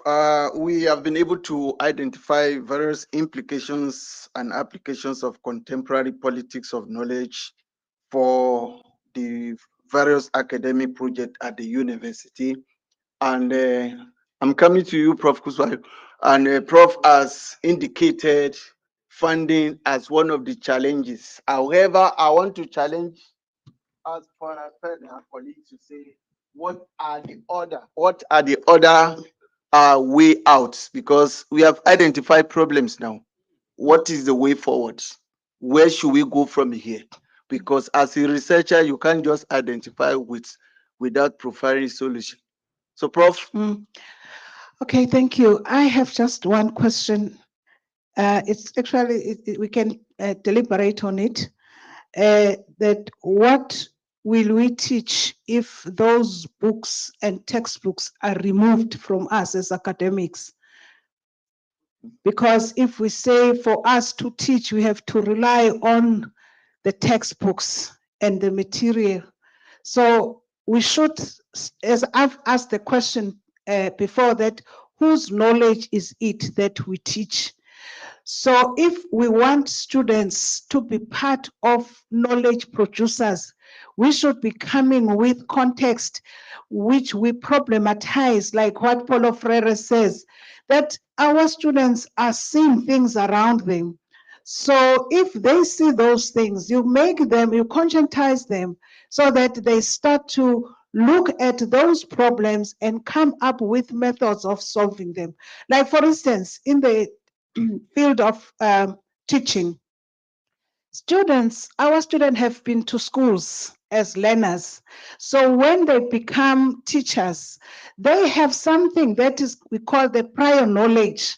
If we use their prior knowledge and use it as the epicenter to develop further understanding and other, views around those problems, they will begin to understand that even that theory that Piaget developed in that particular context is because there were some issues. So if Piaget did that, then what can we do with African learners to say, for them to learn better, what is it that we should do? Like for instance, in our university, we have students who are not succeeding in their studies. That is the problem. So we can start to use that as an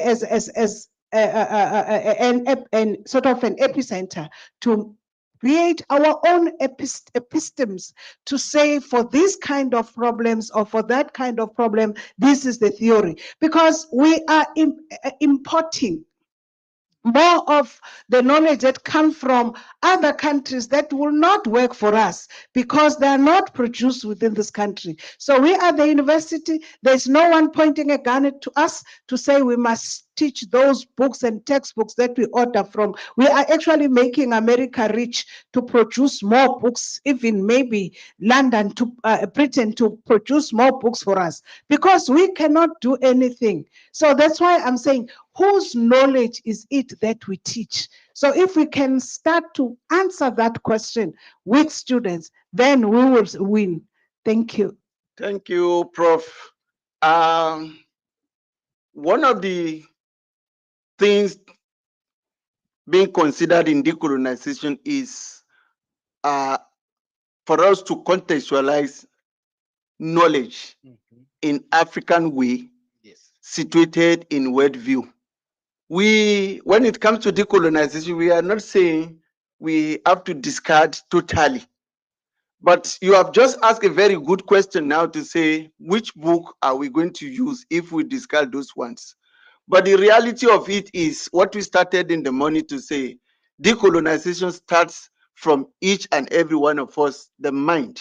Now the question is, if I write a book, I'm very sure majority of you will not consider that book for your own students. Rather, you want the student to use foreign names, foreign knowledge. So that is where the problem lies. So the question is, what should we replace with? We can always challenge ourselves into that space to say, let's go more, let's do more, because for you to take off one, there must be a replacement. So the question is, are we ready to replace those items we want to take off the shelves?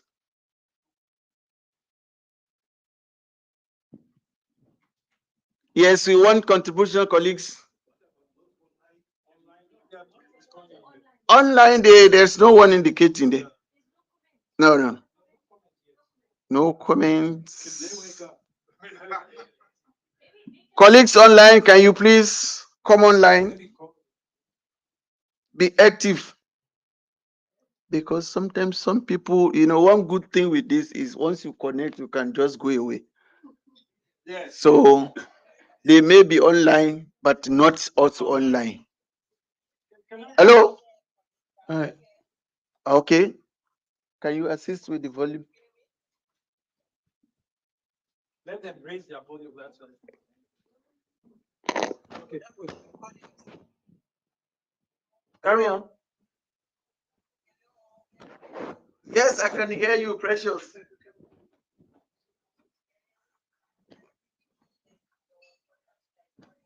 Okay. Thank you, Fikile. I just wanted to add on what Prof has been saying now when she says which books are we reading. As a librarian now, I can feel the heat that, okay, whatever books that we are ordering, we have to order our own books. In that way, we're promoting our whatever we have done. Let us see it again. Those behind. Yeah, but I Well, feel is asking that maybe this is a platform where they can decide as a librarian to buy our own books. Okay. Can she say something? Hello, Fikile. Hello. Can you please repeat yourself? No, you are breaking, Doc. Can you hear me now? We are struggling to hear you. No, but African. Okay, go ahead. Same thing you said. Hello? Hello, go ahead. No, she has made it. Okay. Oh, I was saying, I just wanted to add on the point of Prof, where she's talking about which books are we promoting or which books are we reading. So as librarians, it means we are also compelled that we have to buy our own books. If we want to promote this idea of decolonization. Okay. Yeah. Because by buying these other books, it means that we are still promoting colonization. Okay. Okay, thank you so much, Fikile. What she was saying is, as the school librarian, what it means to them is they will start buying more books that are produced by African scholars, because for them, if they keep on buying books that are produced by colonized minds, it means they are also promoting the colonization. So that's what she was trying to say. Thank you so much. Prof. Mabusela, you.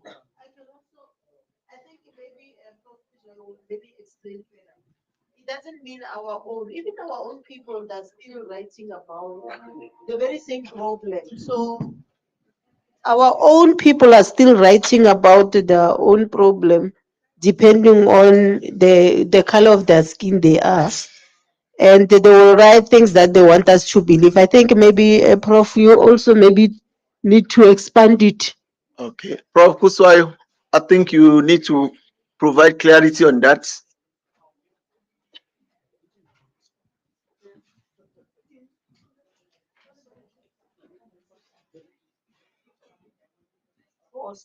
African scholars for African knowledge. Yeah, there are various approaches that we can use to involve students to be part of knowledge production. I don't want to cite examples from how my approaches, but the articles that people published, like for instance, in the sociology of education, in inclusive education. So you can give students those articles to read and then discuss about what they have come up and look at the problems that these people were solving with this kind of engagement. So they will be able to understand the situation wherever those problems were experienced here in South Africa. So what I'm trying to say, Swela, is that although these theories from what from Europe, they may be good because those people studied situations in Europe. But if we use articles and like books published here that they talk about our context in terms of problems, will make students to relate with those kind of contexts and come up with their own when they reflect on what they have read. Thanks. Thank you, Prof. I want to ask this question. I want to. Yes, I also want to put Prof. Kutami on hotspot with my question. But Prof, you can, let's hear your views. When I saw the other team coming back, I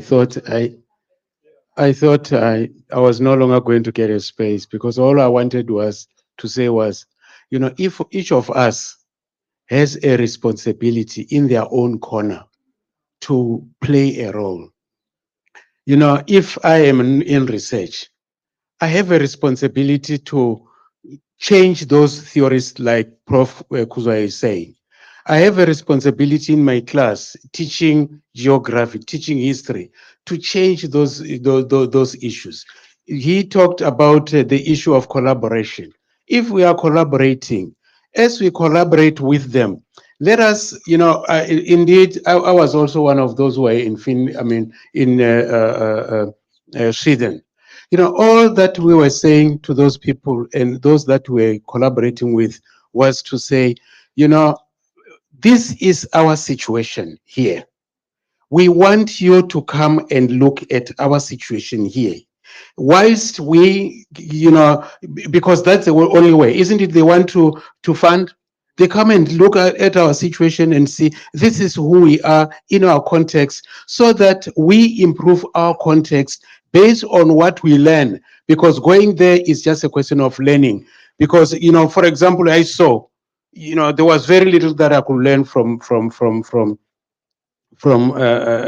Sweden. I looked at their agricultural fields. I looked at the facilities they have, and I looked at the facilities that we have, and I just said, well, these are just things, that we see. But if we have to come back, that can just be an issue of saying we saw that, but in our context, how do we improve our own context? Let me give you one other example. During COVID, there was a problem of don't go to the shops, don't go where, and so on. You know, as I was having a conversation with some, or regarding that time, they were saying during that time, they still managed to make sure that their cattle survive because they had to go back to the tactics, to what they used before, so that they make sure that their cattle survive. And they realized that, in fact, what they used to use before, and which is not what they buy from the shops, it's working even much better than what they're buying from the shops. So all that I'm saying is, in our own little corners, whether in class, wherever here, Prof. CPC here in his corner, this is what he's doing. You are also doing this. Wherever we are, let us play our role. Thank you. Thank you so much, Prof. On a final note, my question I wanted to pose to Prof. Kutame to say, if we contextualize knowledge in our local context, will our students be globally relevant in the global markets? Well, the issue of being relevant in a global market depends on what you think you are bringing to the community. You know, if I can tell you, when I was there and I was relating my own practical experiences, in the end, I realized that those practical experiences that I had in my own environment in a rural community were the ones that people thought of and wanted to associate themselves with. Whereas, whilst I'm sitting here, I can think that what other people are doing in that community is what is regarded as excellent. Only to realize that what I'm doing in my own community, it's more than what they think is a better thing. So we just have to be strong and not be afraid of talking about the issues that are in our communities that affect us, because those are the issues that we know most. Let us be ourselves. Let us not pretend, but let us be ourselves. Thank you so much, Prof. My parting shot now, I want to say that colleagues, just like as Prof. Kutame has said, that when we contextualize knowledge, method, content, or whatever in local context in order to meet the dire needs of our students, we still need to situate it within the global view for them to have the experience of what life is outside there. Thank you so much. Let's put our hands together.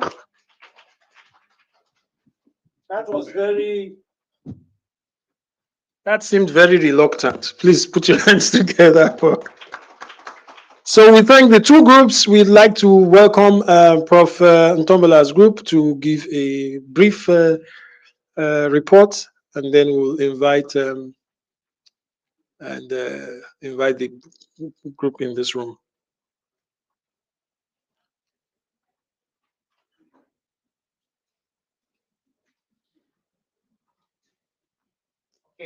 Okay, I'm going to start talking. She will bring it, the laptop to me. Yeah, yes, sir. Can I have a roving mic? No, you are required to be on the mic, on the camera.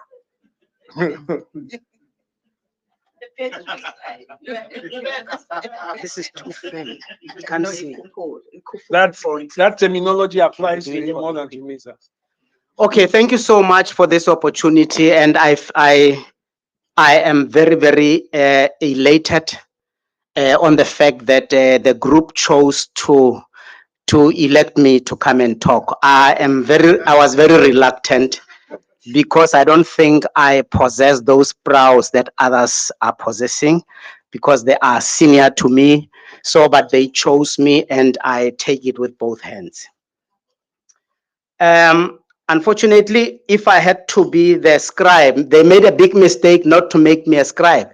They choose to make me the one who's going to present.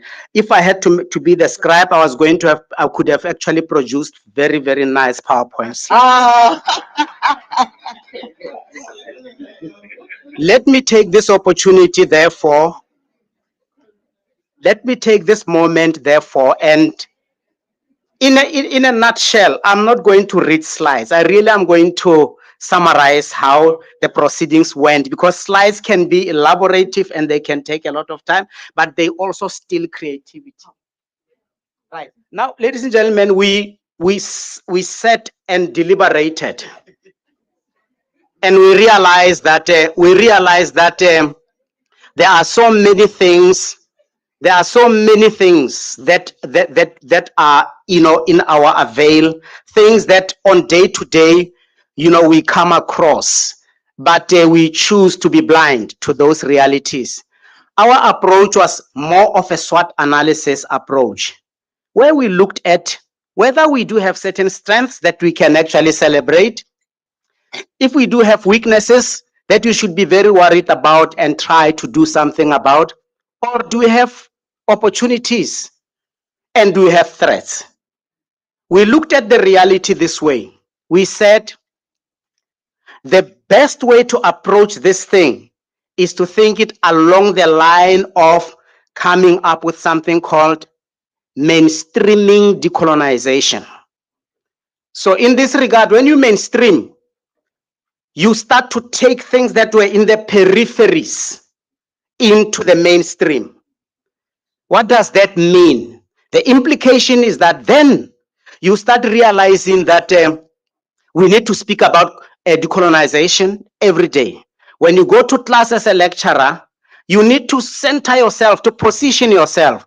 Learners must start to feel the pulse from you. You need to lead the way by things you say, how you say them, the way you run your class. You need to start now showing a certain direction that will immediately, rub into your students. When you teach, you need to look for examples that are actually domestic examples that make sense to the world, because we have got myriads of examples that you can use on a daily basis. But because we are book based, you think what comes off the book is the only way you can make examples. I will make a quick example of leadership. We have leadership here in KZN. We've got the king in KZN. We know what a kingdom looks like.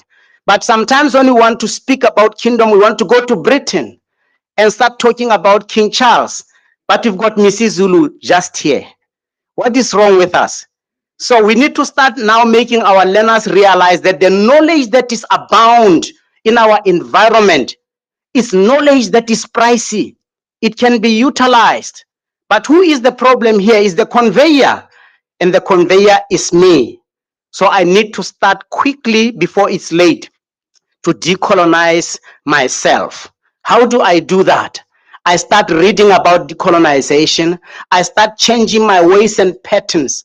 I start talking the language that is mainstreaming. On daily basis in our meetings, we must have a moment where we make a checklist of how are we decolonizing, so that it must not create a delta moment. I actually made an example of what a delta is. A delta is a kind of a donga that was created by maybe the land caving in because of a strong rain at a certain moment, and the land caves in, then there's a big hole.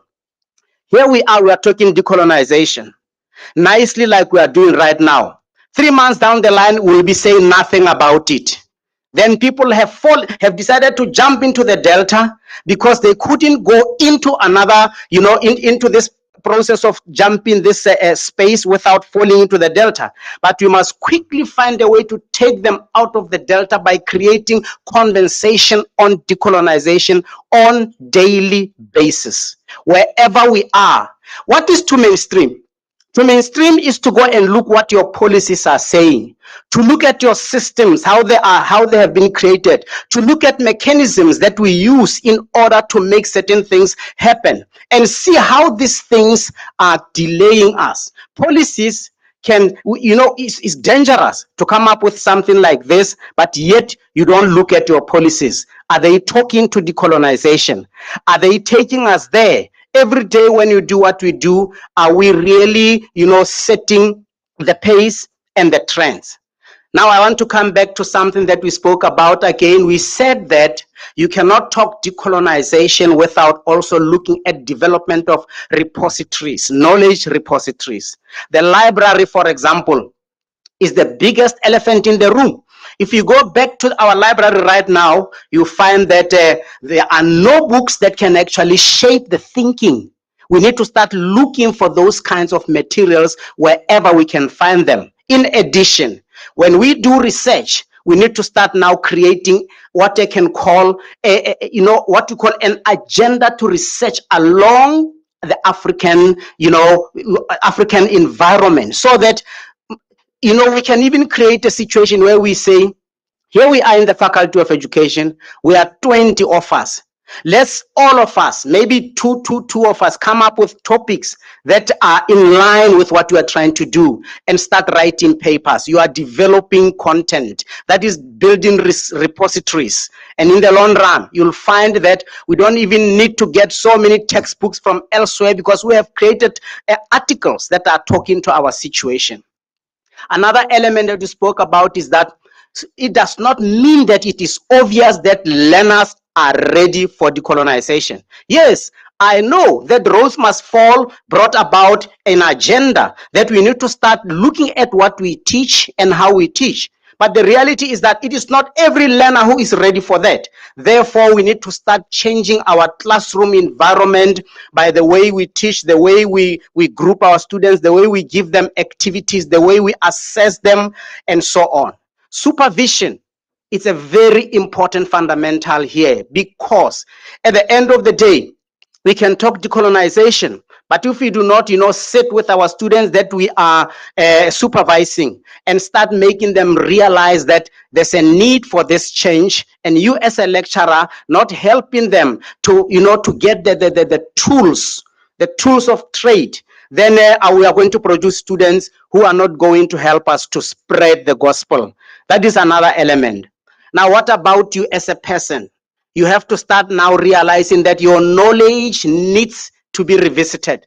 That's why Professor Siposepe said earlier on that if we are still where we are very, very well endowed in the Western ways, but we are lacking when it comes to how we look at ourselves, how we represent ourselves, how we speak about our own. We need to start realizing that there's nothing wrong with doing that. There's nothing wrong with affirming yourself and being proud of yourself through your language, through the way you do things, through the way you value things that are very, very, important to us, such as if there was a certain activity over the weekend, it was a traditional activity, you can come to class and ask learners, did you see that what on TV? And if they realize, they remember, you can start now finding knowledge out of that particular event and say, did you see how 1, 2, 3, 4, 5 happened? Now you are actually showing them that this is not just an ordinary thing, like people, going into this celebration, the Reed Dance celebration, where many people have decided to relegate it to be just a Zulu traditional thing, not realizing that that is something that is very fundamental to this nation. And that is why they have not decided to abandon this. And they will die with this belief system because it is their belief system. It makes them to be identified. When you go to Ghana, for example, in Ghana, they still celebrate their kingship. They still celebrate their tradition because it shaped them. The Ashanti kind of, as the Ashanti group, or maybe whatever you call them, but they do celebrate themselves. That is why they even find a need to relate with the king of the Zulus, because they see many commonalities. And that is what we spoke about. We are going to give you a little bit of a write-up that we have developed, and therefore these are my few words. Thank you.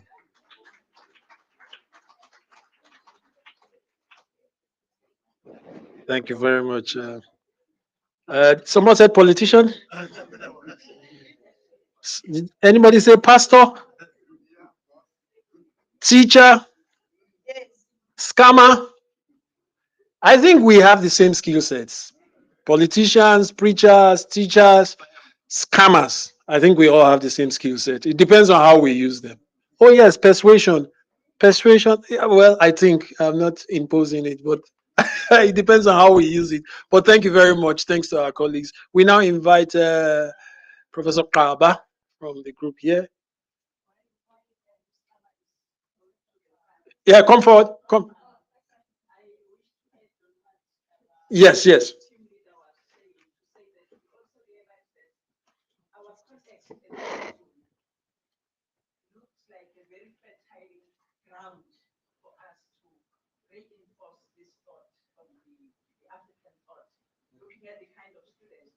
Mm. Indigenous knowledge is so rich. Yeah. We will be learning a lot from them if we as lecturers, when we get into classes, we have this feeling and this vibe of the African thought. Not that we are going to teach in our home language or the vernacularization that you spoke about yesterday, but just the feel of the African. The context is very fertile for us. Thank you. Thank you, Prof.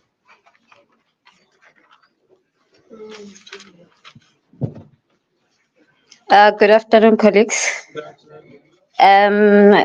So my group and I had also a very stimulating conversation that was kicked off by Prof. Kuzwayo. Her question was, as a university, we should begin to look at whose knowledge are we teaching? Are we teaching knowledge? I mean, who's the knowledge that are we endorsing as a university? And does this knowledge endorse a certain culture? Does it put them superior than others?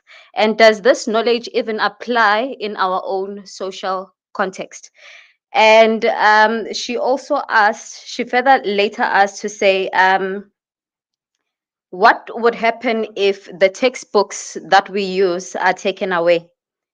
And that is where Miss Gina came in, and a lot of other people also came in. And Miss Gina said that as a library, they are willing to also play their role in terms of endorsing and really taking up African scholars in the library.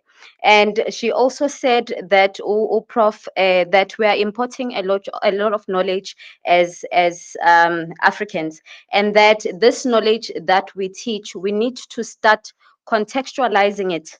And one of the interesting questions that was brought by Prof. Mashia is that the university itself endorses the concept of globalization and the concept of internalization. And she then said, then what is the point of divergent there? And that is where Prof. Akume came in to say that maybe there's no confluence there. There's no conflict, sorry. But we need to, as Africans, to know what we bring to the table. So as much as there is the issue of internalization, but Africanization is also important, and Africanization is also a concept that should be dealt with at the international stage. Because as for me, I think that is where the issue and the concept of globalization also comes into play. To say that as Africans, we've consumed so much of this knowledge that we have so much to say about, but because it's not speaking to our realities, that is where our local context comes in when we go to these global stages. To say this is the global perspective we have, but in the translation of our local societies, this is also what it means. And for me, that is what bringing into the table means. And then Dr. Kent also spoke about the issue of moving past beyond speaking about Africanization. As teachers, as lecturers, how do we really implement this? How does Africanization find its way to our lecture rooms? And he then proposed to say the next step is really the identification of modules, of topics that we can start really recontextualizing, that we can start working with to try and Africanize so that we push this agenda to the next stage. And Dr. Ajani, if I'm not mistaken, said colonization happens in stages. And it is rightful to say that we are currently at the stage of awareness. Is that what you said, Dr. Ajan? The awareness stage, the sensitization stage. So it means that, as rightfully Prof. Kotami said, to say that it is now, the honors is now ours. All of us, we are now tasked, we in our little corners, as he said, that we need to play our part in endorsing, in pushing this agenda forward. Colleagues, is there anything that I missed? Okay, so that was our group's views. Thank you so much. I'm going to call Professor Moyo and then Professor Siepe.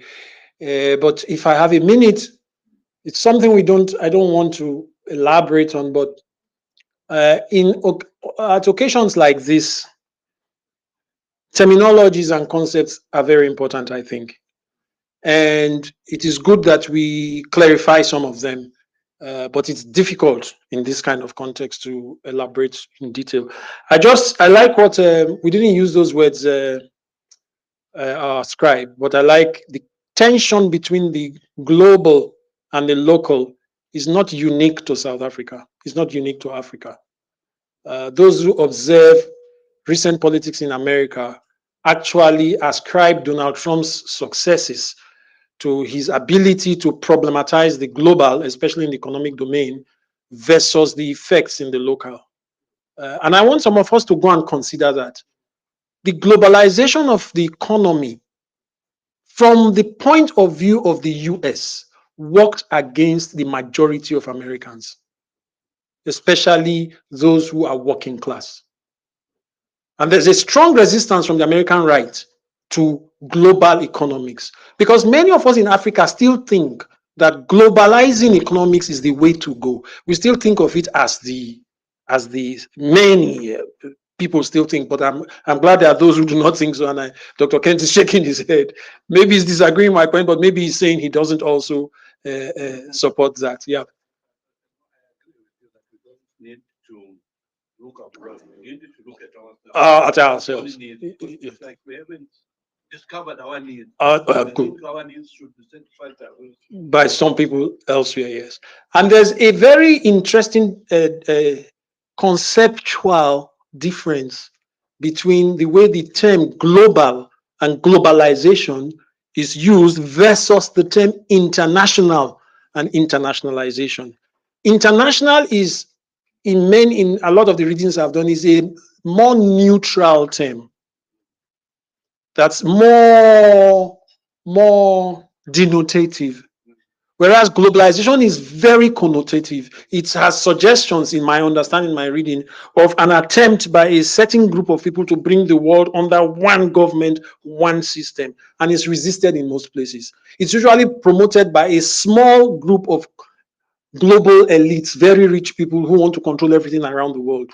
So maybe we should just put that in context, and what we were saying about internationalization and versus Africanization. So I think I'll leave it there. I just wanted to touch those two terms, and maybe also to suggest the use of the word vernacular. Many decolonial scholars find that term very offensive because it originated in, it's part of the terminologies that is used to degrade the language of non-Western people. It's called vernacular. So when, for instance, my friend Morgan Ndlovu used the word that we should not vernacularize, he was actually trying to tell us that do not take Western things and put it in, when you put it in an African language, you are not doing anything. What you are doing is negative. That's the point he's trying to make. You are just vernacularizing. You are actually reducing yourself or reducing your language. So there was another term that we also went around that, okay, maybe tomorrow we can address that. But I want to thank the colleagues. I now like to invite Professor Moyo to give us the rounding off. We are online to close at 3-ish.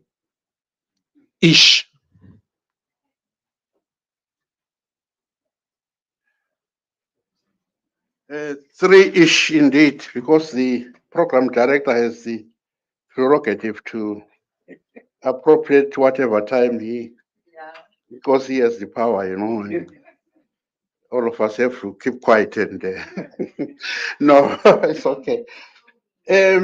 No, please don't accuse me of bias.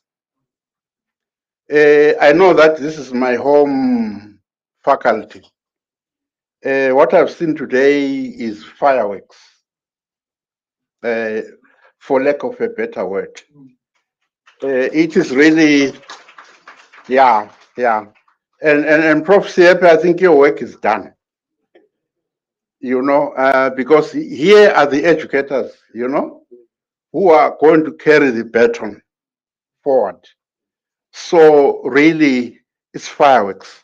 And they don't take that lightly. I'm not comparing you with other faculties, but I'm only saying we are experienced in this. So another hand to yourselves, colleagues.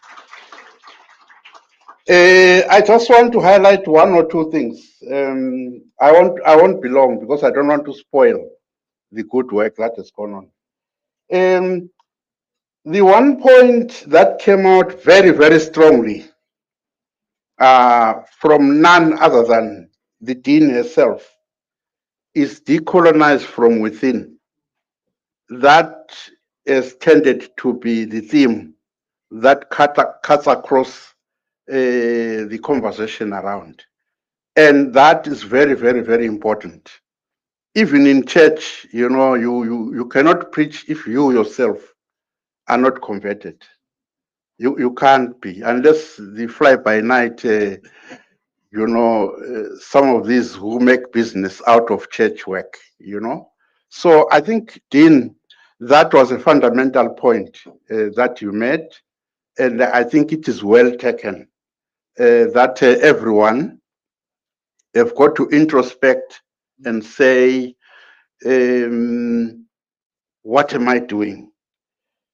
But that means that we've reached a stage of decolonial consciousness, what we call in our book, waves of decolonial consciousness. And it's quite evident here.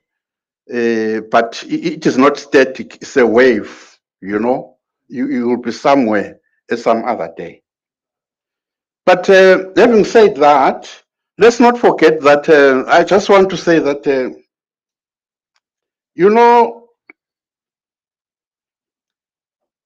we now live in what is called a VUCA world. I think most of you have come across that concept. VUCA stands for volatile world, uncertain world, complexity, ambiguity. In fact, some of the scholars of VUCA are even saying certainty is an illusion. You can never have certainty. Now, that leads me to say that another thing which loomed high in our conversation today is the questioning of what is knowledge. That came out very strong. But within the context of VUCA, what can we call knowledge? Who defines what constitutes knowledge? When you teach and then you say, have you mastered this? You master it. To give an example, I think which a minister gave in some forum. He was saying he found one TVET college still teaching about, these car mechanics, points. Those old cars, they used to have points. Yeah? But modern cars, if you still teach points in an engine, the points. You don't know. It means that you have never driven an old car. So you are young. Where an engine could not start, if the points are not aligned, it couldn't start. But modern engines are not like that. So if you still, in other words, what I'm trying to say is that knowledge is not static. especially in the VUCA world, where it's fast changing, where there's complexity, where there's ambiguity, and where it's uncertainty. Another one which came out from Prof. Siepe's talk was the idea of the ruling class in every epoch, that the ruling ideas are the ideas of the ruling class. Hence, we have mental colonization. You see, but when that breaks down, the other Marxists then began to elaborate that point. Like Louis Althusser, who said, you think of the repressive and the ideological state apparatuses. When the ideas of the ruling class are challenged, where they are disobeyed, like we were saying in the morning, then the state deploys the repressive apparatus. So that's to emphasize that as we do decolonization, we must be mindful of that. Yeah. And then internationalization, most, which is, I think you clarified it well. Global, some people say think globally and act locally and all of that, but I think you did a good job. But what I want to say is that you must be aware of your epistemic location. It doesn't matter where you are. Okay? You can internationalize, go anywhere, but it is your epistemic location that is important. I see that time is gone, but I had a lot of other things, but I was deprived of maybe tomorrow. There's tomorrow, yeah. Okay. Let Prof. Siepe come. Thank you.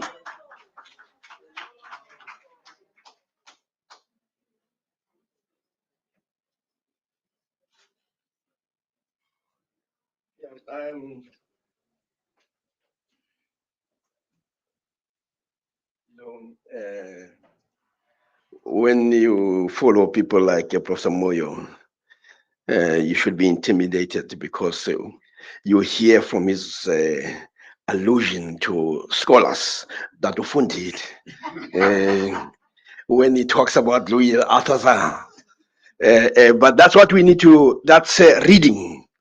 We do need to be empowered in terms of the conceptual weaponry and the idea of Louis Althusser on the ideological state apparatus is very important because it also talks about the issue of constraints, but also the other element which we always say that any venture, especially when it challenges the hegemony, must prepare itself for penalties. And in this case, you are referring to the state repressive apparatus. So understanding, moving from Karl Marx down to Louis Althusser, it's a part of the important frameworks. So what you are saying here is not only appropriate, it may be a display of erudition, but it is welcome.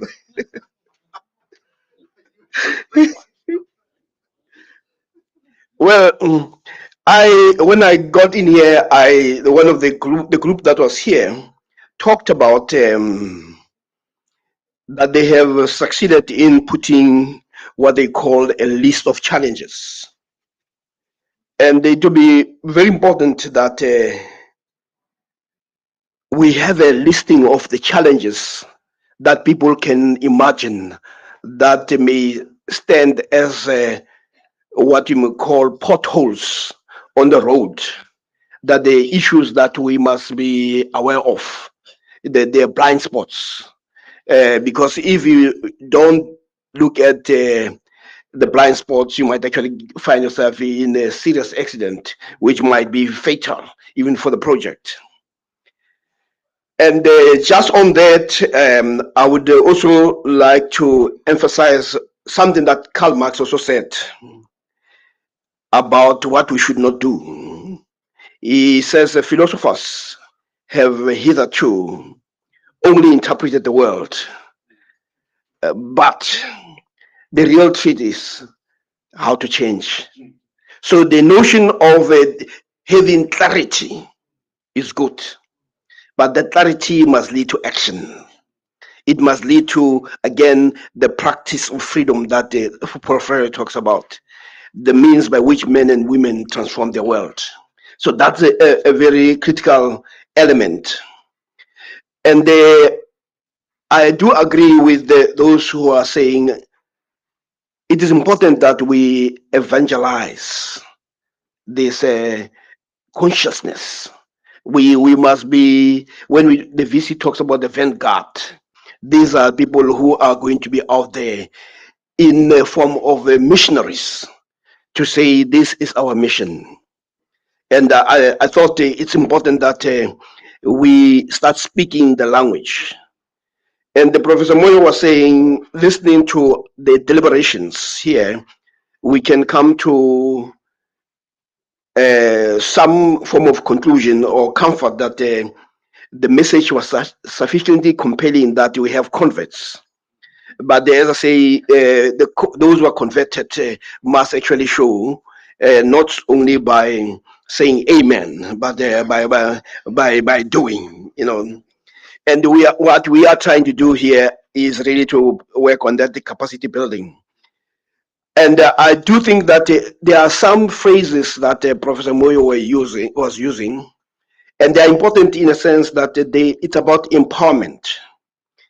Empowerment about insurgency, the whole notion of defamiliarization, the whole notion of epistemic disobedience within the constraints, and also Professor Mabusela's intervention to say sometimes we think that things are not possible when actually we're so used to being powerless that even when you are given power, you act as if you have no power. So we need to also liberate ourselves from there. One of the challenges that was raised is an issue of funding. And it is important because without the resources, you will not be able to achieve something. And this is why the approach taken by the university is very different. Many universities, when they heard about decoloniality, what they do, like some universities in this country, they create a center in a corner, just like African studies in all the universities. But what they do is anti what has been proposed here, which you said that it's about mainstreaming. That you don't put it in a corner where it's a ghettoization, where when we can find time, we can listen to you. I mean, like if you take African studies at the University of Witwatersrand, it is what it is. And there'll be only a few or three people who will go and attend, but the rest, the mainstream, remains European centered. So our approach, and this is where funding comes in, if it enjoys support from council, if it enjoys support from management, and this is why it was preached at that level, it is also to make sure that the funding is biased towards the creation of a university that is African-centered. Since Ntombi, you asked the question about what it would look like. You know, one of the things that some of us in the sciences try to ask is the question of what will success look like?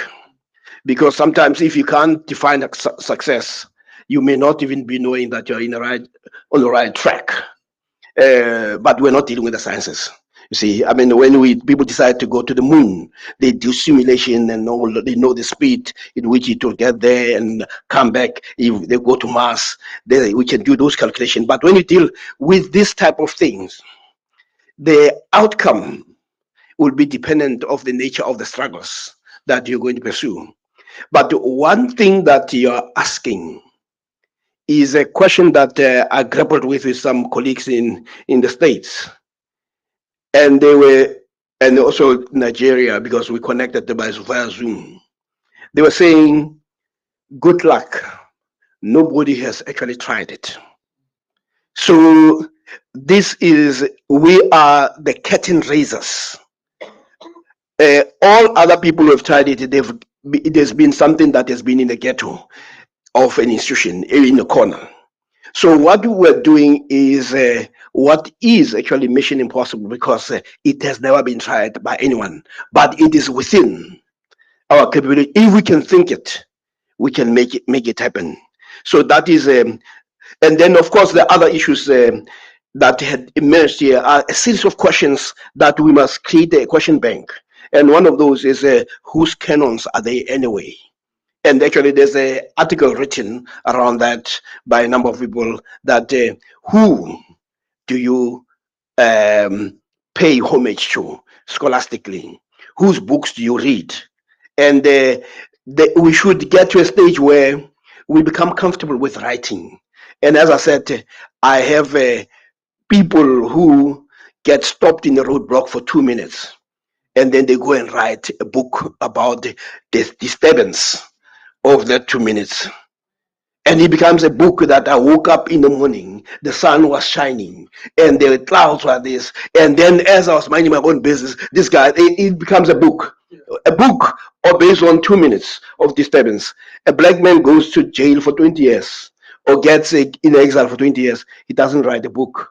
Instead, what we hear, for those of us who used to visit the bar, then we have what you call a beer hall gossip, where people tell us about their escapades in exile and all, but they don't write. So again, it's a challenge that we need to write, because otherwise, if we don't write, all that we say is going to be beer hall gossip. And then the other thing that we need to do is to create networks of writers, and that's what we've been engaged with in the last, because we understand that to fight hegemony, you also need partners in that. And the issue of global is very important that you are also raising. And it is only us who raise those questions of global, actually. Actually, you're right. What Trump did was to disrupt the whole notion of globalization, because he says, as a leader of the United States, I put America first. And those of you who studied history will know about the Monroe Doctrine, that the US have always, actually, Obama was asked the simple question, what is the business of America? In one sentence. And he says, the business of America is business. So everything we do, it's about business. Our foreign policy, it's about business. And that business is linked to the economic interests of Americans. So when these guys were going out, globalizing, what they did was, it's another paper on issues of defense, was to deindustrialize the United States. And what Obama and Trump had been saying is that we must go back to made in America. And now they're punishing all companies that are doing business outside. I mean, we've lost a number of companies, car companies. Ford is going out. Cadillac, which was here, is going out. Actually, it's gone out. Almost they are bringing back those so that they can give more jobs to Americans, because when they were going out there for profits, they were also taking, but we should talk about the economy, but it will be a different class, different grouping, different interest. You guys are in the business of changing the mindset and not making money. But the whole notion of globalization is that when scholars in a place like at Cambridge, Oxford, ask questions, they don't even think about the world. They think about the problems that they have. But they do them in such a way that the rigor is that which allows them to say, this is what we have done, this is how we've done it, and you can read it if you want to. So we need to understand that we can't start, our point of departure is not Bazotini, because the whole notion of the global is really how will they receive it. But if you don't take yourself seriously, nobody should take yourself seriously. I mean, in one of the interviews I had in the US, I was asked. I had a black African American who was in a meeting, and it was all white, and I could see that this guy was angry with me. I mean, I could see he was fuming, and anyway, I did get the job. And after that, he wanted to speak to me, and I did not want to talk to him because I could tell that this guy did not like me. Then he said to me, says you are aware that I'm displeased. I said, you made it obvious, He says, I can't understand how somebody like you, with your accomplishment, could be so modest and talk to these people like they are something when you are far bigger than them. He says, tell me, if you can't sell yourself, what can you sell? And this is where Africans are. We are so good, yet there's such modesty that we even allow people to come and talk about our own problems. And then we listen to them telling us about our own problems. And they become authors and experts about us. And then we go and quote them. I mean, this is what has happened to our Africans. So the issue here is really all these intellectual and conceptual tools are there to arm us so that we can walk tall, so that we should take ourselves seriously. And it goes back to the type of research questions that we ask. So what we need to do is to have research questions as suggested that are part of the challenges, so that we have, and our students should be doing research in that. Then you create a school. When I was in the US in the 80s, I used to meet African Americans who would boast, and they talk to me about, I'm from the Dar School. And I didn't know what the Dar School is, but it was a school of sociology in Dar es Salaam. So because the way they were looking, everybody wanted to go to the Dar School. There was also a school of Ibadan School of History. I mean, Professor Akbume will tell you. But what they did was to create a critical mass of people who think in a particular way. So what we are trying to do here is also to think of creating a critical mass of people who are Afrocentric, but who also understand that this is not a struggle only for UniZulu, but it's a global struggle, and it requires a planetary response. And ultimately, it is also the strategic vision of this university. So you should not shy, the deans should not shy away from asking the Vice Chancellor that the Vice Chancellor, in terms of our first strategic goal, I need these resources to make sure that this happens. Then you'll be acting, there will be no excuse why you will not have that resource. You are just happen to be lucky that you have the Vice Chancellor who has that vision.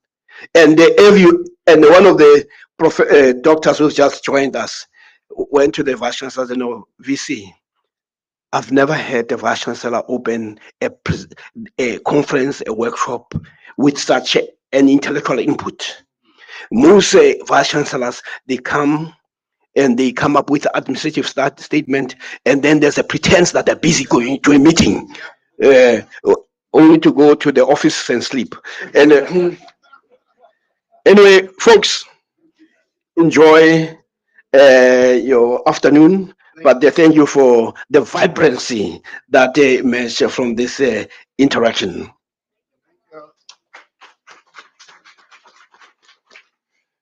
It's 3 o'clock ish, and I'm sure the dean agrees.